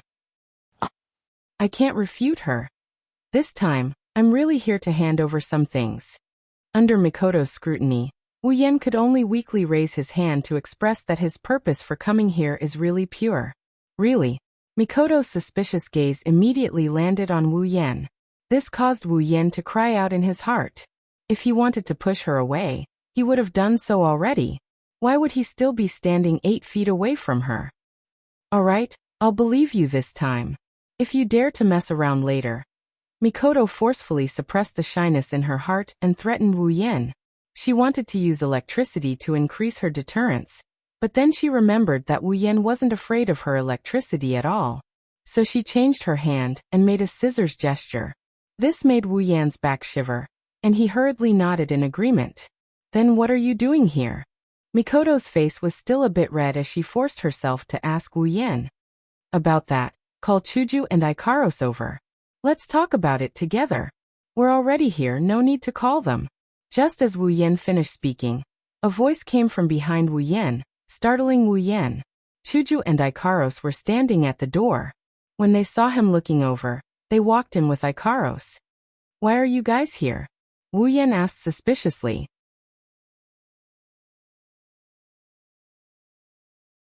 Good thing he didn't come here to have sex with Sis Cannon, or else he would have been caught. When she heard Wu Yan's question, Chuju rolled her eyes at him. Mikoto's screams were so loud. Ikaros and I were in the room next door. How could we not hear it? So we came over to check on the situation. As soon as we arrived, we heard you say that. Not only did Wu Yan not feel relieved, he was sweating all over. If he could hear Mikoto's screams, then wouldn't he be able to hear Mikoto's moans at night? Good thing Kaisha-sama didn't show any signs of uneasiness, or else he'd be in trouble. Even though both girls have been pushed down by Wu Yan, because Kaisha-sama always sleeps with Liren, Wu Yan hasn't touched her a second time. On the contrary, in the past few days at Midobia's house, Sis Cannon would be pushed down by him n+1 times every night. If Kaisha-sama found out, Wu Yan wasn't sure if she'd get mad, even though the three of them already knew about each other's relationship. What are you spacing out for? Didn't you have something to say? And nothing. Laughing dryly with a guilty conscience, Wu Yan quickly took out all the items he just exchanged for, and placed them in front of everyone. He then explained to them with a serious face. After he finished, Chuju and Ikaros nodded. Mikoto was silent for a while before looking up at Wu Yan with gratitude and tenderness in her eyes. Thank you, Yan. From the items in front of her, Mikoto could see that Wu Yan was really thinking about saving her sisters. He really cared about her words. How could she not be touched? Wu Yan shook his head with a smile and stroked her bangs. The intimate action made her blush again. What are you thanking me for? Isn't helping you something I should do? Chuju pursed her lips in dissatisfaction at the sudden interaction between the two, but she didn't say anything. Compared to what he did to the two of them last time, this is much purer. Of course, the intimate scene didn't last long. Mikoto picked up a character insertion card and complained to Wu Yan. You can think of Ikaros not using an EMP barrier, but why didn't you think of me not needing a character insertion card? I'm from that world to begin with, you idiot. Wu Yan took the character insertion card in a daze. He didn't know whether to laugh or cry. Indeed, Mikoto is from the Forbidden World. Why would she need a character insertion card? Sighing, Wu Yan could only say, well, I guess it's better to keep it for next time. No, you can use it now. Chuju suddenly said and snatched the character insertion card from Wu Yan, not letting him keep it in his space ring. Use it. Who is it for? Wu Yan and Mikoto looked at Chuju strangely. Not just anyone can enter a dungeon world. Other than the system's owner, Wu Yan, only Wu Yan's summons can enter. Chuju should know this. Of course it's for my new companions. Chuju said matter-of-factly, ignoring Wu Yan and Mikoto who were even more confused by her words. New companions? Chuju said helplessly. Yeah, it's not like we don't have summoning points. Why don't we summon more companions to help us? Wu Yan nodded in realization. Then he went into deep thought. Speaking of which, Wu Yan still has 120,000 summoning points. There are at least 4 Tier 8 players in Academy City. The first is Alistair, a legendary magician. His strength is undeniable. The second is Iwas. As an angel, Iwas is definitely stronger than Accelerator, who didn't have his wings. The third is Accelerator. To be able to defeat the level 68 Mikoto in less than 100 moves, he's definitely a Tier 8. As for the fourth, it's the only person in Academy City who can fight Accelerator with his superpower, number 2 Kikin Taitaku. Among these 4 people, the first 3 would definitely be messed with because of the purpose this time. As for the fourth one, if necessary, as a member of the Dark Group, this ambitious guy would definitely not mind meddling in it. For Tier 8 players, even if Alistair won't fight himself, that's still 3 of them. Even if Ikaros can take on 2 or 3 of them, accidents happen every year. Who's to say there won't be any this time? To be safe, it's better to summon one more Tier 8 companion. Like Chuju said, it's not like they don't have summoning points. Alright. It's decided. Summon. Wu Yan clapped his hands and made the decision. He felt a faint sense of excitement. Of course, this feeling of excitement is something he gets every time he summons a girl. Yan, who are you going to summon? Hinajiku, Mikoto, and even Ikaros looked at Wu Yan curiously. Wu Yan pondered for a bit before looking at Ikaros. Under Ikaros's slightly stunned gaze he said, "This time, I'll summon Ikaros' companion."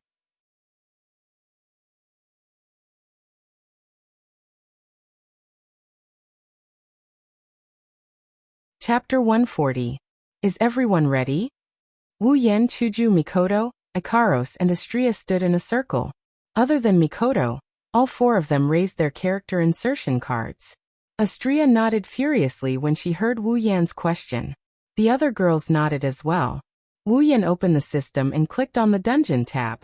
Of course, the dungeon that appeared in front of Wu Yan, except for the lit option of Whirlwind Butler. The others are all grayed out. This means that he can't enter. Of course, entering a dungeon requires points.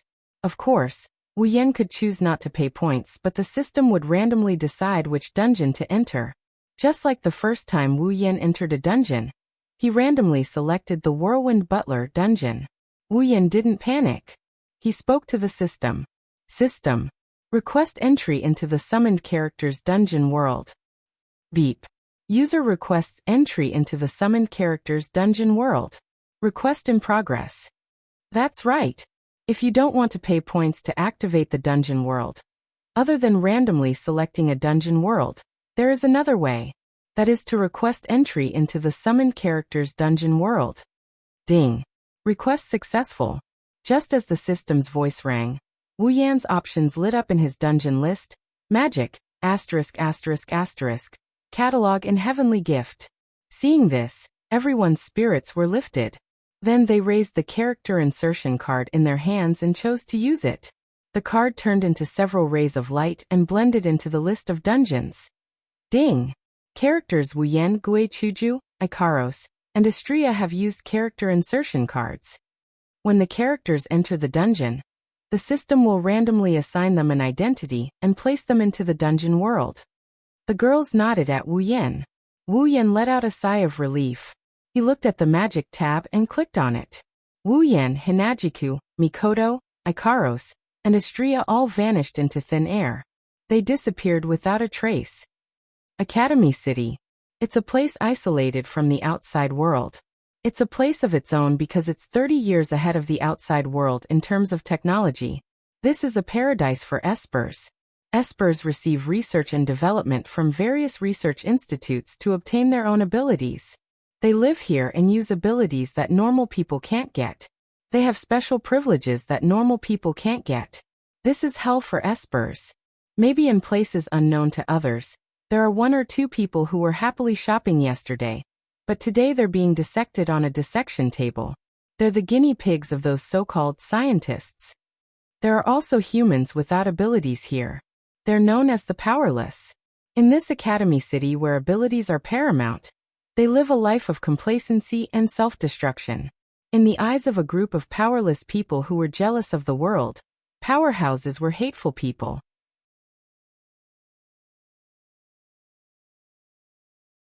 They would often gather together and entertain those who looked weak and powerless. If you are a cute girl, then please be careful. Perhaps when you walk in some deserted alleys, some people will stay and interact with you.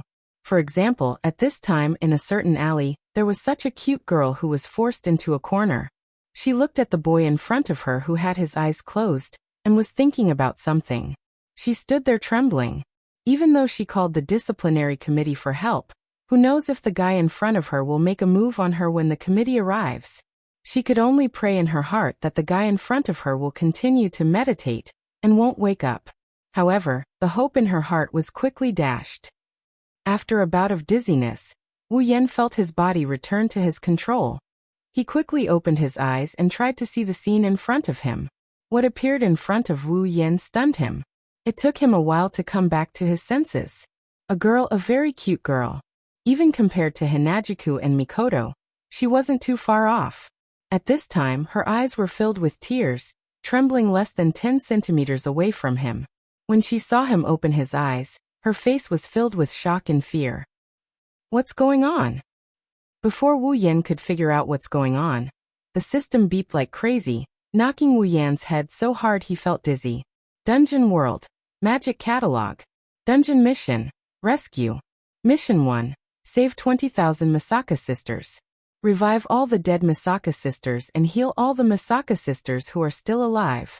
Collect all 20,000 Misaka sisters and store them in the biocontainment device. Mission Reward. Equipment points, item points, ability points, summoning points, 100,000 each. Mission 2. Yet to be activated. Mission 3. Yet to be activated. Beep. User, you will only be able to leave this instance dungeon after completing all the quests in this instance dungeon. When Quest 1 is completed, Quest 2 will be activated. When Quest 2 is completed, Quest 3 will be activated. When Quest 3 is completed, user will be able to leave this instance dungeon. Before entering this dungeon world, the user used the character insertion card. The system has set the user's identity. Name Wu Yan, ability incompetent, age 22, character introduction. A permanent resident of Academy City. Currently he has no friends, no girlfriend, and no parents.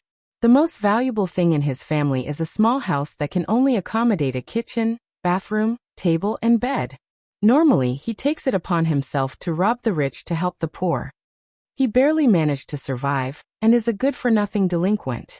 Sometimes he will take on a side job and counsel troubled young girls. So apart from being a delinquent, he is also a complete scumbag. Identity setup complete. Reminder, the time ratio between the dungeon world and the real world is 100:1.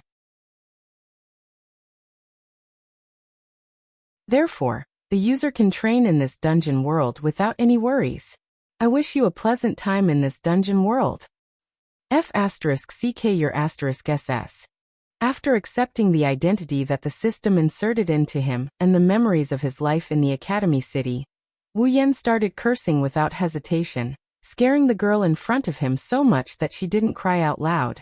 No, she was already crying. Woo woo woo, I beg you to let me go. I will give you all the money I have. I beg you, woo woo woo. The young girl's tears flowed down. Moreover, she kept begging. Her appearance was very pitiful. Wu Yan's body stiffened. His face was stiff as well. He cursed the system's entire family. Even he wasn't sure if the system had that many. Please don't cry, okay? Squeezing out a stiff smile, Wu Yan dryly laughed. He doesn't know the other party, but he can't do anything about a girl crying and whatnot. Let me go, sob sob sob. The young girl didn't seem to hear Wu Yan's words. She kept crying and mumbling as if she was wronged. Please don't cry, okay?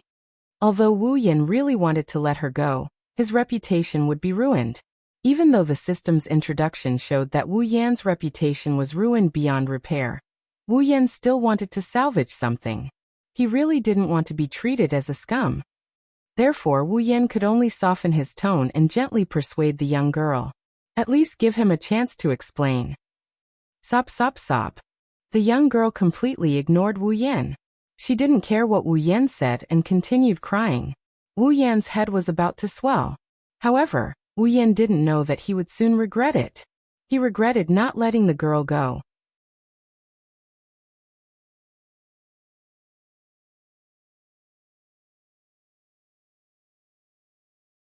Chapter 141. A young and powerful man and a delicate and cute girl were in an empty alley. Moreover, the delicate and cute girl was crying pitifully. Anyone who saw this scene would automatically imagine a scene of molesting an innocent woman. Needless to say, young Lady Justice of the Justice Organization who had just arrived and witnessed this scene, she would definitely think the same way. I'm a disciplinary committee member. I received a report and came here. Please don't make any unnecessary resistance. Hearing this delicate voice, Wu Yan and the girl's reactions were different. The girl raised her tear-stained face and looked at her in surprise. Wu Yan's face stiffened again. Please don't be her. Please don't be her. Please don't be her. Please don't be her. Please don't be her. In his heart, he prayed to all his ancestors from the ape age to his great-grandfather and great-grandmother. He only hoped that this voice that he heard in front of the screen 8,800 times was an illusion. Wu Yan slowly turned his head like a machine, his neck even made a kaka-kaka sound. But when he saw the owner of the voice, Wu Yan knew that his ancestors also wanted him to accompany them. A beautiful girl with a height of only 1.5 meters and pink ponytails appeared in front of him. She was wearing the Tokuwadai uniform, and the discipline committee's armband was pinned on her hand. She had a serious expression on her face.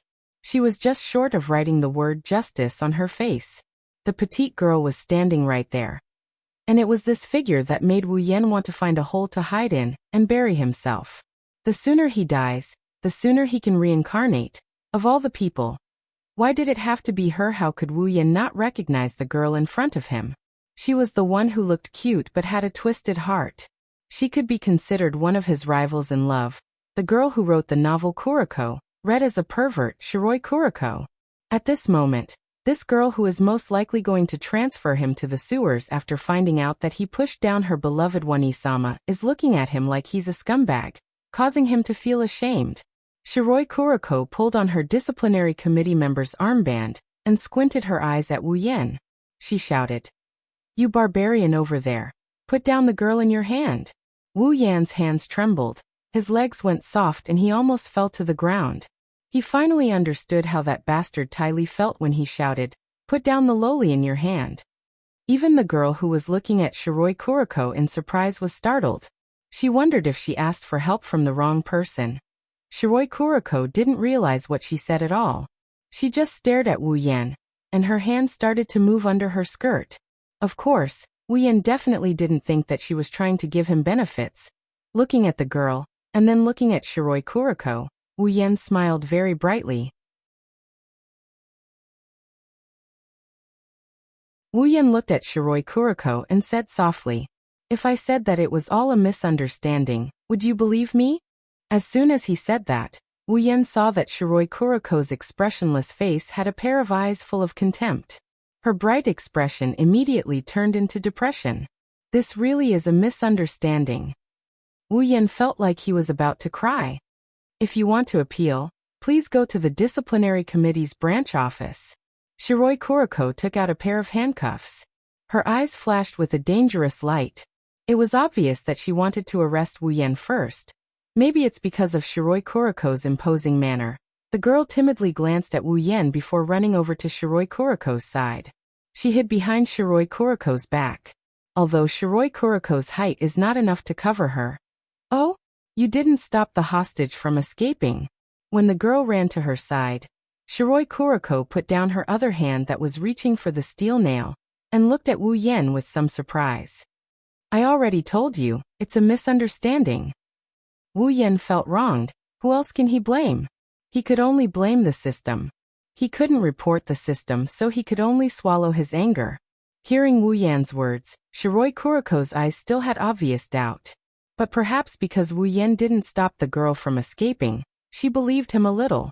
So she didn't say anything and directly walked in front of Wu Yan. Then, please come with me to the disciplinary committee's branch office. Must it be like this? Wu Yan looked at Shiroi Kuroko with a pained expression. He really didn't think that after coming to Academy City, things would unfold like this.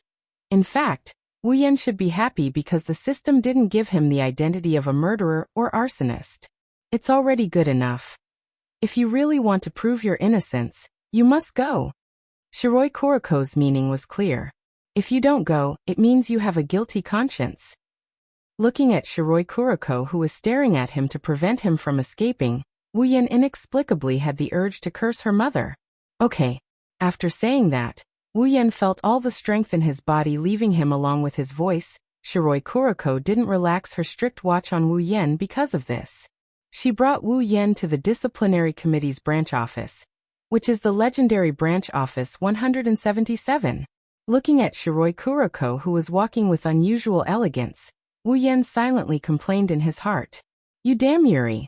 Why are you pretending to be elegant? As long as you keep your saliva and go for Mikoto, that's enough. Disciplinary Committee's Activity Branch Office 177. Coming here, Wu Yan admitted his mistake. Although the process was a bit of a scam, being able to come to Supergun's daily activity base at least satisfied Wu Yan's curiosity. It's pretty much the same as what's on the screen. It's similar to a small company's office. Desks, documents, computers, it's a place with a bit of flavor. Here, Wu Yan saw two people.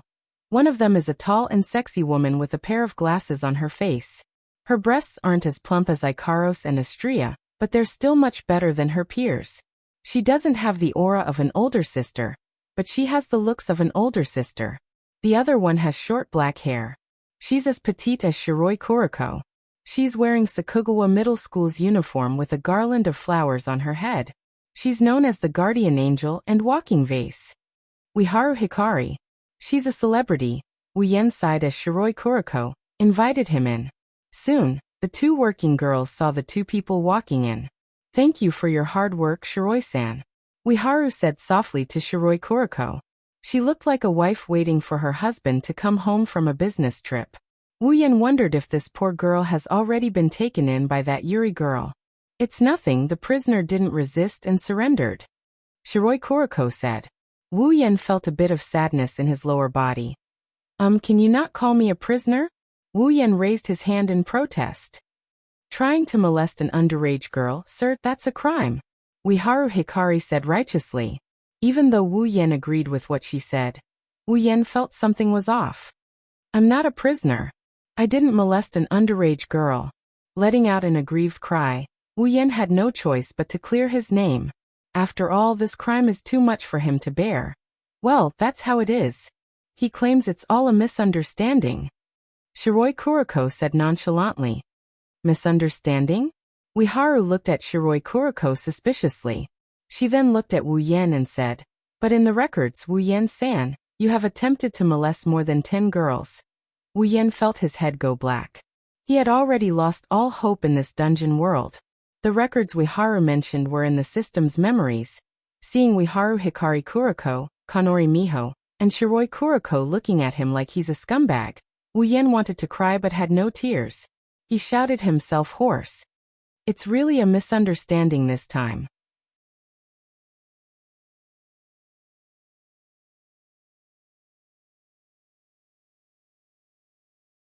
Chapter 142.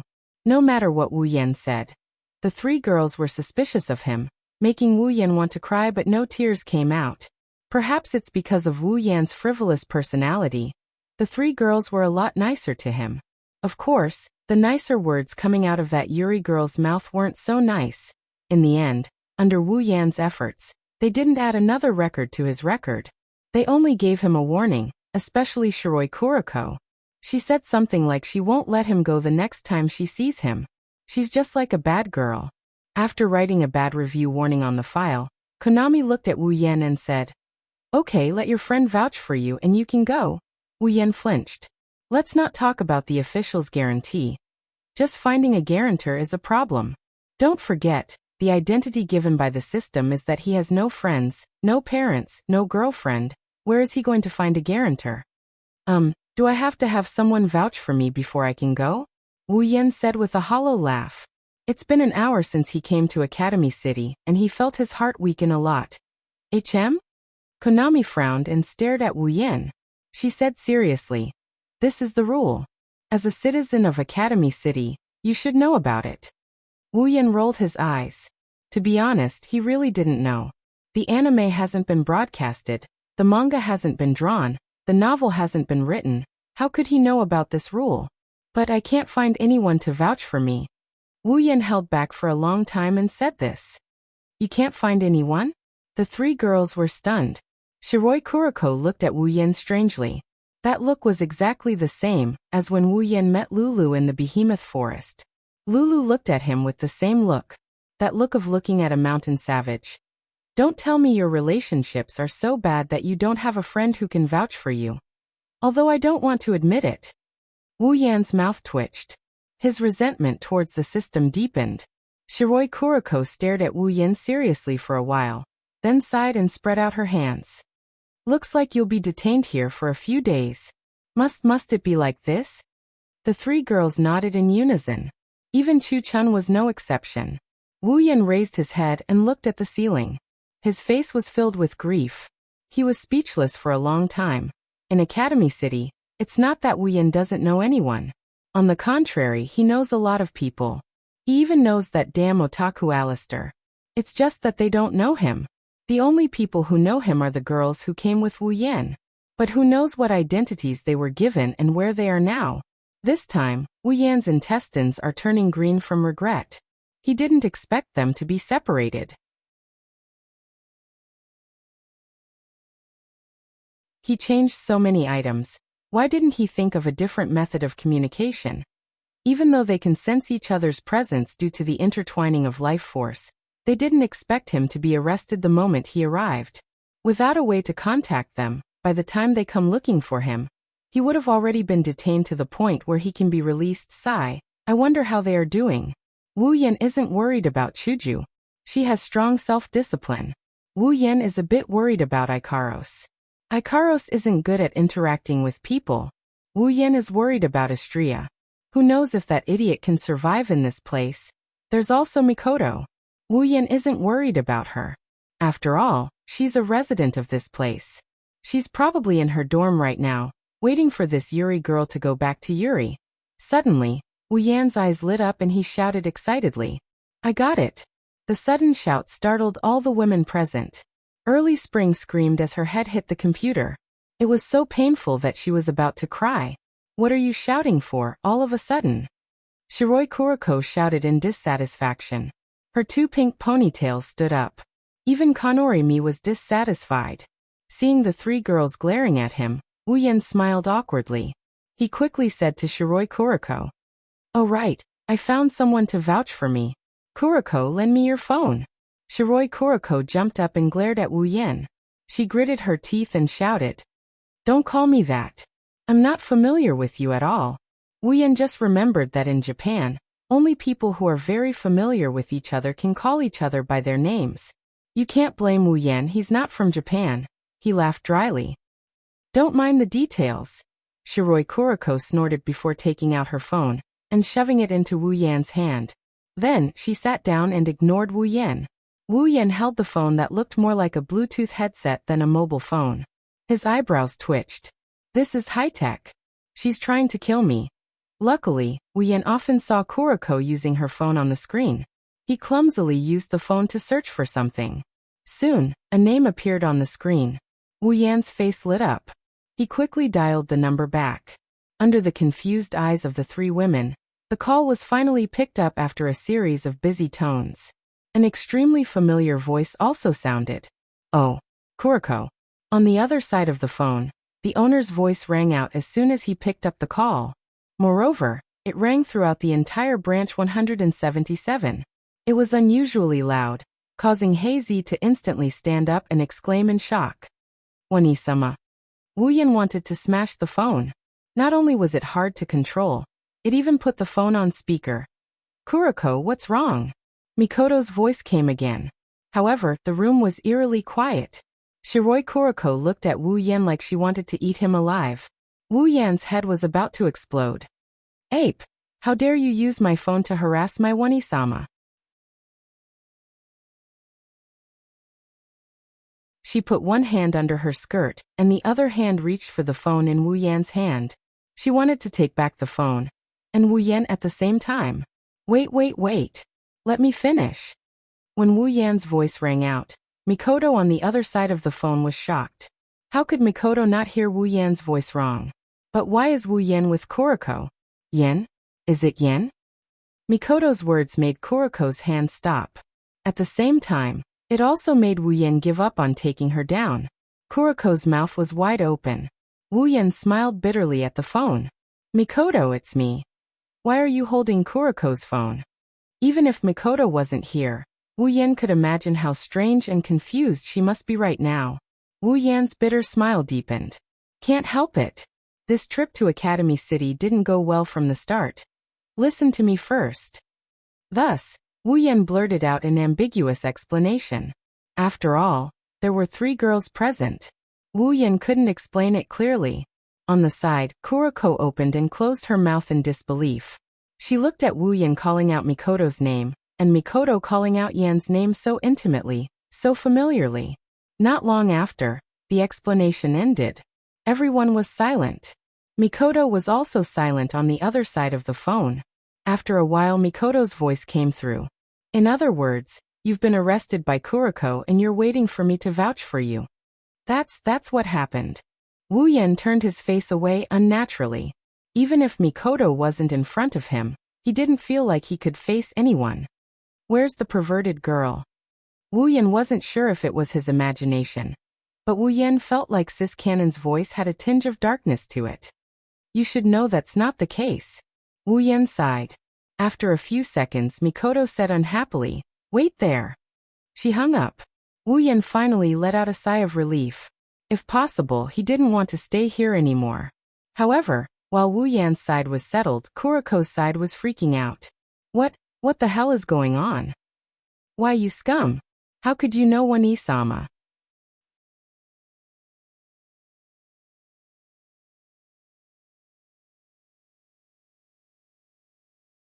Chapter 143. Mikoto hurriedly ran to branch 177 and politely knocked on the door. After all, this is her first time here. She can't just barge in without saying anything, can she? Of course, after knocking on the door, Mikoto pushed the door open and walked in. She seemed a bit impatient. Soon, she saw the following scene. A senpai with a great figure, was sitting on a chair. Her eyes kept darting to the side. Mikoto could even see her eyebrows twitching. A very petite and cute girl with a garland on her head was sitting in front of a computer. Her head was lowered, and the corners of her eyes were glistening with tears. It seemed that there was something unsightly that made her so afraid that she didn't even dare to look at it. It was a stark contrast to that senior. There was another person, a very, very familiar person. He was also sitting on a chair, looking out of the window. Occasionally, he would glance at a certain seat, and then continue to look out of the window in a lonely manner.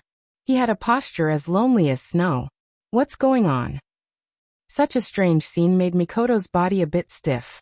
She was slightly stunned and rubbed her eyes. In the end, it was still the same. Although it looked like a normal scene, for some reason, Mikoto felt that the atmosphere was very strange. She didn't know if Wu Yan just noticed or if he was pretending. Looking at Mikoto, Wu Yan smiled. Coming, Mikoto. Mikoto took 2 steps forward and came to Wu Yan's side. She frowned and asked, what's going on? Weren't you in a hurry when we were on the phone? Wu Yan sighed and looked at Mikoto sympathetically. He put a hand on her shoulder and told her in a serious tone. Mikoto, now I know just how painful your daily life really is. Mikoto was confused. On the other side, Kanorimi and Wiharu Kaori also walked over. However, their expressions were different. One had curiosity, the other had stars in her eyes. They looked at Mikoto like a groupie. Your Tokuwadai's trump card, that Misaka Mikoto? Miwei looked at Mikoto from head to toe, as if trying to see if there was anything different about her. She smiled and said. Mikoto was very polite to strangers, not to mention this person was her senior. Yes. I'm Misaka Mikoto. Nice to meet you, senpai. You don't have to be so polite. I'm Kanori Miwei. Nice to meet you, Misaka. Hello, Misaka senpai. I'm Wiharu Hikari. Wiharu's cheeks were slightly flushed as she greeted Mikoto in an embarrassed manner. I'm really sorry for the trouble. Mikoto scratched her face and said. This exceptionally good atmosphere in front of him made Wu Yen feel a little helpless. The three people who should have been very familiar with each other were actually acting out the scene of their first meeting in front of him. This made Wu Yen feel a little uncomfortable. However, it was understandable. After all, Wu Yen and the others would enter the dungeon a day before the start of the storyline. It was normal that Sis Canon did not know Wiharu Hikari and Kanori Miwei at this time. Seeing that they were regretting that they did not meet earlier, and wanted to have a good chat, Wu Yen quickly interrupted them. Miss, can I leave now? Hearing this, the three of them stopped. Kanori adjusted her glasses and nodded. Since someone is here to vouch for you, we will naturally let you go. Miwei then turned to Mikoto and said, Misaka-san, you have to help me keep an eye on your friend. Don't let him do anything that doesn't conform to the code of conduct. You should know that he has quite a few bad records. Wu Yen laughed dryly, not knowing what to say. Mikoto was the same. Of course, this was only because she knew about Wu Yan's situation. If Wu Yen really did something perverted, it would be strange if she did not seduce him. Mikoto glared at Wu Yen fiercely. In return, Wu Yen looked back at her innocently. Mikoto could not help but laugh. Suddenly, she seemed to have thought of something and looked around. Oh right, where's Kuriko? The scene suddenly quieted down. Mikoto looked at the silent Kanori and Wiharu Hikari curiously, then looked at the expressionless Wu Yen. What's wrong? Did something happen to Kuriko? No. It's nothing. Wiharu quickly waved her hand at Mikoto, but no matter how you look at her, she looked guilty. Shirai-sen just received a report, so he went out to deal with it. Kanori quickly pulled Wiharu away and smiled at Mikoto. Of course, if one looked closely, one could see the unnatural look in her eyes. Oh, is that so? All right, Mikoto, let's go. Wu Yen pulled Mikoto and walked out. Gura-senpai, Wiharu classmate, will be going first. Kanori and Wiharu quickly nodded. Compared to before, when they couldn't wait to chat with Mikoto until the sky turned dark, it was a completely different attitude. Mikoto tilted her head in confusion, and quickly followed Wu Yen. After Wu Yen and Mikoto left, Kanori and Wiharu looked at each other, and ran under a table to look inside. There, Shiroi Kuriko was tied up and thrown there like a bag. Her mouth kept making woo-woo-woo sounds. It was obvious that her mouth was sealed. The two girls bitterly smiled. They did not seem to be surprised. Instead, they quietly pulled Shiroi Kuriko out and untied her. That scum! How dare he treat me like this? I'm going to stuff him into the ground. Shiroi Kuriko didn't care about her body that was still tied up and screamed at the top of her lungs. Kanori and Wiharu couldn't help but cover their ears. Kanori bitterly smiled and put down her hands. She continued to untie Kuriko while saying, Shiroi, you can't blame him for this. You didn't listen to what he said and even wanted to move the phone into his body. But that scum, since he wants to touch Wani-sama, as Wani-sama's attendant, how can I let him continue to exist in this world? Shiroi Kuriko said as if it was a matter of fact. Then she suddenly remembered something and screamed. Alright. Wani-sama left with that scum. That scum must be trying to take Wani-sama to a place where no one is around and do this and that to her. No. Wani-sama. Wani-sama. Wait for me. Kuriko is coming to save you. Her voice echoed throughout the entire discipline committee branch. Too bad your Wani-sama won't be able to hear it. Also, Who knows how many times he's done this and that. On the other hand, Mikoto finally understood what happened after Wu Yan explained in a helpless voice. So that means you're now a delinquent. Mikoto looked at Wu Yan with a smile. Yeah, that's why don't you go out and flirt with delinquents for the time being. Wu Yan said in an annoyed tone. Mikoto couldn't help but laugh again. After laughing, Mikoto said worriedly. I wonder how Chuju, Ikaros, and Astria are doing? Well, they won't turn into delinquents too, right? Wu Yan was actually looking forward to seeing Kaisha-sama, Ikaros, and Astria turn into delinquents. Wu Yan smiled as he thought of something. Then he put on a serious face. Mikoto, you're more familiar with Academy City. Why don't you go look for Chuju and the others? What about you? Mikoto stopped and turned around to look at Wu Yan. It's like she's trying to see through Wu Yan's heart. Wu Yan smiled and ruffled Mikoto's hair. Of course I'll follow the plan. Mikoto wasn't embarrassed by Wu Yan's intimate action this time. She looked at Wu Yan seriously and said softly. Don't force yourself. Wu Yan nodded, but Mikoto was still worried. You can't do it alone, we agreed to do it together. Wu Yan nodded again and smiled.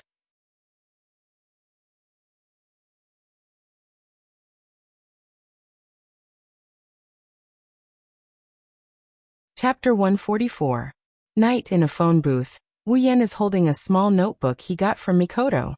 It's about the size of a palm and he's typing on it. Occasionally, Wu Yan would release 1 or 2 electric currents from his hand, flowing into the small notebook in his hand. Then the image would change and information of various sizes would appear in the notebook. So many research institutes, how did Mikoto destroy them all in the original novel? Although he's complaining, Wu Yan quickly used his perfect memory, ability to memorize all the information. Then he carefully controlled the information and exited. Mikoto's ability is really useful. Wu Yan smiled. If he didn't have Mikoto's ability, it would have been a lot harder to obtain this information. He might have even been discovered by the hanged man. After that, Wu Yan recalled the information he memorized and walked towards one of the research institutes. There's something Wu Yan must obtain. In front of a large research institute, Wu Yan walked out from a corner. He looked around and took out a large cloak from his space ring.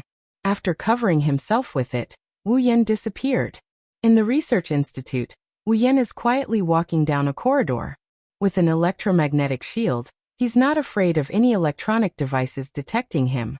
As for being discovered, with the cloak, there's even less of a need to worry. The research institute is huge. Although it's huge, Wu Yan still walked in a certain direction. Wu Yan has already memorized the map and whatnot. At night, there aren't many people patrolling the research institute. Occasionally, you'll see 1 or 2. At other times, there are more robots that look like trash cans. When he meets someone, Wu Yan will carefully stop. When they pass by, Wu Yan will move again. When he meets the robots, Wu Yan will ignore them and walk past them. Every time this happens, the robot's eyes will dim for a moment.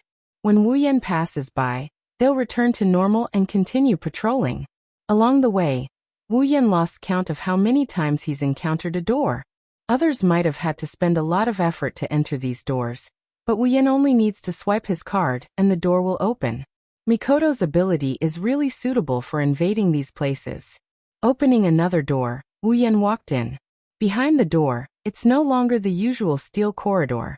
Instead, it's a very large place. There are a few computers running around. Some information is neatly arranged on the bookshelves. On both sides of the room, there's a large culture tank that looks like a capsule. There's an unknown liquid inside that seems to have some function. At the front, in the most conspicuous place, there's a large computer with a screen that's comparable to a movie screen. When he saw it, Wu Yan ignored everything else and went straight for it. It's obvious that Wu Yan is looking for this computer. The computer screen is dark, but the buttons at the bottom are lit up. Wu Yan fumbled around for a bit before reaching the center of the computer. He looked at the buttons and pressed them down. After pressing a few buttons, Wu Yan stopped and stood there waiting. When a red light lit up, he pressed his hand on the keyboard and activated his ability. A few small electric currents flowed into the keyboard and made a beep beep beep sound. After the last electric current flowed in, The red light turned green. At the same time, a groove suddenly popped up on the keyboard in front of Wu Yan. In the groove, there's a small bottle. Inside the bottle, there's some red blood. Seeing this, Wu Yan smiled and picked up the bottle. After checking it out and confirming that there are no problems, Wu Yan let out a sigh of relief and stored it in his S.P. ring. The blood inside is none other than Mikoto's. This is Mikoto's DNA that was used to replicate the Misaka sisters. The sisters were born into this world because of this DNA. That's why the first thing Wu Yan wanted to get his hands on after coming here is this DNA. Since he's decided to save the sisters, Wu Yan must have thought about it carefully. He doesn't want to wait until after he saves the sisters and Alistair creates more sisters for his artificial heaven project. At that time it would be troublesome. He would have to come back and save her one more time. And that's already a light punishment. Although he didn't know if there's a foreign individual in Academy City who suffered that much, but he didn't want Mikoto's DNA to be used endlessly to increase her pitiful lifespan. Just in case, after storing Mikoto's DNA, Wu Yan walked towards another place, repeatedly dodging the patrolling guards, repeatedly opening the door, repeatedly walking through the monotonous and tasteless corridor. In another part of the research facility, Wu Yan finally saw the person he's looking for. Tokuwadai's school uniform, brown shoulder-length hair, a face that was exactly the same as Mikoto's, and a body that was exactly the same. The only difference was that she was wearing a pair of military goggles on her head. Her brown eyes were as calm as an ancient well, almost to the point of being dull. Mikoto's sister. Wu Yan's face lit up. Mikoto's sister is probably patrolling. She's walking back and forth in the corridor, oblivious to the fact that there's an extra person beside her. Wu Yan suppressed the joy on his face and looked around. After making sure there's no one else around, Wu Yan took off his cloak and walked in front of his sister. When a person suddenly appeared in front of them, as long as they were human, their first thought would be there's a ghost, and their second thought would be run. But in this Academy City, even the most inconceivable things could be explained by science, so while people might be surprised, they wouldn't think of running away. Mikoto's sister is the same. Of course, that's what she said. She looked at Wu Yan expressionlessly. She paused for a moment and said, "Who are you? Are you here to steal something from the research facility?" Misaka stared at the thief in front of her in shock, wondering if she should call for help. "From your expression, I don't see any surprise." Although he knew his sisters were like this, Wu Yan still felt his mouth twitching uncontrollably. There's nothing valuable in the research facility. Even if there is, it wouldn't be here. You can look elsewhere. Misaka, try to chat with the thief in front of you and find a chance to escape. Can you listen to me first? Don't run away in such a hurry?" Wu Yan dryly laughed as he told himself not to ridicule her before telling her sister. "Mr. Thief, do you have something to say to Misaka?" Misaka stared at Mr. Thief and thought about what thieves usually say to others. Rubbing his forehead and patting his face, Wu Yan felt that if he didn't ask what he wanted to know, he might be killed by Misaka's sister. Wu Yan turned serious and looked at Misaka's sister. "What's your Misaka number?" Misaka's sister glanced at Wu Yan with her lifeless eyes before replying. "Misaka is a military clone, serial number 9833. Misaka answered truthfully. "I'm also shocked that the thief knows about Misaka's existence." "Then sister, do you know where the other sisters are?" "Through the Misaka network, Misaka can find out the location of other Misakas." Misaka answered honestly, and began to wonder if Mr. Thief was planning something against Misaka's Misaka. Raising his eyebrows, Wu Yan kept telling himself to stay calm. She was just a sister, she didn't mean any harm, so she could be forgiven. Could it be that Mr. Thief isn't here to steal things, but to steal people? And the target is Misaka's Misaka? Misaka stared at the thief in front of her in shock, and told the other Misakas to run through the Misaka network. The word "stay calm" in his heart shattered into countless pieces. Wu Yan's expression collapsed. He rolled his eyes and said with a smile, "You're right, I'm here to steal Misaka's sisters."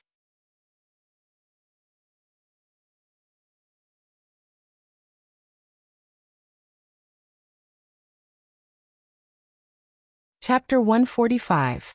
Academy City, in a research institute. Director. Something happened.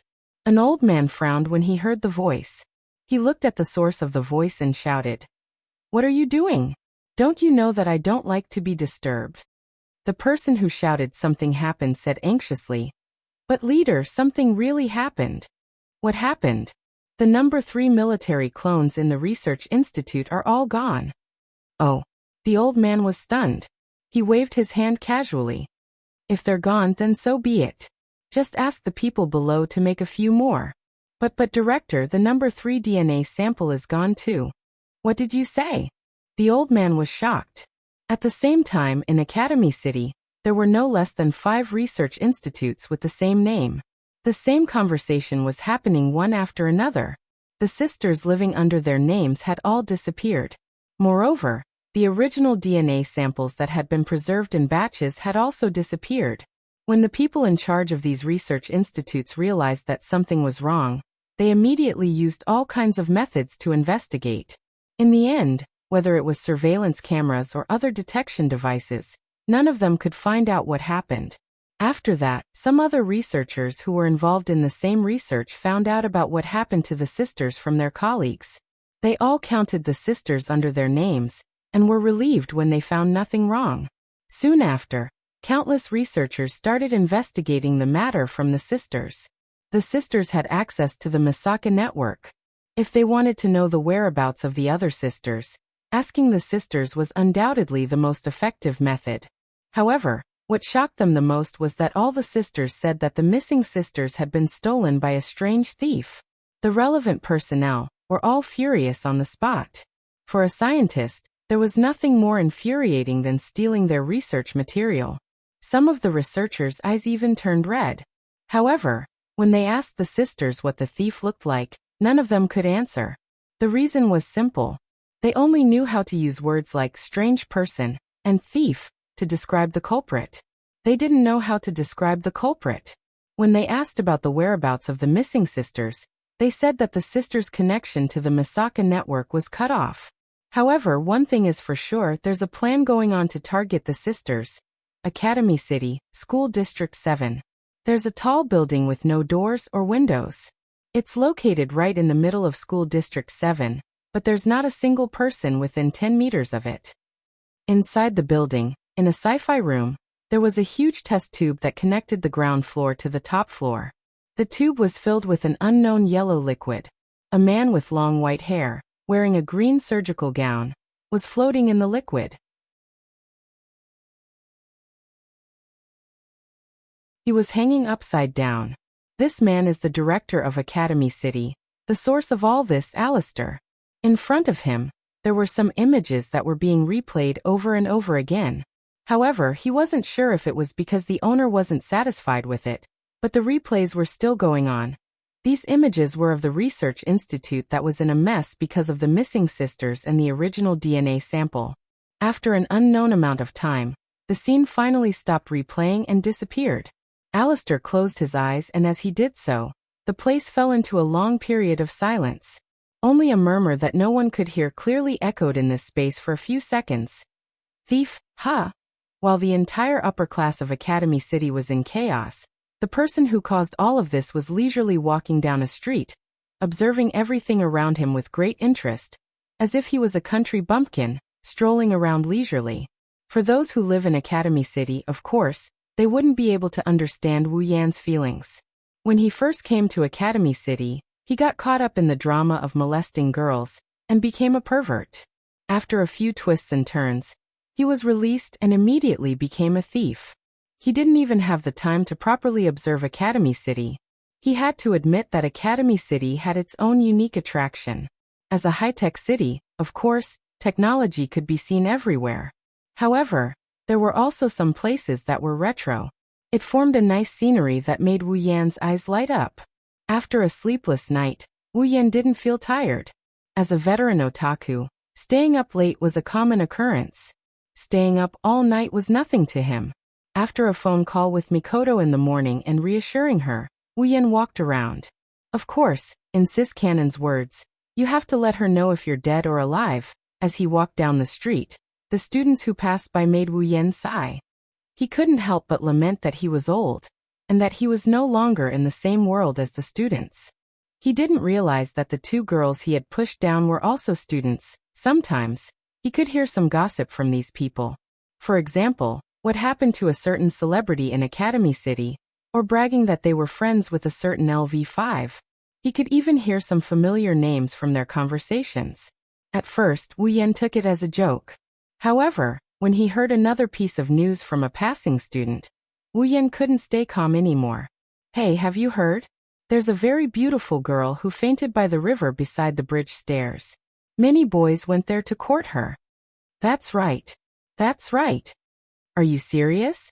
A beautiful girl fainted. Didn't the disciplinary committee get the news and go check it out? Of course they did, but as soon as someone touched the girl, she would wake up. She wouldn't leave with the disciplinary committee, no matter what. Why?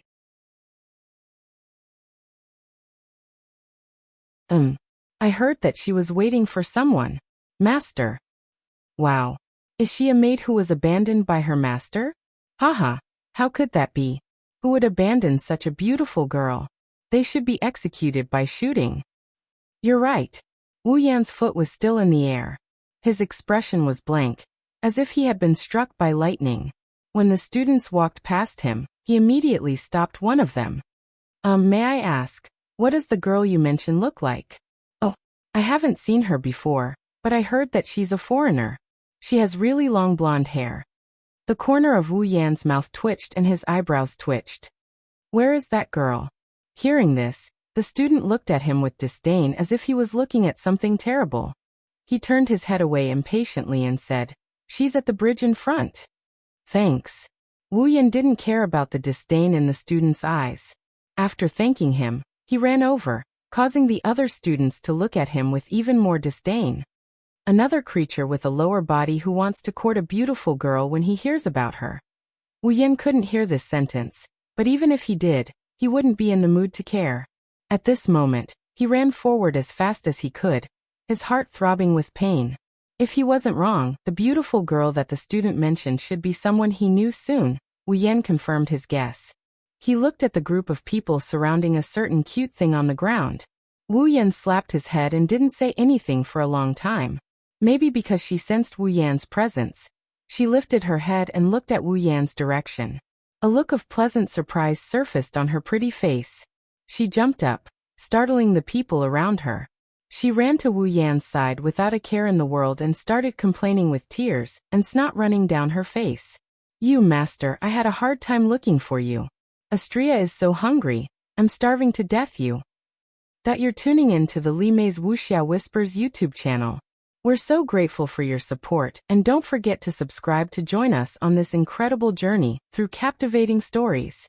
Your generosity through donations truly makes a world of difference, as it's the primary source of revenue that allows me to expand and enhance this channel for you. Thank you from the bottom of my heart for being a part of this adventure.